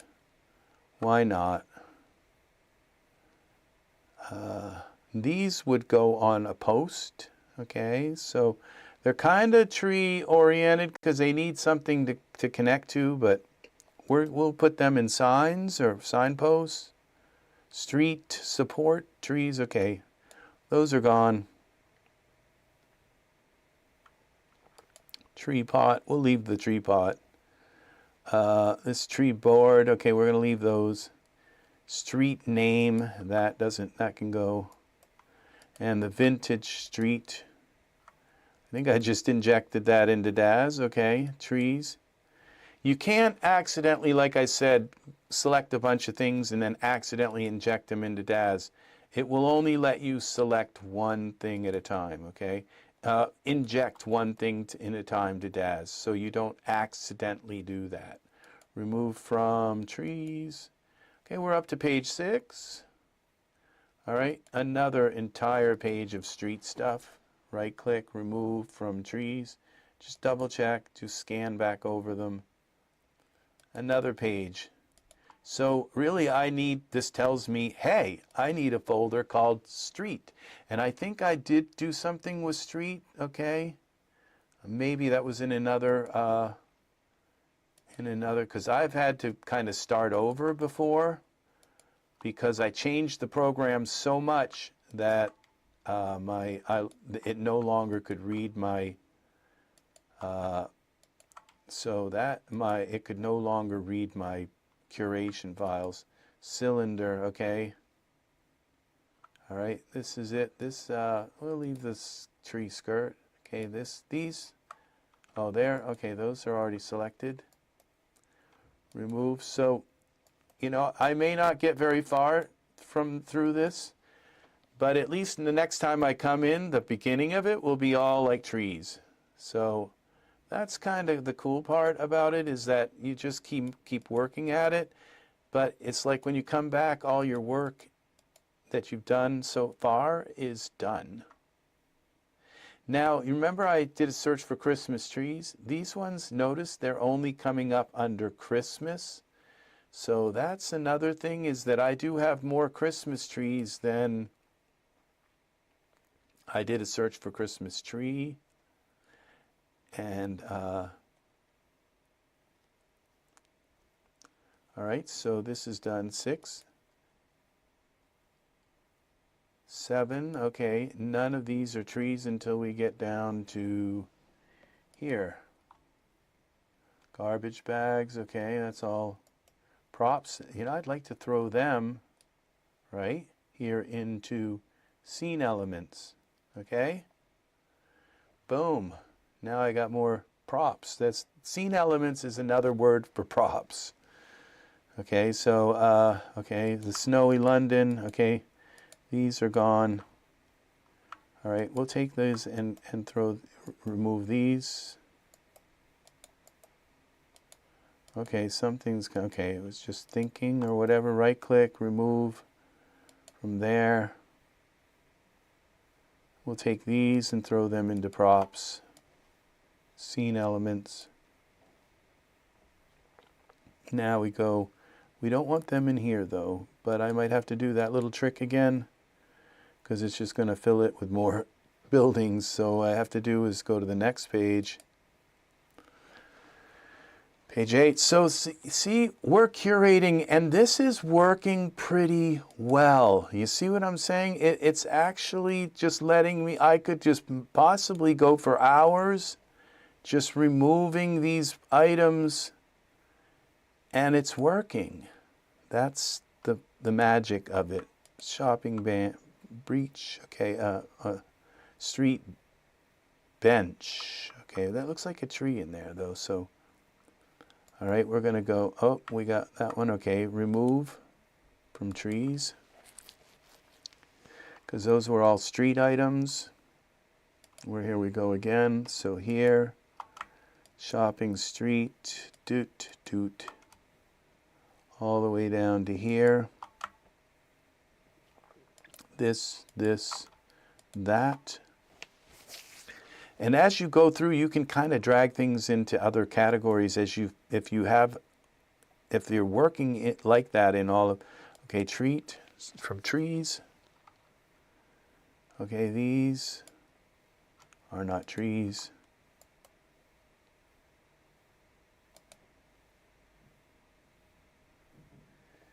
Yep.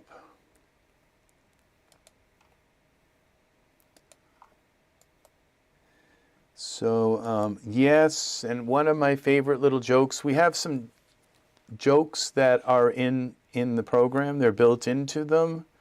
Like when you're scanning, it comes up and tells you some kind of Daz jokes. And one of my favorite ones is that low polys are people too. And another one of the Daz jokes is, my hair is a mesh. And so yeah, some of them, and put your phasers on mesh explode. Yep. Some of the Daz jokes. So we have while the scanning, if you open the log, you click and open the log, you can read the log, and it'll show you little jokes. So all made original from the imagination. Yeah, tree beams. So, okay, that's another thing for logs, beam. So that can be another one that can find things. Okay, so I'm not going to bore you with any more of this. As you can see, I could just keep going. Like, look at this stuff up here. I want to get my stuff curated, you know, so that when I come in, it's not just for you guys, you know, it's, you know, I'm the one with this huge library and I can't find my stuff. So it's, you know, it's me too. And so I kind of just, you know, I'm stuck here in this curation thing.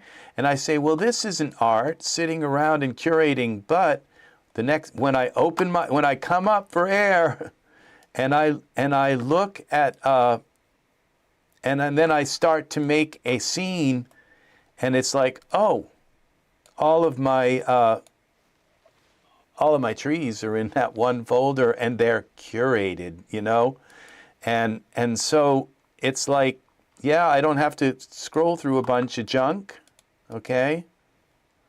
They're all right there.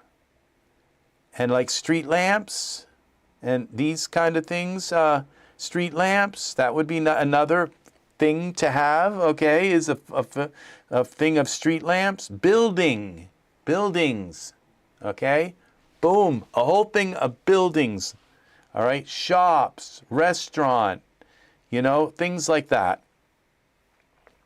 Park bench. Yeah, you can just go through and find all the stuff you need. Let's get this out of trees. So I'm on page 9. So now the thing is I'm curating. I could go like this, and I can go like that. All right, now, as you can see, I have bigger pages. Let's see, 9. There are more items here. And now what I can also do, like I said, is this little trick here, where I go to the display setting, and I set this to 150. All right, then when I come back here, look at this. Now there's a lot more stuff on one page. These terrains, they're not trees. I don't think they are, but I'm going to leave them because I do see trees in them. Okay, these are not trees. This is not trees. Dome rotate. Okay, these are for tiling for dollars. Okay, trees.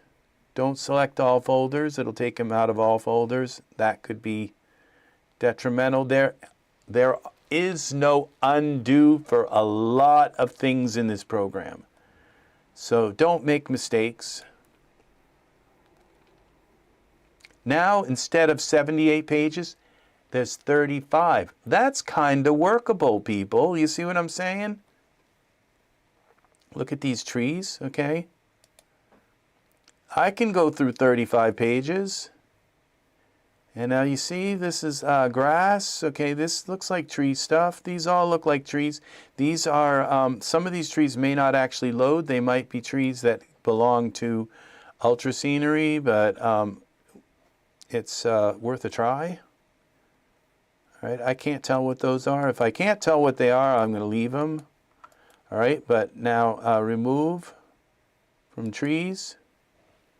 Those are definitely pillows. All right, now the end of this file looks like it's pretty well curated. I might have done some of these. Matte berries of these are trees, okay? So they all say tree. Street lamp, okay? Street lights, okay? House, there's obviously trees there. Street lights, right click, remove from trees. So this, by just making that one change, this made this curation process. And this is working so well. It's not running out of, every once in a while, I got something here that's causing it to run out of handles, but not in the virtual folder. This seems to be going well. Street lamps, okay, we got some more street things. Street lamps, any more street lamps? Look at these trees. Remove from trees. Bring it on the night.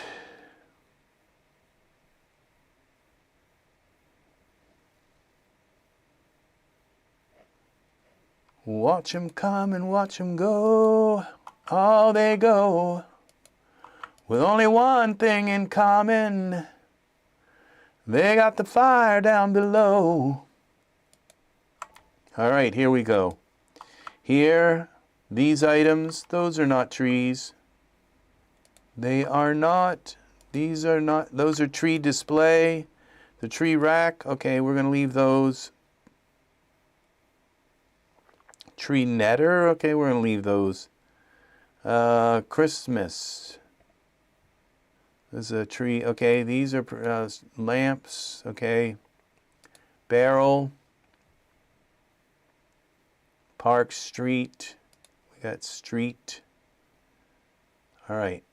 Well, looks like we're doing some good stuff. Now, you might miss one or two. You come through and see it and say, what the heck is that in the middle of my trees? So you just remove it.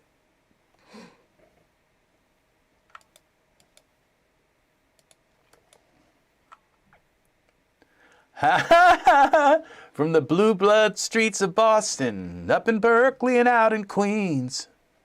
It's going on today, going on tonight. Somewhere there's somebody ain't treating somebody right. Art, you're awesome. Looking out for Rosie, looking mighty fine.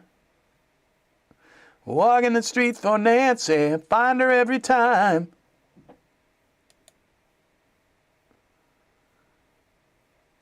Yep. All right, we got some lights, we got some striped stuff, we got all this street stuff, okay? We got tree stuff. We're going to leave the tree. Garland, we'll leave the tree stuff here. The tree top, okay, those, all this tree stuff, we'll leave all of that in the tree stuff. We got street stuff here. Watch 'em come and watch 'em go. Oh, they go.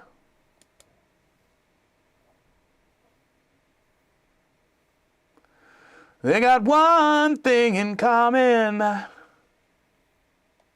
They got the fire down below.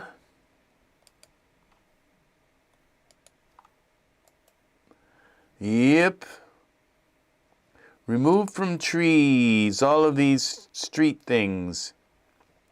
So we're up to page 17. Now it's not so daunting. You know what I'm saying? You know, and what did we just do? We went through like 7,000 items. See, this is possible, okay? Curating your items. Look at these pine stumps. Look at this. We just found our stump haven, okay?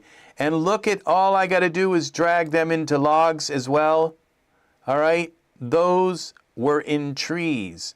Now look at these stumps I have. These are OBJ files. They will load. Here's another stump right here. And another one. What happened to my logs? Okay. 96. Now I have 196 logs. Look at these. This is, we are finding them. Okay, these are stumps. You can lay them down on their side. You can use you can use your geometry editor and cut the roots off. You can do all kinds of stuff with these, okay? So there's your stumps. These are laid down ones. You can resize them and make them larger if you need them. All right, these are logs to me, okay? These look like logs. All right, and this one does too. This is log heaven here. All right, so there we go. We just kind of found our log thing. And now look, they got these little, they look like mushrooms or whatever, right next to these now, saying they're in the log files. We're almost up to page 20 now. And look at these. This is all trees. This is not. These are tree house. We'll leave the tree house. There might be a tree in there. So involved in that whole treehouse thing. This, okay, these, whatever these are, this is street painting. And what else is here? We've got, okay, this is all trees. See, so this isn't that hard to do here. Okay, remove from trees. Now you might think, okay, street is another category, street painting, okay? This graffiti is another thing to look up and find all your graffiti that you can put and project on things. Yeah, lie is another category. And what's nice about lie is when you search your entire Daz library for LIE, you find everything from makeup to tattoos to like street graffiti, everything. Look at these silhouette trees. Things I didn't even really kind of realize I had, you know? So, yeah. Now all this can go all the way down to here. Make sure there's a tree in there hiding. But all this stuff here, this is none of this. But what is this? These are scene elements. Boom. Look what that just did. That gave me a whole bunch of little props. The last lie your old girlfriend said. There's a reset if you reinstall your content. If you reinstall your content, what you do is, you see where I can go into the organizer, okay? And you save the config, okay? Then all you do, because you have the same content, is you make sure that your user data folder has the same name. That makes it easier for EzFinder. The only thing you really want to make sure you get is your curated folders, and they're saved, okay? And as long as your Daz content is on the same, like, D drive, all right? That's the best thing to do is if you buy a new computer, make sure you put your Daz content on a drive and name that drive D drive so that the paths that are in all of these folders line up. If they don't, if your new computer, that your new drive and you didn't save it and it's actually the H drive or the M drive, okay? It doesn't matter because when you load your thing, EzFinder converts that drive letter so that all of it goes into every single file, and it does it instantly through thousands and thousands of files. It converts them like within about 4 or 5 seconds. It converts your entire library so that it will work with your Daz content that's on a different drive. Just make sure you name your Daz library, like my Daz3D library. Don't name it something like my new computer library. All right, just make sure you name it the same thing, all right? And if it's on the same drive, it doesn't even need to convert them. As long as all the stuff in that library is the same stuff that you own, okay? So that's the thing. Is just make sure, okay, remove from trees. We don't want these in trees, okay? And that just removed all of those files from trees. And now we have another thing, and look again, these are all little props. They're so cool. There's the cafe setup, okay, table and chairs. All of these things, we're going to throw them all into our scene elements. And you know, I'm not really happy with like scene elements having this folder full of just junk. I'd rather have a folder called street signs, okay? Signs, all right? And I'd rather have a folder called what are these? These are preset posts, you know, post, P-O-S-T. But you know, they're not all, so, but having this gives you ideas. You can go into the scene elements folder and say, oh, I'd like to have a folder that's called bench. I have chair, but I don't have bench. You see what I'm saying? Menu board, okay? Signs, you know? So this is, look at, so it gives you ideas. You cannot make a subfolder, but let me explain how this works, okay? Do you see this works, okay? That is, these are all subfolders of this, okay? And so, and these are, okay, so this is the top folder. This is a subfolder, and in this subfolder are these subfolders, okay? So when you save them, they are a tree. And so you create all these trees, okay?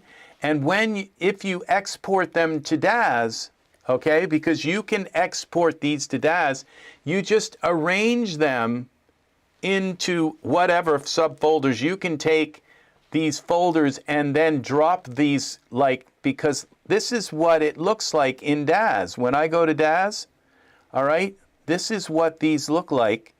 We go to our content library, and here it is. Look, this is easy. This is my characters folder, okay? Tattoo, sunglasses, glasses, fish, eye colors, all right, birds, okay? And it's, I have, some of these aren't billboards. Every single billboard I own, all in one folder, okay? So you can export this to Daz, and then when you go into Daz, what you do is you just, once you export them here, let's go to here. All right, this is where I exported. This is my easy content. All right, this is the works folder. All right, well, I could take this and I could take this hair and just put it in there, okay? I can take this, but I don't want the hair in there. All right, but these are all the things. Control X, we move it out. You can then just arrange these whatever way you want. Like I could take all these shaders that are in here and just put them all into one folder, okay? But they're kind of nicer here because they don't run down out of the screen and I don't have to scroll down every time I want to use them. So I put them just for the sake, and I might put 3. I might end up, see, so you can break, so you can arrange them once you export them. All of this can be exported and used in Daz. So you don't have to open EzFinder, okay? That's what's like really amazing. That's full circle. You're scanning your content, you're arranging it the way you want, you're exporting it back to Daz. But the thing is like using that in this little teeny thing here, okay? And having to scroll way down and to find this, way down here. I'd rather use this, okay, to find the items that I need, okay? So now that I have moved those into there, I need to move them out of here. And there's just one little tree, I think, that was in the middle of all this. So I guess not. Okay, so now I just remove this here from trees. And as you can see, I would rather, look at these signs. Okay, we'll throw them in scene elements.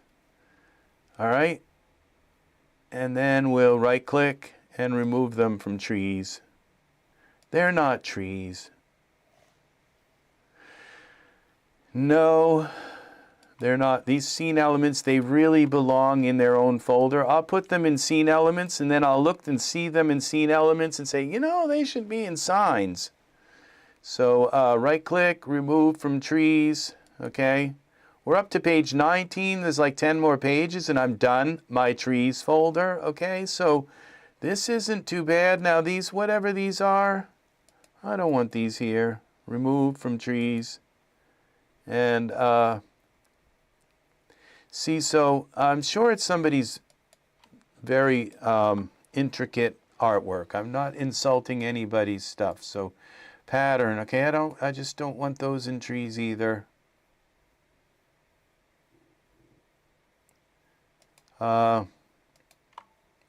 So now we go here, scene element, we'll put them in the scene element, finish up our signs. Okay, remove from trees. All right, and we're up to page 19 now. Look at all these other props. Look at these street stuff. Okay, so dumpster, we'll move them into scene elements, and then we go here and remove from trees. So yeah, they're already kind of hierarchical. Okay, these. Speaking of trees, these are tree. They are these panels and the folders in them are already subfolders. Now I tried. The reason why it doesn't go into subfolders here, okay, because these are your folders and these are your subfolders. And what you can do is just save the panel, okay, save this panel, and it comes up and it says VFP, okay, for panel. All right, so, and you save the panel, and then you can put this panel in anything you want once you export it. See where it also says export panel to smart content? Okay, so that creates, you put that in, and that all of those things go into a base directory. Okay, all you have to do is put them, and you can arrange them however you want because they have absolute paths within them. Okay, so they will find what it is they're looking for. So they're inside the Daz library. So, okay, so here we go. So that's how, because I thought about that too.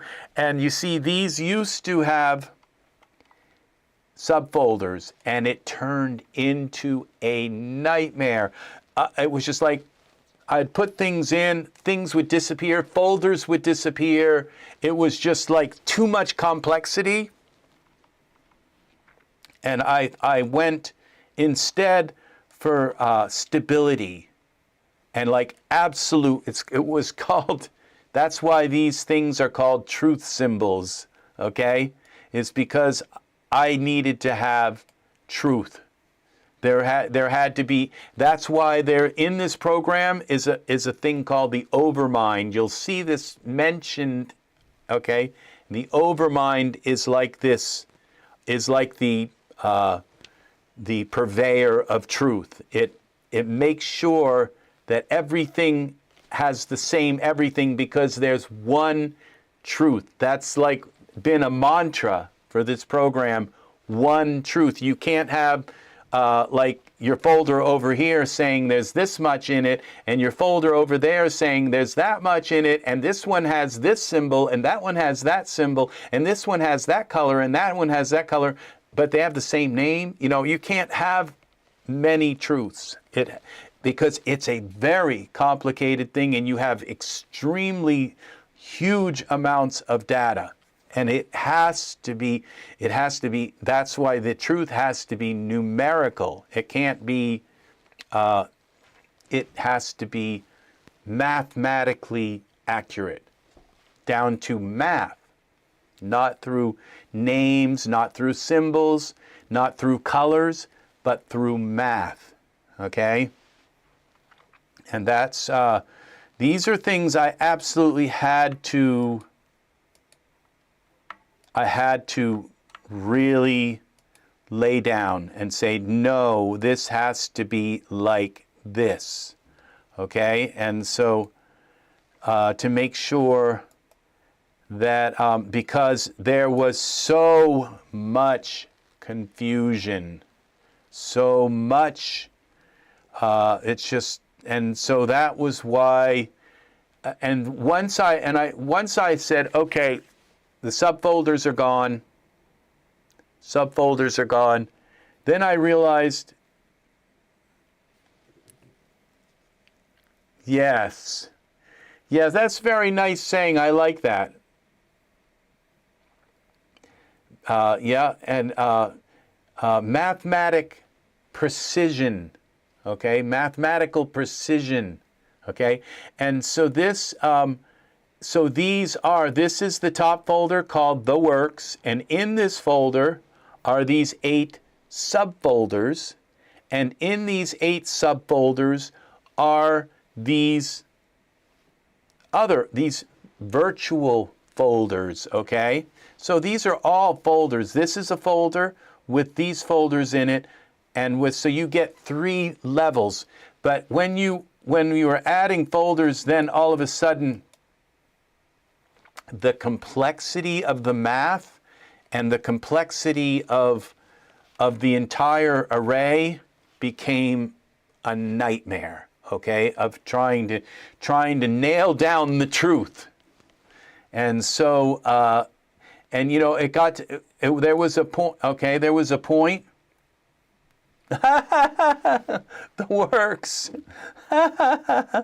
So there was a point where you could just add as many folders, add as many panels as you wanted, and I had to put a stop to that, and I had to say, there's going to be 8. That's it, 8. Okay, you can't just add many, and when I clear this, okay, now I'm going to save the config again. When I clear this, all right, it resets and just puts 8 empty panels here, okay? That's how it's going to start when you buy the program. These will be empty. You have to put your folders in it. You have to name them, okay? You have to save the config, give the organizer a name, give them names. Then you start going through this, and you search for trees, and you search for, you go through here, and you search for your trees. We're up to 19. We're almost done. Okay, we're at page 20 here. Okay, so you search for, okay, this is Ashen Tree Hall. I don't think there are trees in there. Okay, so there may be like one tree, or I've been tempted to put a tree in there. Okay, these are gifts for under the tree. These leaves, we'll leave the leaves. This is a street, this is a street. Okay, these are street items. So you just go through and you load stuff in here and you start curating. And eventually you're going to start curating your hair. You'll start where it's most important. I have a feeling you will start where I started, okay? I started with my characters. I said, I have to have my Genesis 9 characters. I have to have my Genesis 8 characters all in a folder. So you start there, and they're here. See, Genesis 8, skins. Then I said, I need their skins in a folder, okay? So I got their skins into a folder, okay? And so then, then you move on. And so I don't know, I might include with this some of my curation, okay? So you can come through and you just remove the things, the items that you don't have. And if you ever buy a bunch more items, then you can go and reload the original thing. So there's that kind of item. These look like trees, even though they're like mechanical things. That's a base for a tree. This is single bell. These are stuff for a tree.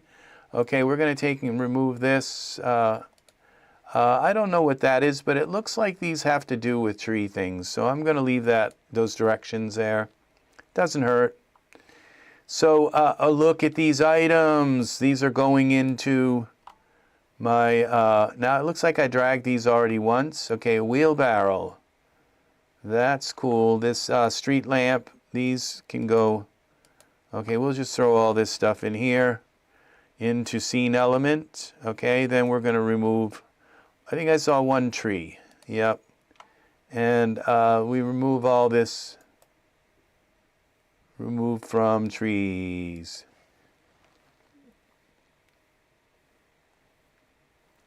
Yeah, I could very well include all my curated stuff. That it's, you know, all of this that's here only took me like 2 months to do.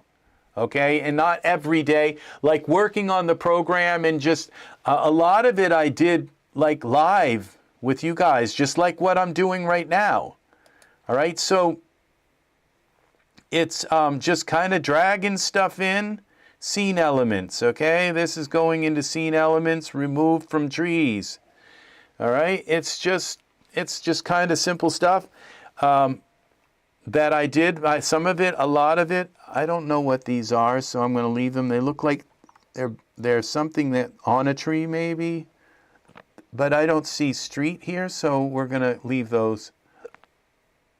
And we're up to 22, so I got like 8 pages left. And I'm done trees. These are all trees. These look like rocks. Okay, rocks are not trees. The rocks go, and they're already in my rocks folder, I think. I'm sure they are. I have a stone folder, and I also have a rocks folder. We're down in the R's. P, Q, R. Well, no, these are not alphabetical. Ground, ferns, flat. Okay, leaves, stone.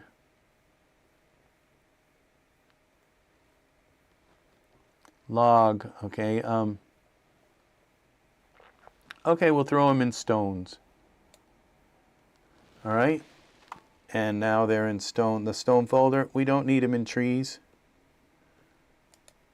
All right. Rocks going. See how nice this is working? It's like working without a flaw, and we've been going at this for 23 pages, loading like 200 or 300 items. Okay, these are going to go in with stones again. All right, so we'll throw them in stones. And then we will remove them from trees. Okay, and what are these?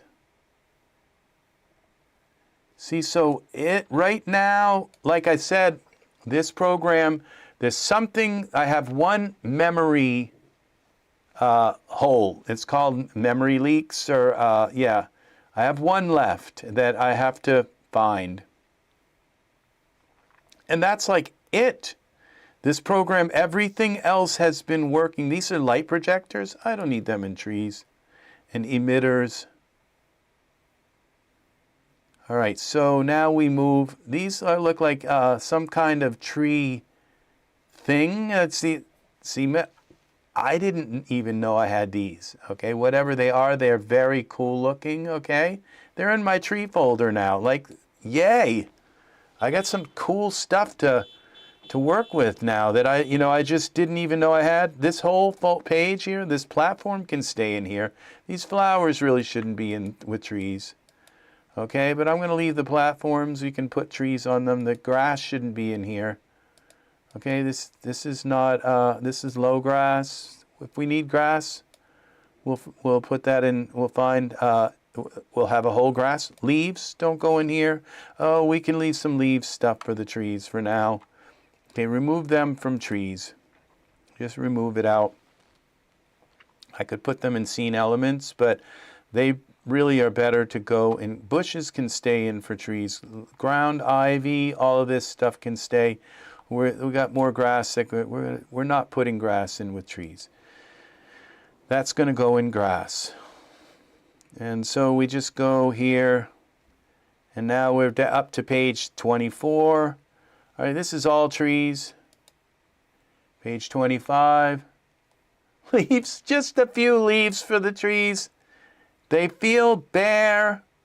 Okay, we're going to leave some packages. Okay, something to put around the bottom of the tree so the wind doesn't come and make them. Okay, look at all this stuff. These are scene elements, okay? Those are going in here. And I think all the rest, that's a tree. These are trees, shrubs. We're going to, I just wish they would make some, someone would make some tumbleweed. I can't get any tumbleweed anywhere, some nice tumbleweed. It's like, I asked for it in the Daz forums, and nobody's done it yet. All right, so we go to, these go in scene element.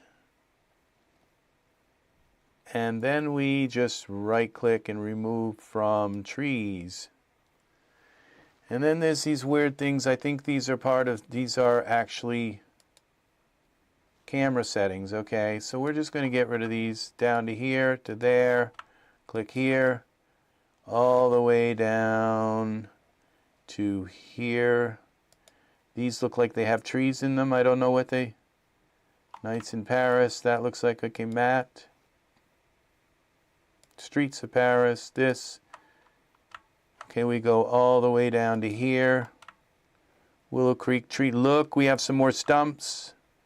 See? Okay, remove from trees. This is a one-page curation. One page. This is all we're doing is working with one page. We have this big thing loaded with trees, and we're doing one-page curation. Now look at these stumps. These look like they belong, it says Willow Creek tree. These are not the actual, they're textures that go on a stump, but these will lead me, that Willow Creek will lead me to the actual stump, which is probably already in my log folder. But those now the log folder, and it looks like they were already in there. I don't know, but we're going to remove them from, oh, those are trees. Okay, so we're going to leave them there. Okay, this hanging thing, we'll leave that in there. Now these long, I don't know what these are, leaves and things like that, we'll leave them too. This, I don't really think that that is necessarily a tree, so we're going to kind of, all right, come on, come back, Daz. Come back, EzFinder. Okay, not sure what I just did. I might have tried to load something. Okay, we're going to remove them from trees. These would go in cages or something. Mushrooms don't really go, they're kind of trees. So the giant mushroom forest. All right, these are props. Oh, look at these are logs. Okay, the logs are already in our log thing. Okay, so these medieval things, okay, let's come back. What are these? These are street things. Let's get rid of these first. Street. We'll throw them into scene elements. Medieval streets. Okay, we go here.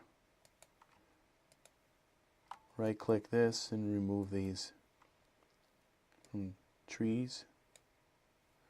Now they're in scene element. And then we go here, here, medieval streets. Okay, these go into scene elements. Why didn't I throw these in?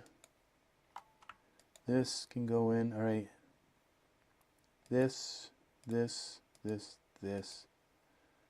All right, those street elements, these are, okay, scene elements. What's kind of cool is you can just put them in as many categories as you want, really. they're so tiny, they don't take up much space at all. Okay, now these might be the actual objects. They are not in scene elements. I might have put the textures in there, but now, oh, they are in scene elements. Okay, remove from trees.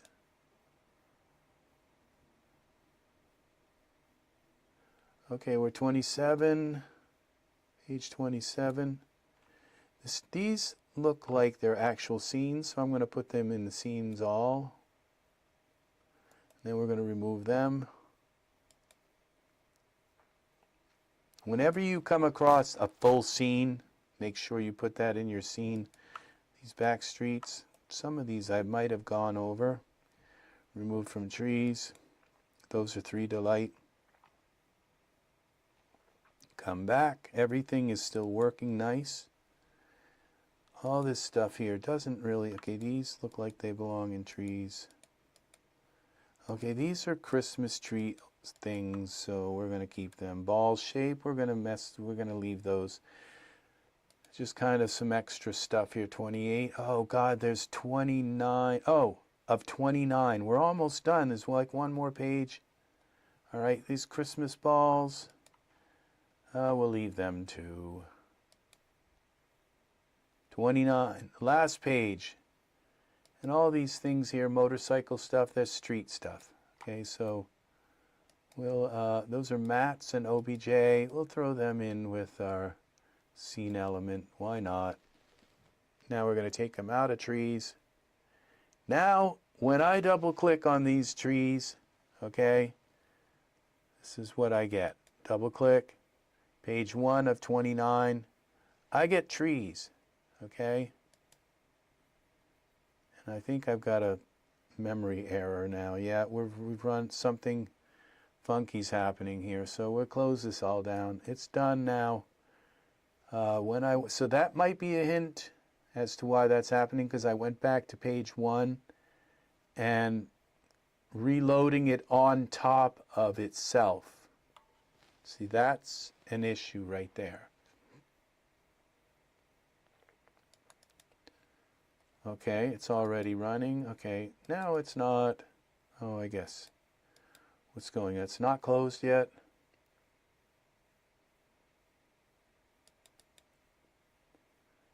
There we go. And now we go here back to Evo. And where's our trees? Okay, we have 5,000 trees. Okay, boom, here they are.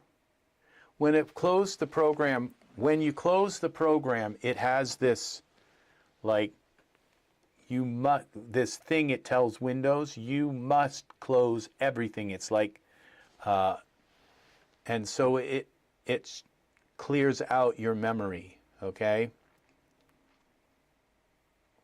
I'll show you something kind of interesting, okay?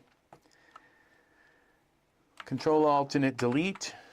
All right, this is what happens when you load 1,000,000 files in EzFinder, okay? Now we're going to go here and look at memory. Okay, this is like really high, and I'm not sure why that is really, really, really high. But I think there's a lot of stuff sitting in the memory. Now when I just close this, let's go here. Okay. Now this is not supposed to be way up here. Oh, but we have Daz Studio open, and I loaded a bunch of stuff in here into my scene. Isn't that pretty? Okay, the cage, these cages, I don't know how we ended up with 5 of them in there, but okay, this has been saved, so we close this down. Let's see, what would you like to save? No, I already saved it. Now what happens to Daz when we close Daz? Okay, that went down quite a bit. All right, what else is open? All right, so it's still climbing down. All right, Daz was taking a lot of memory. So we had them both open at the same time. But something is in the memory right now.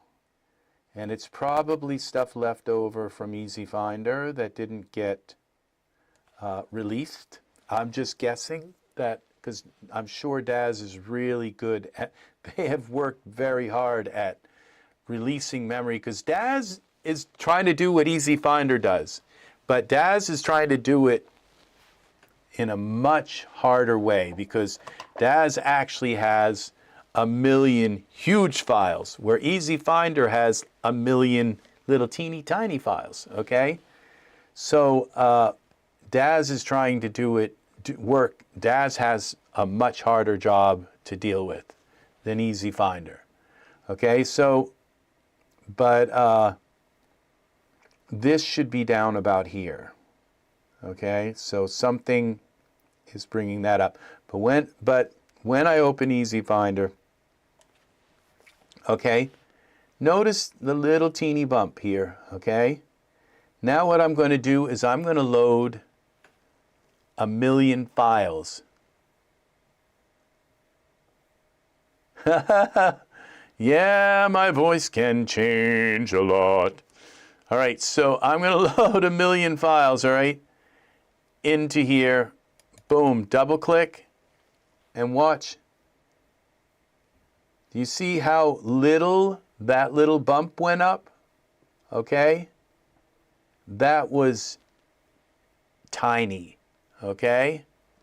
You see just a tiny little bump up, okay? And now if I clear the UI, okay,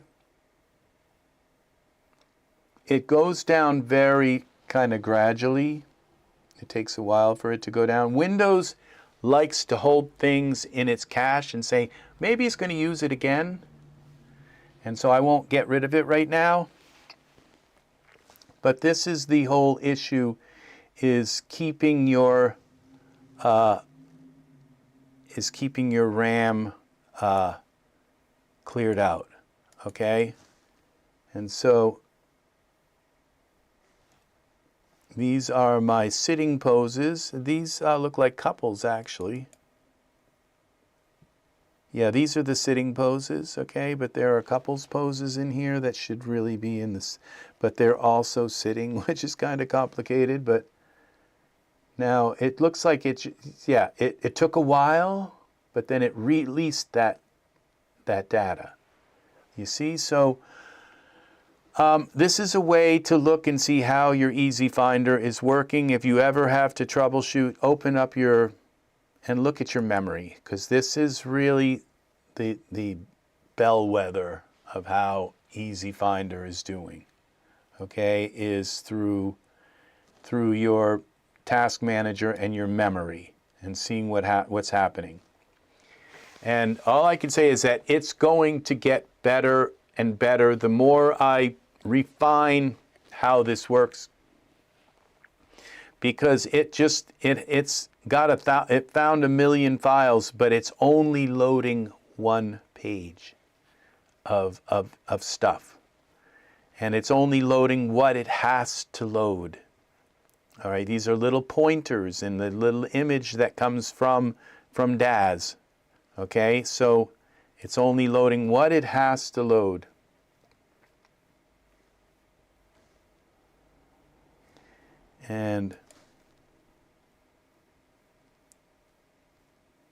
And as you can see, it released and reloaded. You see? It released and reloaded. And you see there's an issue here, okay, because, oh, that's the last page. It always scares me when it relates to the last page. It's like, oh, where's the rest? So, these laying poses is only 79. There's 36 here. The magic poses, there's 1,000. See, so you can see it's releasing and coming back. So this is a way to kind of look and see how these expressions, magic poses, they are part of the magic poses. So we'll leave them in. So yeah, as you can see, it kind of releases and comes back. It's working. Okay, so this is working. I just went through 2 hours of curating trees. So at least an hour curating trees and all kinds of other items, and really didn't have any issue. I didn't have any issue like, oh, I dragged them in, but it didn't count them right, and it didn't show up right in the folder, okay? And now I go to my Easy Organizer, and I just say, okay, save this, save that over the works. Yeah, I want to save all that curation so I don't have to do it again, all right? Done. And I've got my 2 backup files. I'll save over that. Okay. And we'll save over this one here. Yes. Done. All right. So that's how this works. Tattoos. Look at this. All the tattoos.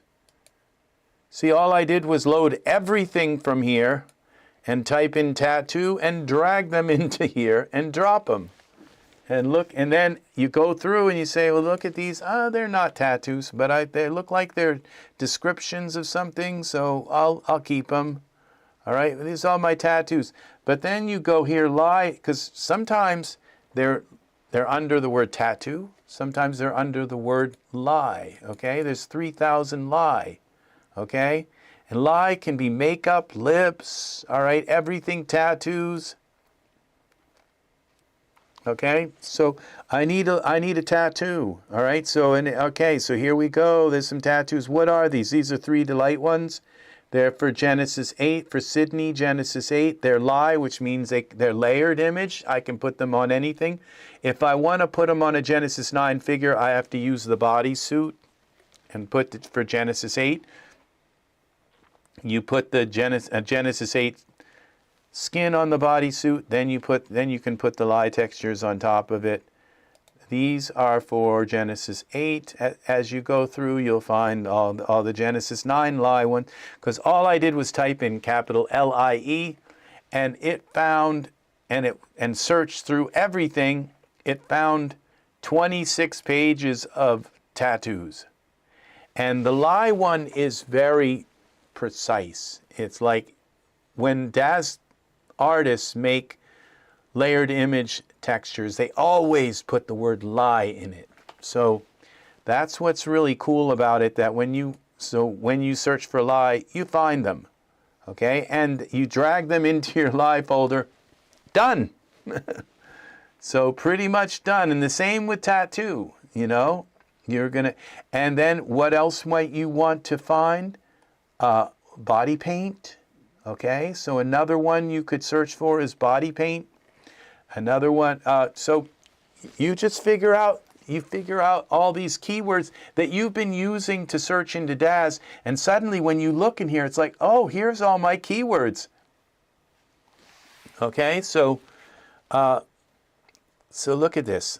Look at these. These guys, this is for Genesis 3. All right, Genesis 3. Genesis 3, so this Sawyer guy, but look at these face paints. It's like, damn, I like it. These are for Genesis 3 also. So that's when you look at these things and say, hey, I would like to use that. So then what you do is you use the Genesis 3 bodysuit. But I'll bet you if I look up Sawyer in here, I bet there is also the Genesis 9 version of that. All right. There's 2 of them here. Genesis 3. Now see, both of these, all of these are in the Genesis 3.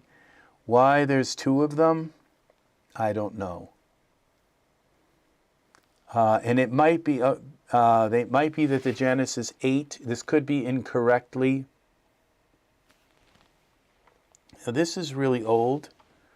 Okay, now we go into these wings. Okay, it's finding 95 related items. Let's select them all and just see what they are.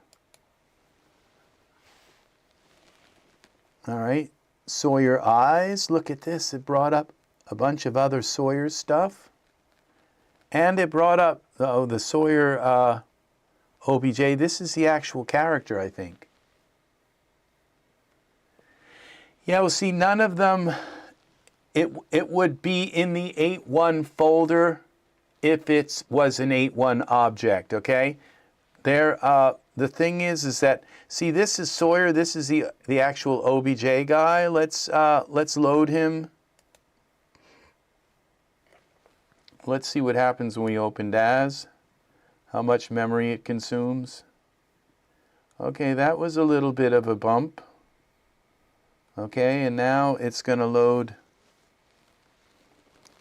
Daz is pretty amazing. We'll go to Smart Content.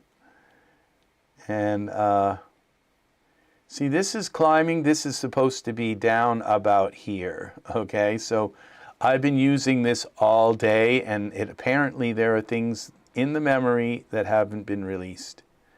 So, okay, now we go into Smart Content. We see, go here. Okay, what's up with my keyboard here? Sawyer. Let's do a search under products.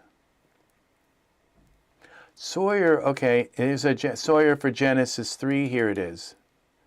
Okay. Yeah, so there is a Sawyer for 8, but he's built on Holt. Okay, so there's a lot more stuff here. So these are all, okay, for Genesis, a Genesis 3 character that came with a whole bunch of stuff. So we have our figure, okay, it's just Sawyer for Genesis 3 male.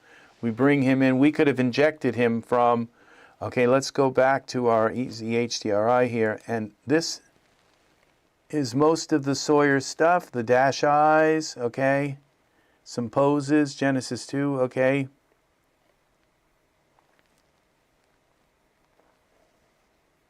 Through the linking data. So let's see what we have. Let's go to texture shaded. So yeah, this is Sawyer here. And shaping, okay, so we go back to figures, okay, base, okay, eyes. So it's basically pretty basic stuff for remove Sawyer, face remove. Okay, this is remove shapes. This came with a lot of stuff. These are layered, okay, which means they only work with, see, these are not lie. Oh, layered image edit. Okay, they are actually lie. But they may only work with his skin unless you do some finagling. All right. Okay, let's see what we got here. All right, so they won't work with Genesis 9 or 8 unless you put that bodysuit, and I'm not sure that that bodysuit actually works. Let's go here back. Let's see, we go out of here.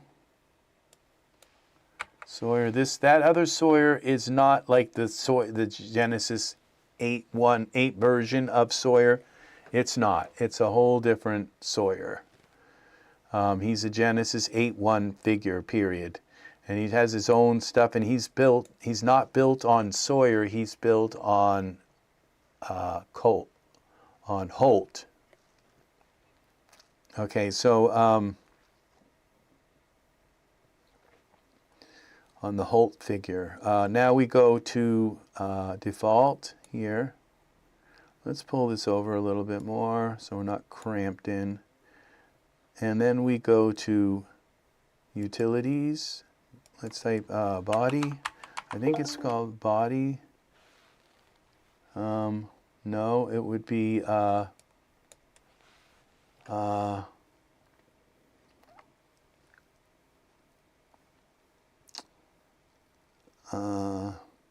skin, I think, skin, maybe.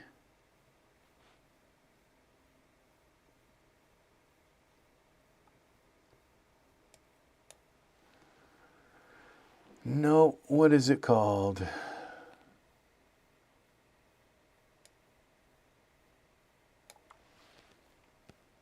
Oh, it doesn't matter. I can't use them. They're probably blocked and shut off, and I can't use them anyway because I believe they're script-based, and you can't run scripts here.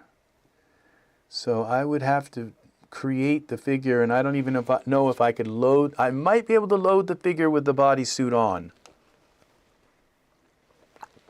But you know what I think? If I try to load that in here, that it might even crash. What is that called? Geo. No, it's called Suit.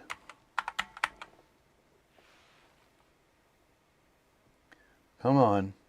There it is. Okay, so it's for 8 and 8.1 for Genesis 9. Okay, and this is the female and the male.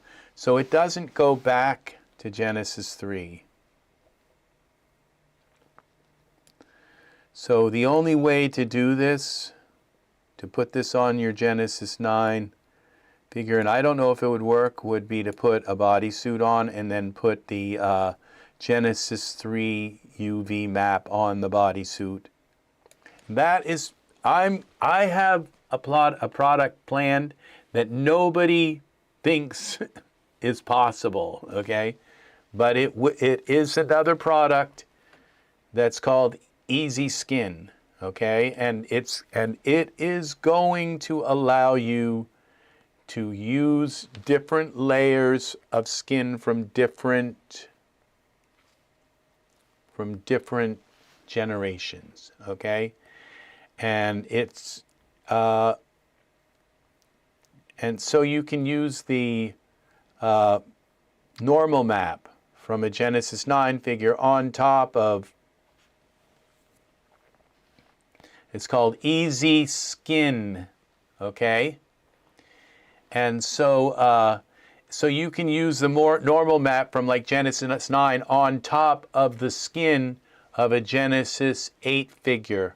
And it's on top of the skin of a Genesis. So you'll start with a Genesis 9 figure, you put the Genesis 8 skin on that, and then you put another Genesis 9 skin over that, and then you can put another Genesis 9 skin over that. And so it's, I've already got, it's actually part of EzFinder, but it's hidden, okay? You can't access it yet because it turned out to be incredibly complicated. And and then I found that there's already kind of a way to already do that in Daz, sort of, by using these geo suits, geo shells, okay? Edit, object, all right, edit, create new geo shell, and you select Sawyer, and you go create new geo shell, all right? Accept, okay, and suddenly Sawyer has a geo shell. And then you have to put a different UV on that, okay? So you can see the path there, and then what you do is you layer geoshells on top of geoshells on top of geoshells. And it gets really, really complicated because look at Sawyer's skin, okay? Surfaces. Look at how many maps he has. It's not just like a shader where it has one map and then another map. It's, you have your torso, you have your head, you have, and every map for each generation is a different UV layout. And so if we go here to skin, okay, and we select surfaces, okay, you go to just face alone, you've got this map, you've got that map, just for the head, Okay, you have this map for the head, you have this map for the head, and you have that map for the head. Okay? And then you have all of these dials set for this. So if you mess with it, so then you have, so if you change the translucency map, it has to change, and all of the dials have to stay exactly the same. This, I have to wake up 4-ish to bake a loaf. I have to eat. I haven't eaten today. So I did eat earlier today, like about 5 hours ago. So I am done, people. Thank you very much. Art, thanks for giving me the hint that it's time. It is time to go. So I thank you all. Today taught me one thing. I just have memory leaks to deal with. I have some things that are not being, handles that are not being released. But it's worked for hours and hours, but just slowly here and there and here and there, there are handles that are not being released. So that's all I have to do is fix that, because everything else is working. So everything is working except that. So today was like a really massive, massive day. Matt, you're still here, friend. Good night to you. It's 7:11. So yes, they rhyme. Yes, it's a time that rhymes. So, all right, people, you guys are so awesome. Thank you for hanging out with me and checking out the program today. I may not, there's a possibility that I may not have another session with you all until I have, between the next time I have a session, say, with you guys, I probably will have pitched this to Daz Studio, because like I said, I only have one more thing to kind of fix, and that, but working here for 5 hours and dragging stuff here, this is how we test this, because when I show you guys how it works, I kind of push it to the limit to make sure it's just the way I am, to say, wow, look what you can do. You can load 1 million files, okay? So this is kind of what I do. I hope so. I hope that I hope Daz can benefit from this. The Daz artists, I am so happy that to be able to, and the professional studios that work through Daz, they need to be able to curate their Daz. If they can get a handle on what they own, then they're going to be more likely to like massively invest, okay? Because they can curate. And this is also going to change the way the industry looks at Daz Studio, because it's no longer going to be this runaway train, okay? But it is, and this sets, because you know what? Unreal Engine does not have EzFinder, okay? Daz does. Daz has EzFinder. Unreal Engine does not. Neither do all of these other content companies, okay? They've got these little teeny windows just like Daz, and everything's all jammed in together, and it's a mess. Now Daz has EzFinder. It sets Daz apart. With the millions of assets that Daz has, when you can load and curate millions of items, it makes your content more viable, okay, from a market level. It makes your company more valuable, okay? So this helps us because we have invested in Daz. It helps our content to be considered more when it is more viable, when you can actually, so other people see it as a viable thing. Okay? So, all right. I will see you. I'm headed out. And now it's Art's. Yes, it's polka time. Yes, Art, it does find non-Daz like OBJ files. If you have a ton of OBJ files, if you have a bunch of FBX files, you can load them. They may not have images, okay, but you can use them. You can load them into Daz OBJ files. When you double-click on them, it opens the import thing. It's polka time. So yes, it does work with, it has an external import. Okay, say that 3 times. All right, have a wonderful rest of your day. Enjoy the meatloaf. I wish I had some. All right, Art, thank you. Angus, good night, dear friend. And Matt, and I don't know if Chris Cox was able to stay for 5.5 hours, but thank you, Angus, if you're still here. Thank you, Chris. Chris was here. He was the first one in tonight. I thank you all. Have a wonderful evening. I will see you again soon. Bye-bye.